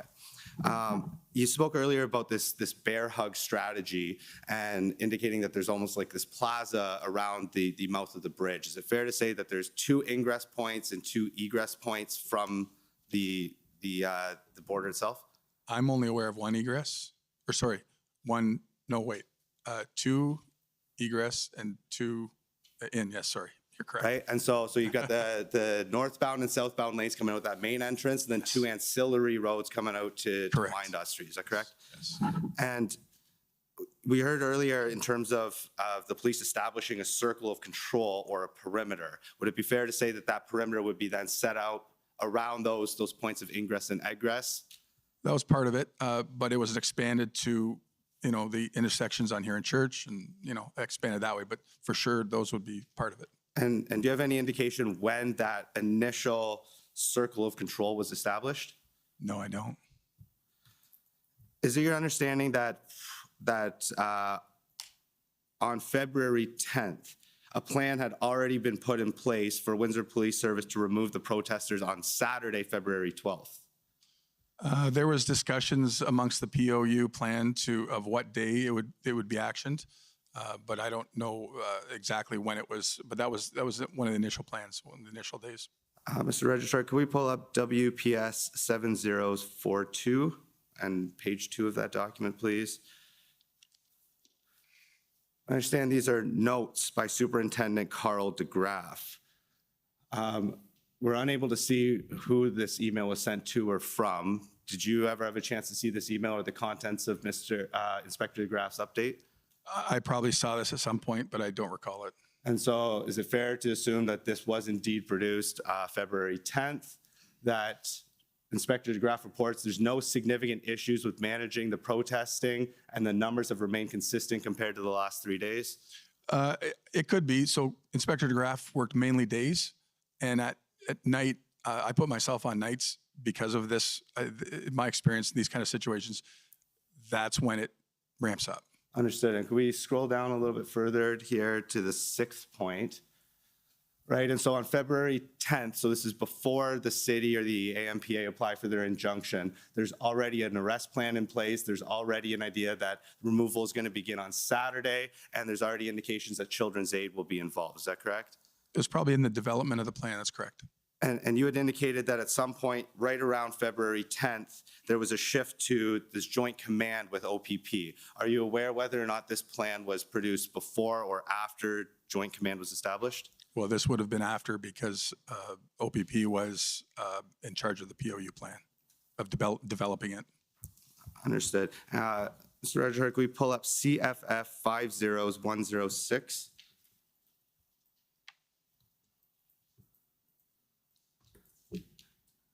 So, Deputy Chief, you spent some time in the EOC and had a good visual in terms of what was going on throughout the week? 21 days. All right, and so is this an accurate depiction, I suppose, of the protests and the police on February 12th being the Saturday? That looks accurate, yeah. And can you identify which intersection this is at? Would that be Huron Church and College? It looks like to College to me with the berm on the top left there. It looks the university property, but I can't say for sure, but that's what it looks like. And it does look like there then on the northbound lanes, there's a number of police cars in those 3 or 4 northbound lanes there. And behind the police line, there's a number of police vehicles there as well. Is that correct?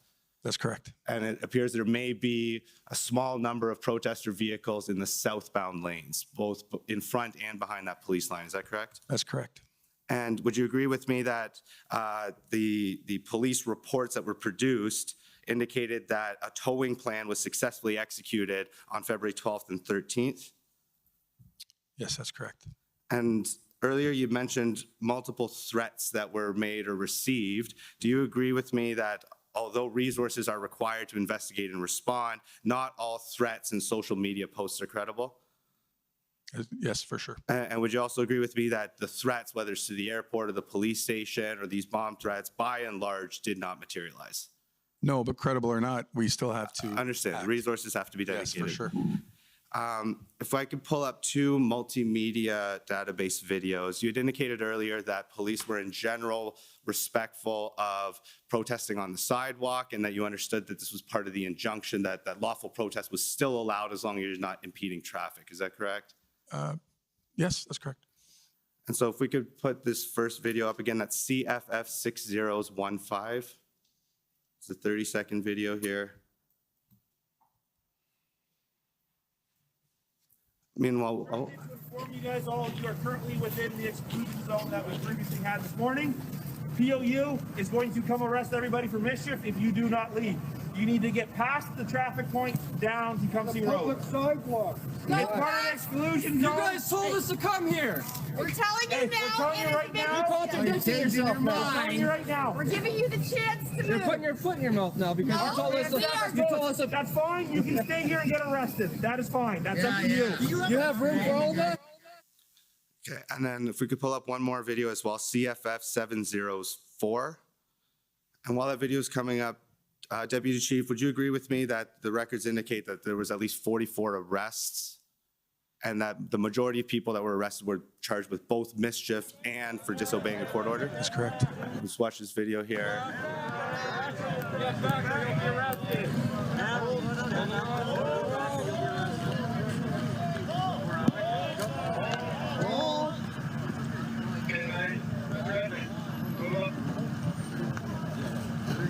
Back. Move back. Pressing. Whoa. Move back now. Back or you'll be arrested. Would you agree with me that it appears that there's a woman sitting peacefully on the grass there being arrested? Yes, but the roadway here under legislation is fence line to fence line. Okay. We're trying to establish a perimeter in a controlled area. That's what we're doing. But the sidewalk and the grass are both on the interior of the fence lines that you're alluding to. Yes. Do we agree that she's not impeding vehicular traffic from her location there? I can agree with that, but we're trying to clear out an area, so that's why she is getting arrested. Understood. And would you agree with me that both of the videos we just saw are in police enforcement probably on the weekend, either the 12th or the 13th of February? Yes, I would agree with that. Okay, thank you. And just quickly, in terms of the past protests, I understand police were in charge of monitoring. They went back as far as June 24th, 2020. Do you recall about 100 protesters outside of the Windsor-Essex County Health Unit when the first mask Section 22 order was implemented? Yes, I do. And do you also recall hundreds of protesters in front of City Hall when the city implemented a more restrictive mask mandate than the health unit did? Yeah, I believe so. And more than 100 protesters in January of 2021 marching down Olette, one of the main streets in Windsor, on the road towards the health unit with concerns about serious adverse reactions to a segment of the population from these vaccination mandates.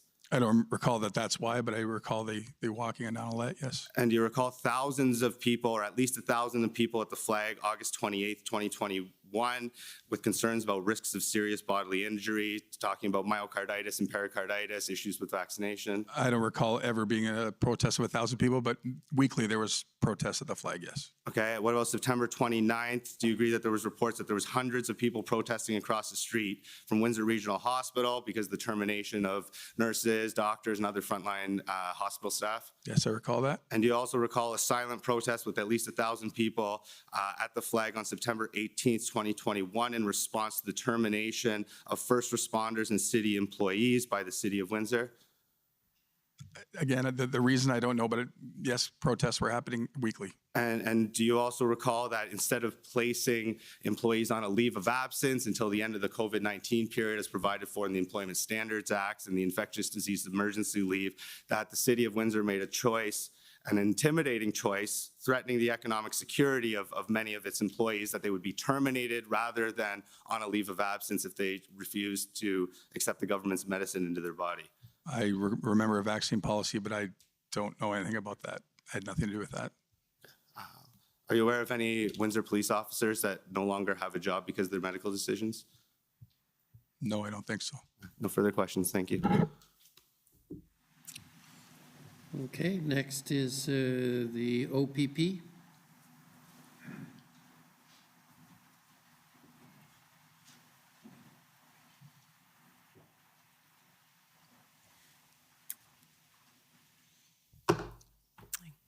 Commissioner, good afternoon. And good afternoon, Deputy Chief. I'm Janine Kabursi, here representing the Ontario Provincial Police today. So we've heard your evidence further to questions from Commission Counsel regarding intelligence that the Windsor Police Service, you and your colleagues were aware of and receiving in late January and early February. You recall discussing that? That's correct. And so it seems to me it's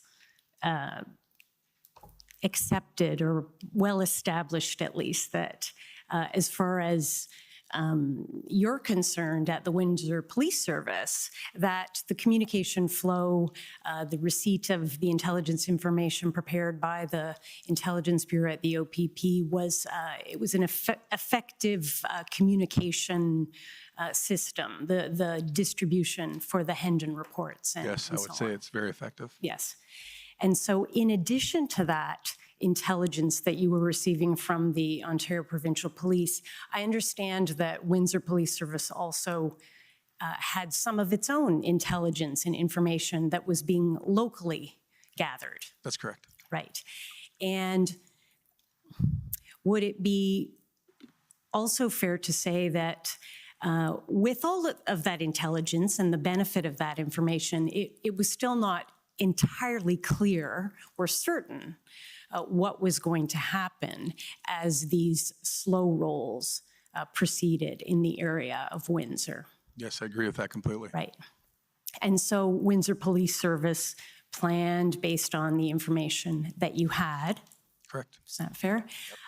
And also you were in regular communication with a number of your OPP colleagues at different levels across the organization. That's correct. Right.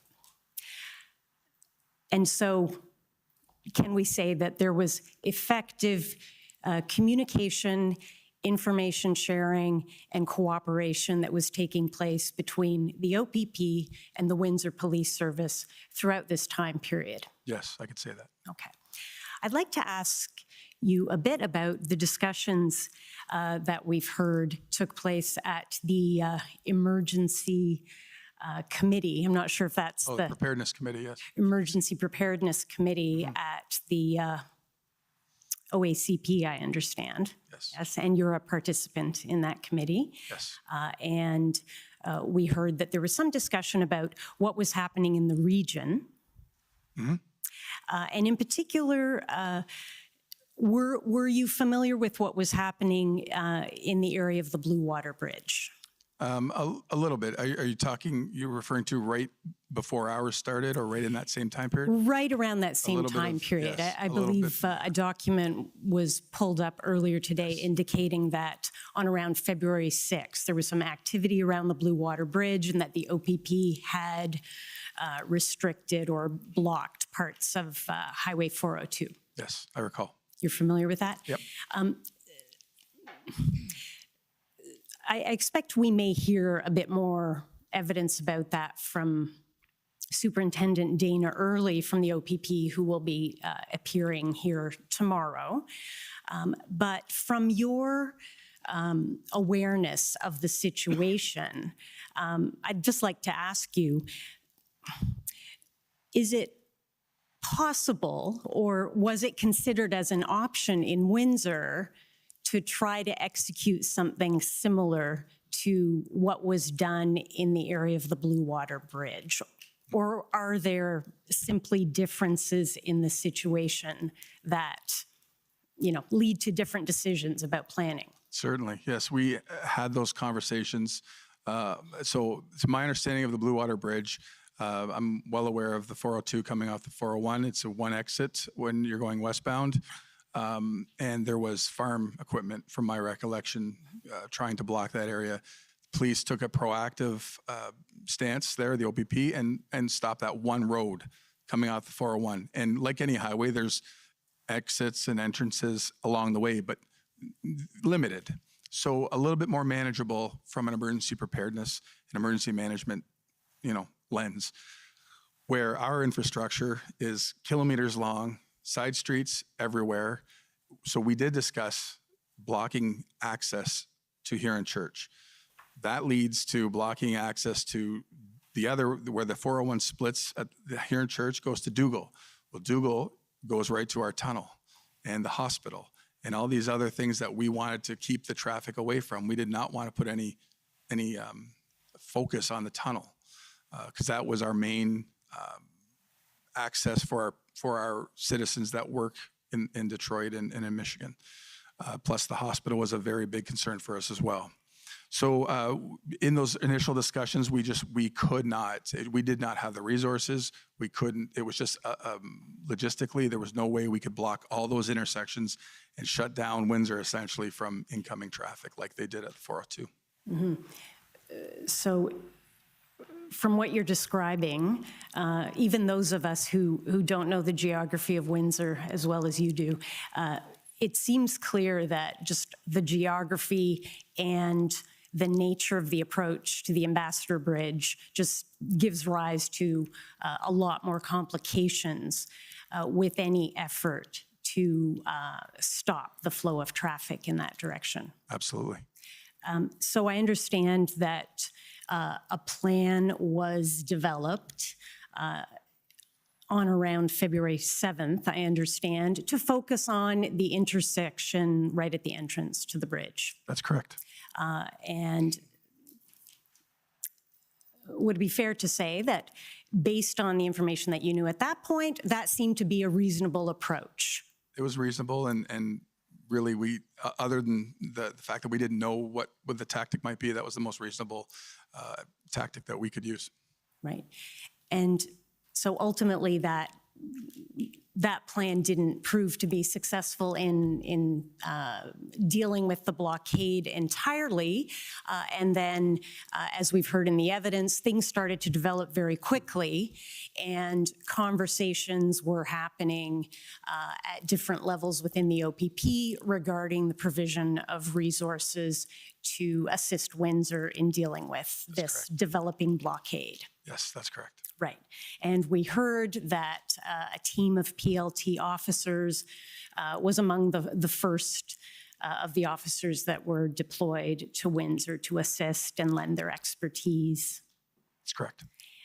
And then in addition to that, there's been some discussion of the request for 100 officers. So I'd just like you to make clear for us, when we're referring to those 100 officers, is it correct that you're referring to frontline uniform officers who might be described as officers who could take on general duties? That's correct. Patrolling, monitoring intersections. That's exactly what those sorts of duties. Yes, that's correct. So that number of officers certainly doesn't include the number of officers that might be required for a public order unit operation. Absolutely not. Right.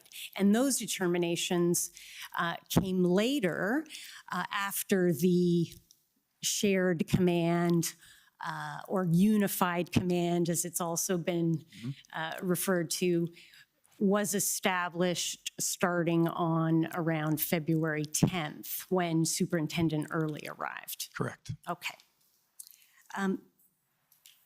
Commission Council, moving to that time period, Commission Council referred you to an email, WPS 1440, that was the email that was sent to Superintendent Early seeking her approval for a public order unit plan. Oh, thank you for pulling that up.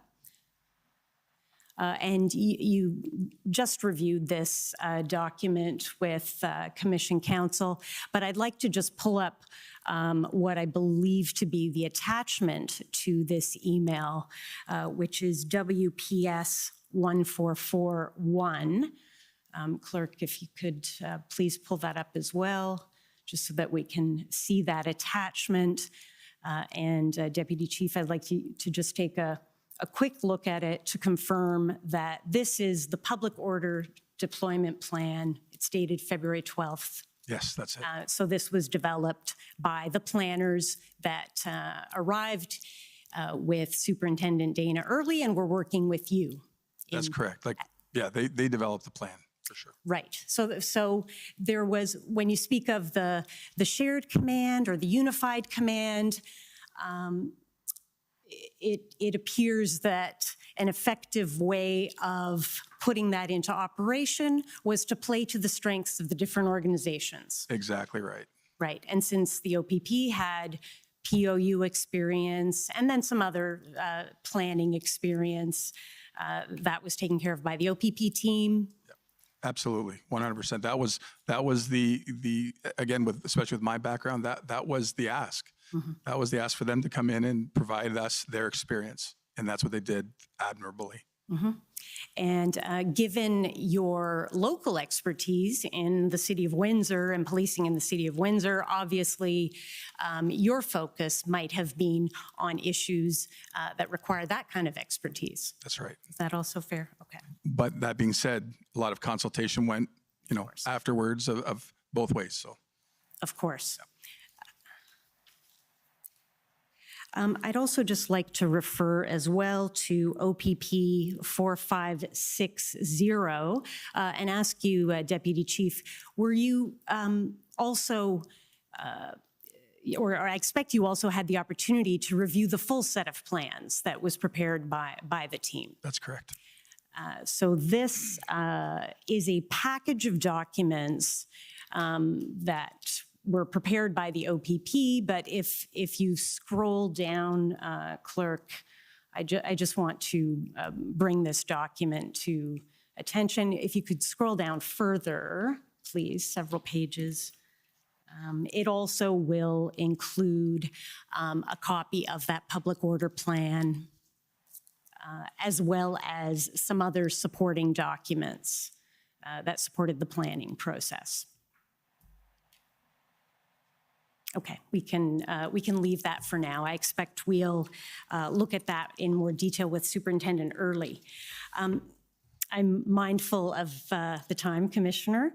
So I would like to also ask you, Deputy Chief, so as the plan was then, ready to be implemented, as determined by the command team, and this happened fairly quickly, as I understand it. That's correct. Some might be surprised to see that a plan containing all the required elements was produced within a matter of days, but that is the reality. Well, that's a testament to the experience that they bring. Okay. And we've heard some reference to the effectiveness of the OPP PLT officers who came onto the scene to support the work that some of the Windsor Police Service liaison officers had also been working towards in developing rapport and communication with the protesters. Yes? That's correct. I take it you became aware that on the 11th of February, there was an effort to come to some kind of resolution with the protesters who had indicated through a PLT officer that the protesters would like to speak to someone from the provincial government, and they were asking for a letter essentially to that effect. Yes, that's correct. You're familiar with that? Yes. So I'd just like to pull up that document. Mr. Clerk, it's WPS 1454. I believe my friend, Mr. Curry, I think alluded to this earlier, but I just like to pull it up on the screen and Deputy Chief, have you take a look at it. Right, so if we scroll down a little bit, we see that this is February 11th. It's addressed to Commissioner Carrique. And if we continue to scroll down, it's from Sylvia Jones. And it says the Government of Ontario is proposing that a meeting occur within an agreeable time period with a select group of protest leadership and so on. So you're familiar with this resolution attempt that was undertaken. I understand that this letter was delivered to the protesters on the evening of February 11th. Yes, I'm correct. aware of that. But ultimately, it unfortunately did not lead to a resolution of the blockade. That's correct. Of the bridge. And in that regard, what I mean is the bridge continued to be blocked. That's correct. Okay. I might just have one moment.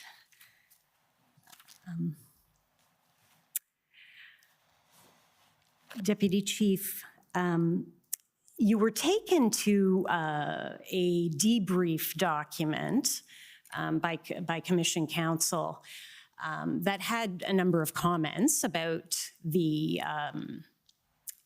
experience that had taken place throughout the protest and the blockade, and then the resolution of the blockade. And you noted that you thought it was, expressing opinions of particular individuals that were present there.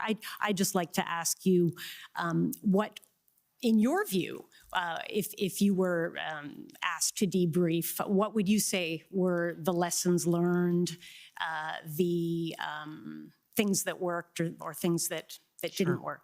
I think that a lot of the document is true. This document is all about transparency for us. We're trying to improve. We're trying to develop policy and procedure that can maybe at one day mirror the experience of the OPP. So these kind of things like internal communication was a big one. Improving that, improving who was actually in the EOC, not at the command table, but in the EOC for, say, for finance and for maybe the executive officer, the chief, should have been there for a better communication, for internal communication. These are the things that, we right away realized that, we're learning, and certainly there would be some changes, but the things that worked were when the OPP came into town, we were completely welcoming, and that seamless integration of Superintendent Early's team with our team, everybody was pulling the rope in the same direction. And that was what helped us. That was our success. Okay, those are all my questions. Thank you very much. Okay. Next is former Chief Slowly's counsel.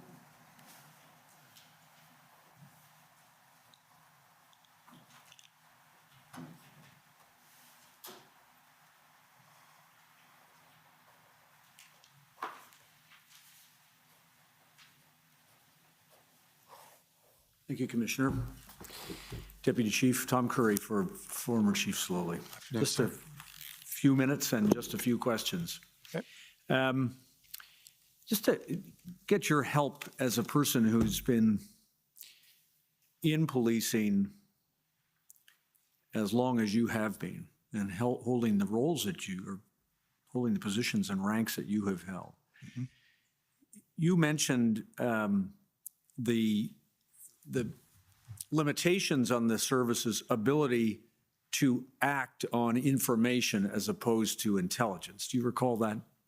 I don't know. I don't, like, if that's what I said, I don't know if we had an inability to act on information. It was the inability, or maybe the desire to act on information at times that was not legitimate or confirmed or things like that. That's Fair maybe enough. what I meant. Maybe I can ask you about this. Your colleague, who's in the role now of chief, Chief Belair. Yes. He gave a statement to the Commission Council. I'm not going to turn it up, but can I just read you this? He isn't going to testify, so I'm just going to get you to see whether he has captured the idea that that I understood you were expressing. And this is in relation to the February 6th information about the slow roll and the possibility that protesters had threatened to block the Ambassador Bridge. You recall that on the 6th, learning that. Yes, sir.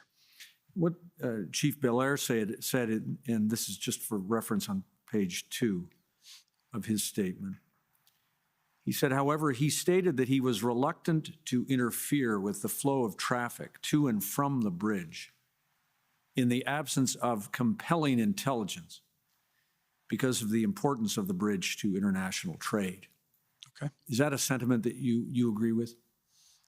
As a critical incident commander, I mean, I can't disagree with it, but I certainly was not willing to interject in that point to escalate the situation. Right. In other words, you weren't going to be, on the basis of what you had heard of a threat, you weren't going to go closing roads all over town and disrupt things. And I don't know how, when you say earlier that you were following the events in Ottawa, you understood that that was a much larger, much more significant and complex protest than the one that you were dealing with. I would agree.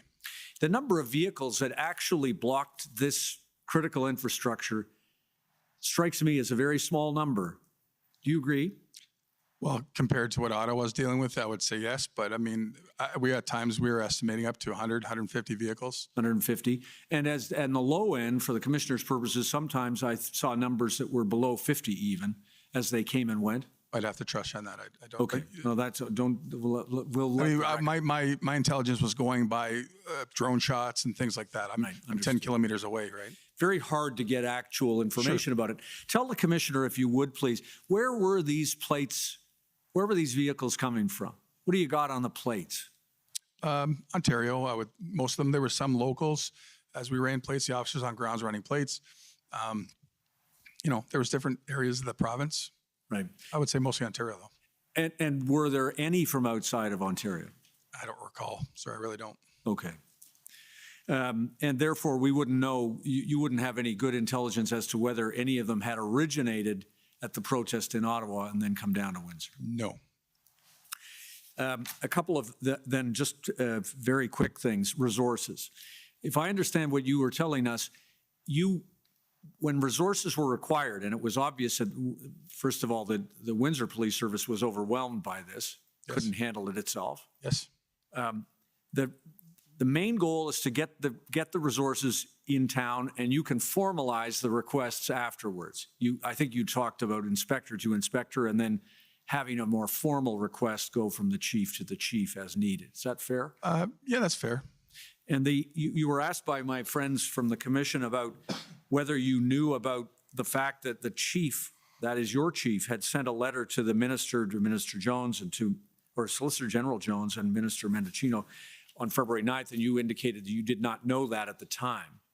Yeah, I don't think I did.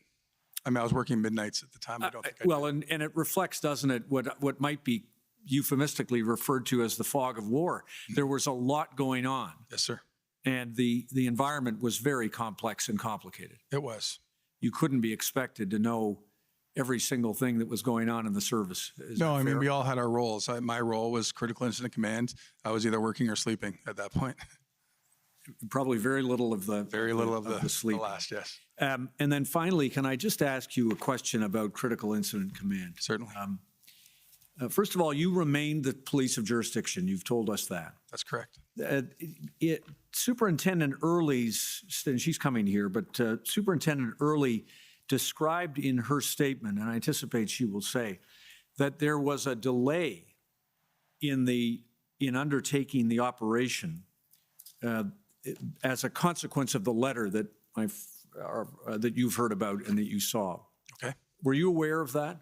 No, was not. And did you know that the decision to delay the operation was reviewed by Commissioner Carrique and a Deputy Commissioner Harkins, who, I'm going to use the language, overruled or at least expressed the view that Superintendent Early should not pause the enforcement out of concern about the potential impact of that letter from the Solicitor General. Were you aware of any of that?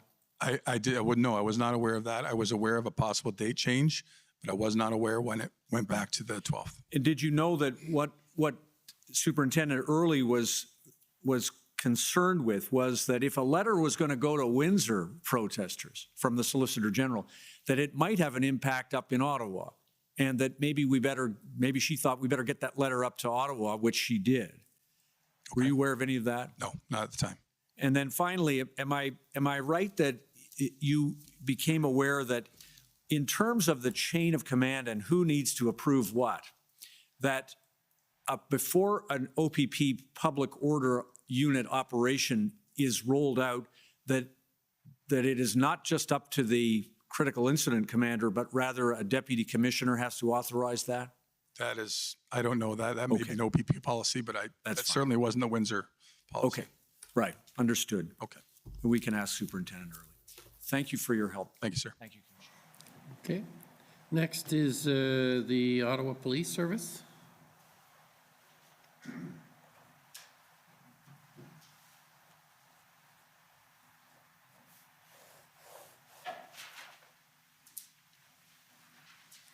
Good afternoon, Deputy Chief Crowley. My name is David Michikowski. I'm counsel for the Ottawa Police Service. Afternoon.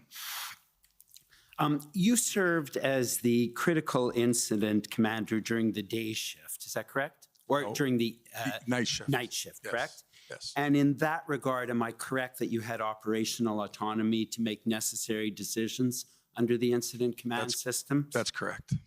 And so you would be operating at the operational level? That's correct. And the level above you would be the chief at the strategic level? That's correct. But there's only one level above you, correct? That's correct. And so unlike in Ottawa, where we had an incident commander, an event commander, and a major incident commander, and then a chief, that wasn't comparable to the situation in Windsor, was it? No, you're correct in saying that. And Chief Mizuno and Deputy Belair respected your autonomy and didn't interfere with your operational decisions? No, completely respected it, yes. And that's an important aspect of how the incident command system is supposed to work. Am I correct? You're correct. And you shared command with the OPP, but that's because the Windsor Police Service recognized that in an operation of this nature, the OPP obviously had much more experience and expertise than the Windsor Police Service. That's correct. Yes. Lessons learned from Ottawa. I believe you learned a number of lessons based on what had happened in Ottawa, and these are things that you would not otherwise have known. Is that fair? That's fair.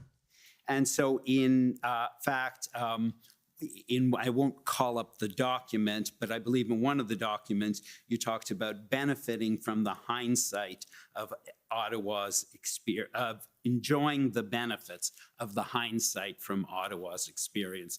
And that impacted how Windsor decided to proceed, correct?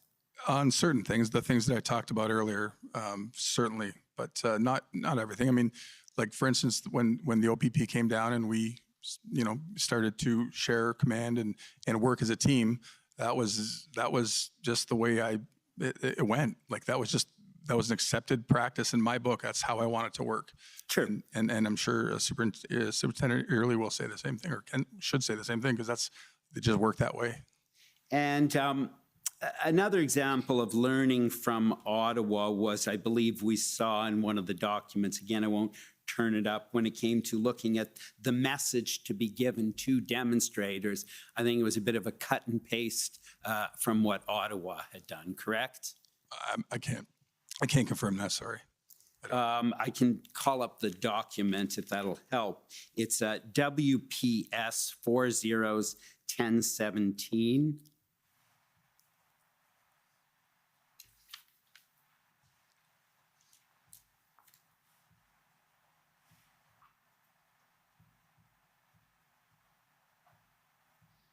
And so you'll see this is simply a prepared statement if required for future use. It very much mirrors what Ottawa Police put out, and I made very few changes to what they had. And then underneath, if you scroll down, you'll see that was the message given to demonstrators.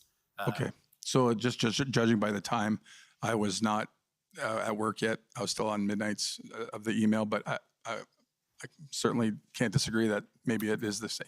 Thank you very much. You can take that down. Thank you. From the outset, as I understand it, Windsor Police Service tried their very best to respect the right to peaceful assembly. That's correct. Keeping lines of communication open. That's correct. And very importantly, using police discretion. That's correct. And using police discretion means sometimes officers need to retreat when crowds get aggressive. In fact, I think you told us an example in which you witnessed that, correct? It's part of their use of force model, yes. And I want to just briefly conclude by talking about the intelligence. And I understand that the first Hendon report that has a possible reference to a blockade in Windsor was January 31st, but there wasn't a lot of information about it, correct? That's correct. You didn't know numbers, you didn't know dates. And although I understand after that, then on February 4th, I gather there were some social media reports suggesting a possible blockade.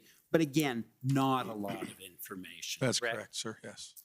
And I understand that although you had some advance information then about a possible blockade on January 31st, February 4th, the specific operational plan wasn't in place when the bridge initially shut down on the 7th, correct? You're talking about the public order plan? Yes. Yes, that was not in place, no. And it's not always possible to be completely prepared in advance. Is that fair? It is fair, yes. And so I believe on February 8th, there was a general request we heard to the OPP for officers. And that was followed on February 9th with that letter that we saw earlier for the 100 officers, which gave some information. But that didn't provide a complete plan, was it? No, it was not a complete plan at all. And ultimately, what was required was a POU operation was necessary to end the matter. Yes, sir. And that means there's going to be arrests, there's going to be criminal charges. Likely. And it's an escalation. That's correct. It is an escalation for sure. Thank you very much. I have no further questions. Thanks, sir. Okay, next is the National Police Federation. Hi there. This is Lauren Pierce for the National Police Federation. Our questions have been asked already. We have no further questions. Thank you. Thank you. Next are the Convoy organizers.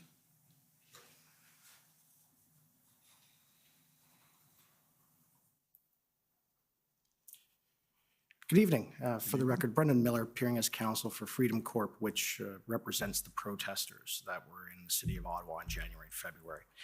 Sir, if we could first, Master Clark, just the document that my friend referred to, OPP ending bunch of zeros 4539, could we bring that up and go to the page that he was on, page 42, where that tweet is?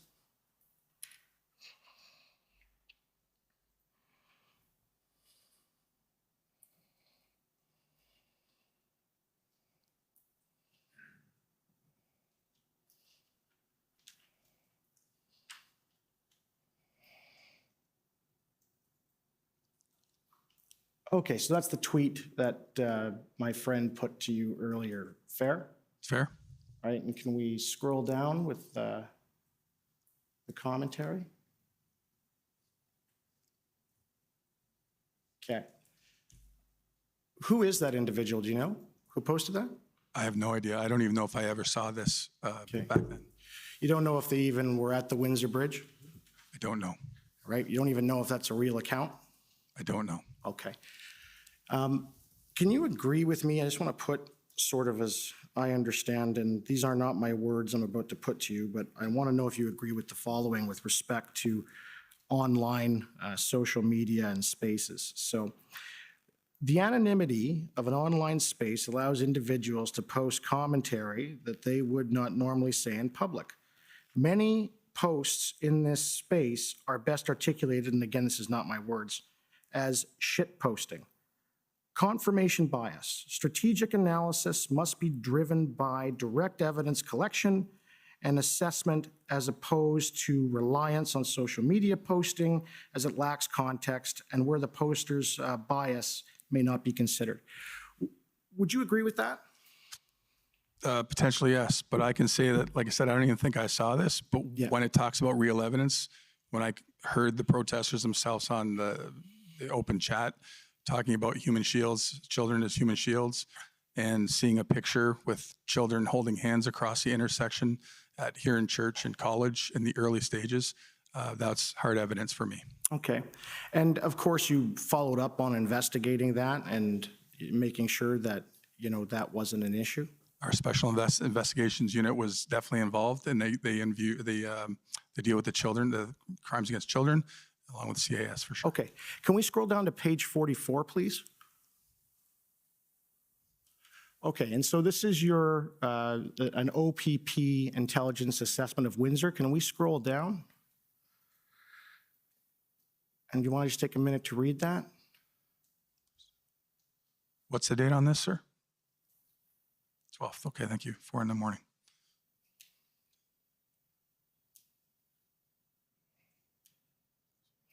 And you can agree there that the report there from the 12th from OPP says no persons were observed outside. There was no children were observed, but believed to be inside a camper. If we can scroll down. Only Canadian flags observed. That's it. So you can agree based on that report, as of the 12th, according to the OPP, that wasn't really an issue. Not at this time, for sure. And again, you agree possibly with what I said to you with respect to essentially the validity of relying on social media alone, right? We did not rely on it alone, but I would agree with that. You cannot rely on it alone, yes. Thank you. Thank you. Okay, next, the Ottawa Residents Coalition. Hi there, Christine Johnson for the Ottawa Residents and Businesses. We have no questions for this witness. Thank you. Okay, next is the City of Ottawa.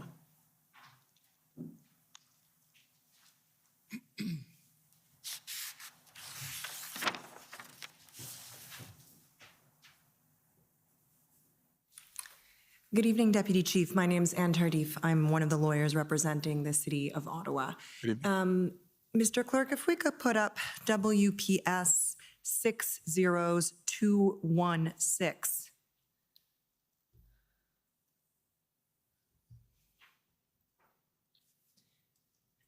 All right, and if we could go to page 8, well, actually, let's just identify the document first. Oh, there we go. Deputy Chief, these are the scribe notes for the critical incident commanders during the period in question. Is that correct? These are the Windsor scribe notes, yes. Sorry, the WPS scribe notes, right, for the Windsor Oh, sorry, I CIC. didn't hear you say that. Yes, they're Yes. WPS scribe notes for the, yes. I may not have said it. It's late in the day, and Yeah, I thank hear you you. for that. And so these would have been scribe notes for you during what we're calling the midnight shifts and Inspector DeGraff during the day shift. Fair? That's correct, yes. Okay.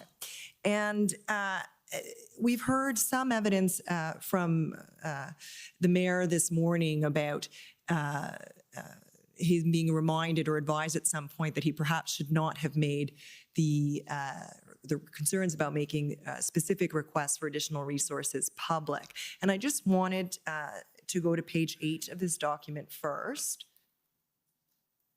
just to situate us in time. Do you see the date there, Deputy Chief, February 9th? Yes. And if we could scroll down to page 11, it'll be still February 9th, but just to situate us. At timestamp of 11:35, please, Mr. Clerk, if we could scroll down. Do you see there, it says CIC, Superintendent Mike McDonnell, and he's superintendent with the OPP, correct? That's correct.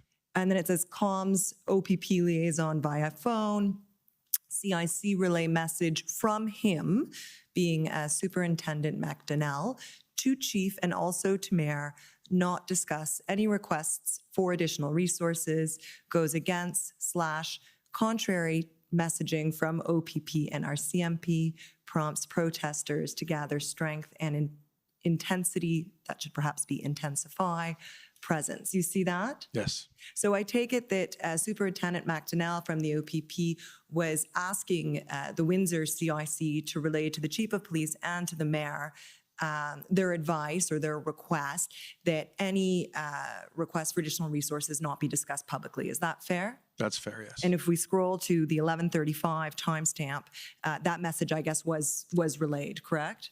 I'm assuming this was a day shift, so I wasn't there for this, but I'm assuming it was relayed, yes. If it's in the scribe notes, fair to assume that It's it was fair. in fact relayed? Yes. Thank you very much. Those are my questions.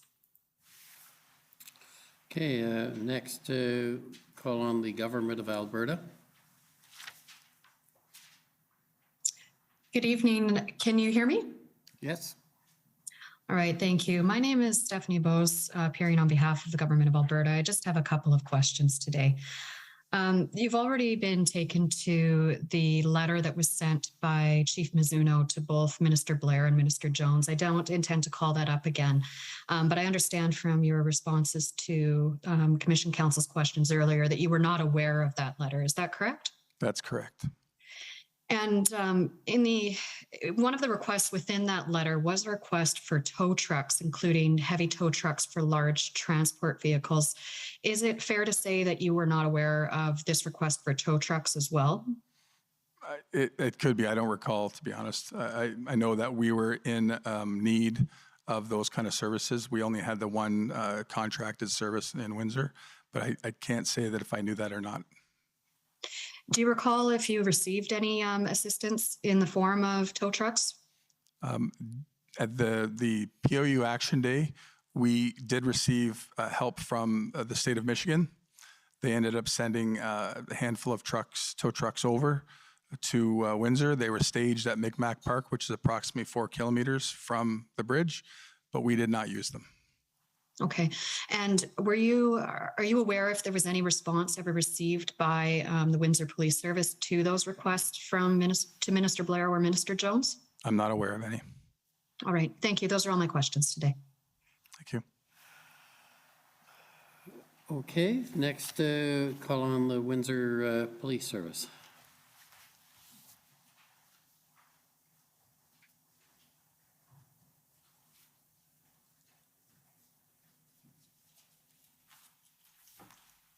Thank you, Mr. Commissioner. I am Tom McCrae for Windsor Police Service.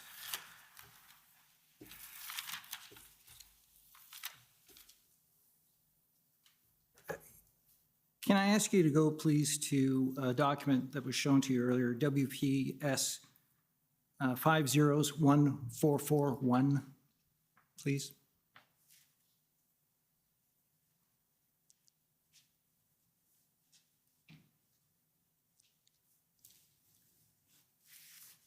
Could you please tell us whose flashes are on that first page? That would be the Ontario Provincial Police, the Windsor Police, the London Police, and the flash of the RCMP.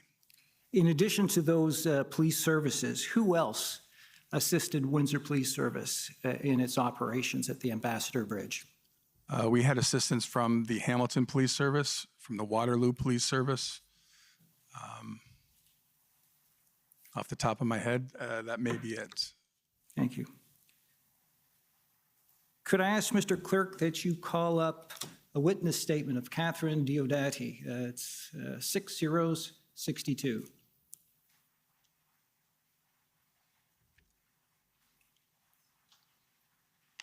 For context, Ms. Diodati is a protester who is present in Windsor. I understand the Commission does not intend to call her, but intends to submit her witness statement in evidence. Could you go, please, to the third page, about halfway down? A little more. That's perfect. That's perfect. It says, at 7 p.m., the injunction came into effect. Ms. Diodati said that by 7:30 p.m., a young police officer was handing out sheets of paper which explained the terms of the injunction and the potential consequences for failing to comply with it, including fines and confiscation of property. Can you assist the Commission, Deputy Chief, by advising us as to the best of your knowledge, what other efforts were made to inform the public of the terms of the injunction and generally the legal consequences of the protest? Certainly. So we utilized mainstream media. We utilized social media. We printed the documents, put them on telephone poles, jersey barriers, anywhere we could. We handed flyers out to the protesters. We made every effort we could with every source of media that we could to educate people on the existence of it. And the consequences would be, of course, charge of a criminal charge of disobeying a court order. Thank you. The statement continues, Ms. Diodati said she asked the officer, what does this mean in terms of legality of protest? Will someone arrest us? She observed that the officer was shaking, which surprised her. She said that she thought that the officer must have heard that the protesters were violent, so she told the officer, you're safe, it's okay, none of us have ever been violent. Was there violence during the context of, or during this blockade at the Ambassador Bridge? Yes. The next paragraph, it says, on Saturday, February 12th, Ms. Diodati went to Huron Church Road near College Road. Ms. Diodati said the area was barricaded by police and the intersection looked like a war zone, which did not fit with the joyful atmosphere. Ms. Diodati recalled that she also spoke to a police officer from the East Coast. She said, look at these heavy armored vehicles and firearms. What are you planning to do with us? On the 12th, were there armored vehicles in the neighborhood of the Ambassador Bridge? Yes, sir. What was their purpose? Well, they potentially have numerous purposes. They can be used to block intersections to assist us in that capacity. In this state, on the 12th, they were there to, you can imagine the unpredictability of an event of this kind at this point. So, in critical incident command, there's a saying that would rather be looking at it than asking for it. So typically those are held for a higher ground. An officer can be at the top of, it's a very high vehicle, can see the crowd from a better perspective. And also it is essentially sat back in case we need it for crowd control or anything worse. Other than these policing purposes you described, was there any other purpose for these vehicles? No, not at all. You told my friend, Mr. Michikowski for the Ottawa Police, that the chief and the deputy chief did not get involved in your critical incident command.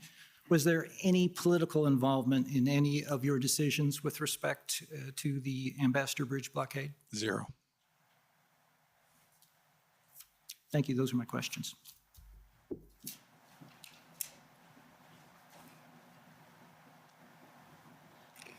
Any re-examination? None, Commissioner.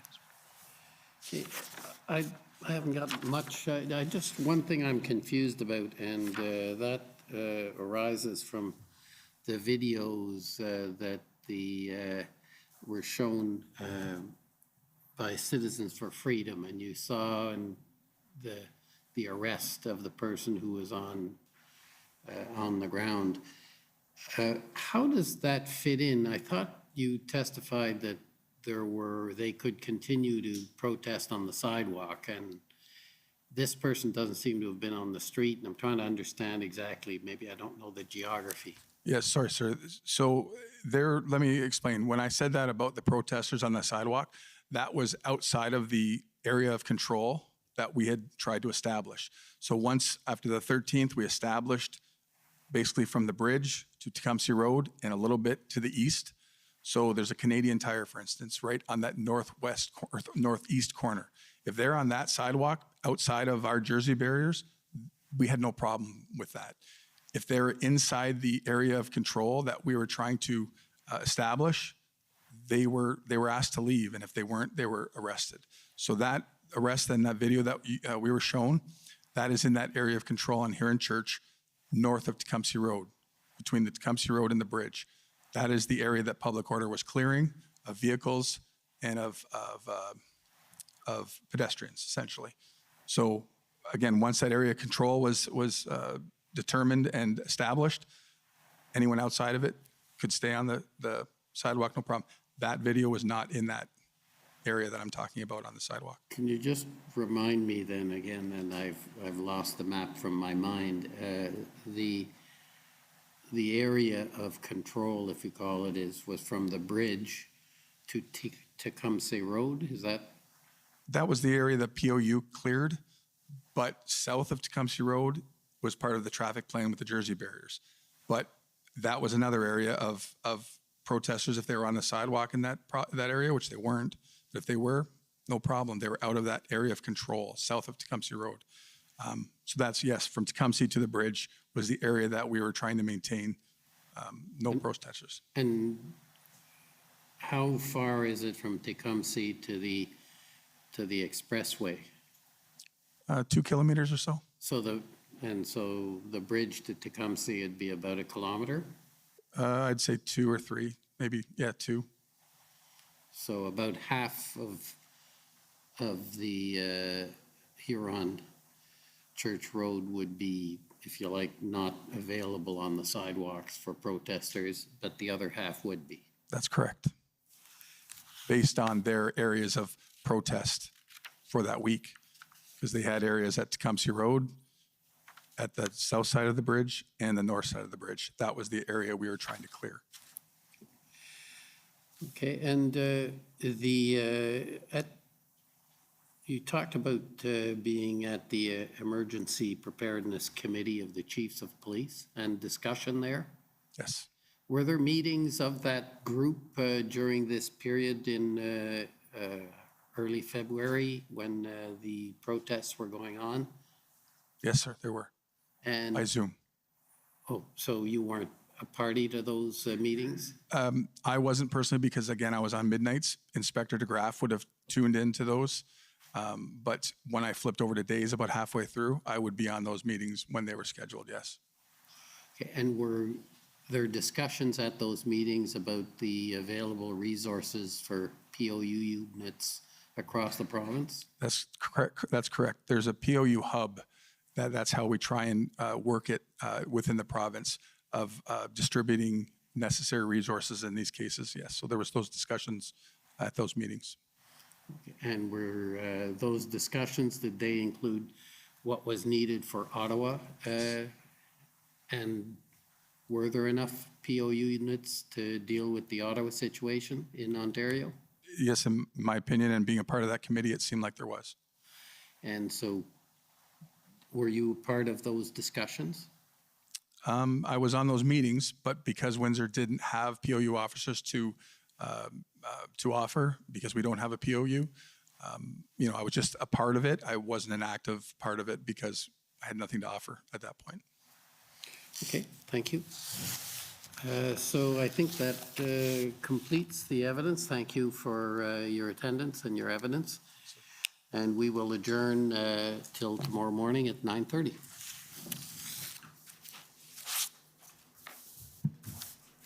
The commission is adjourned. La commission est adjournée.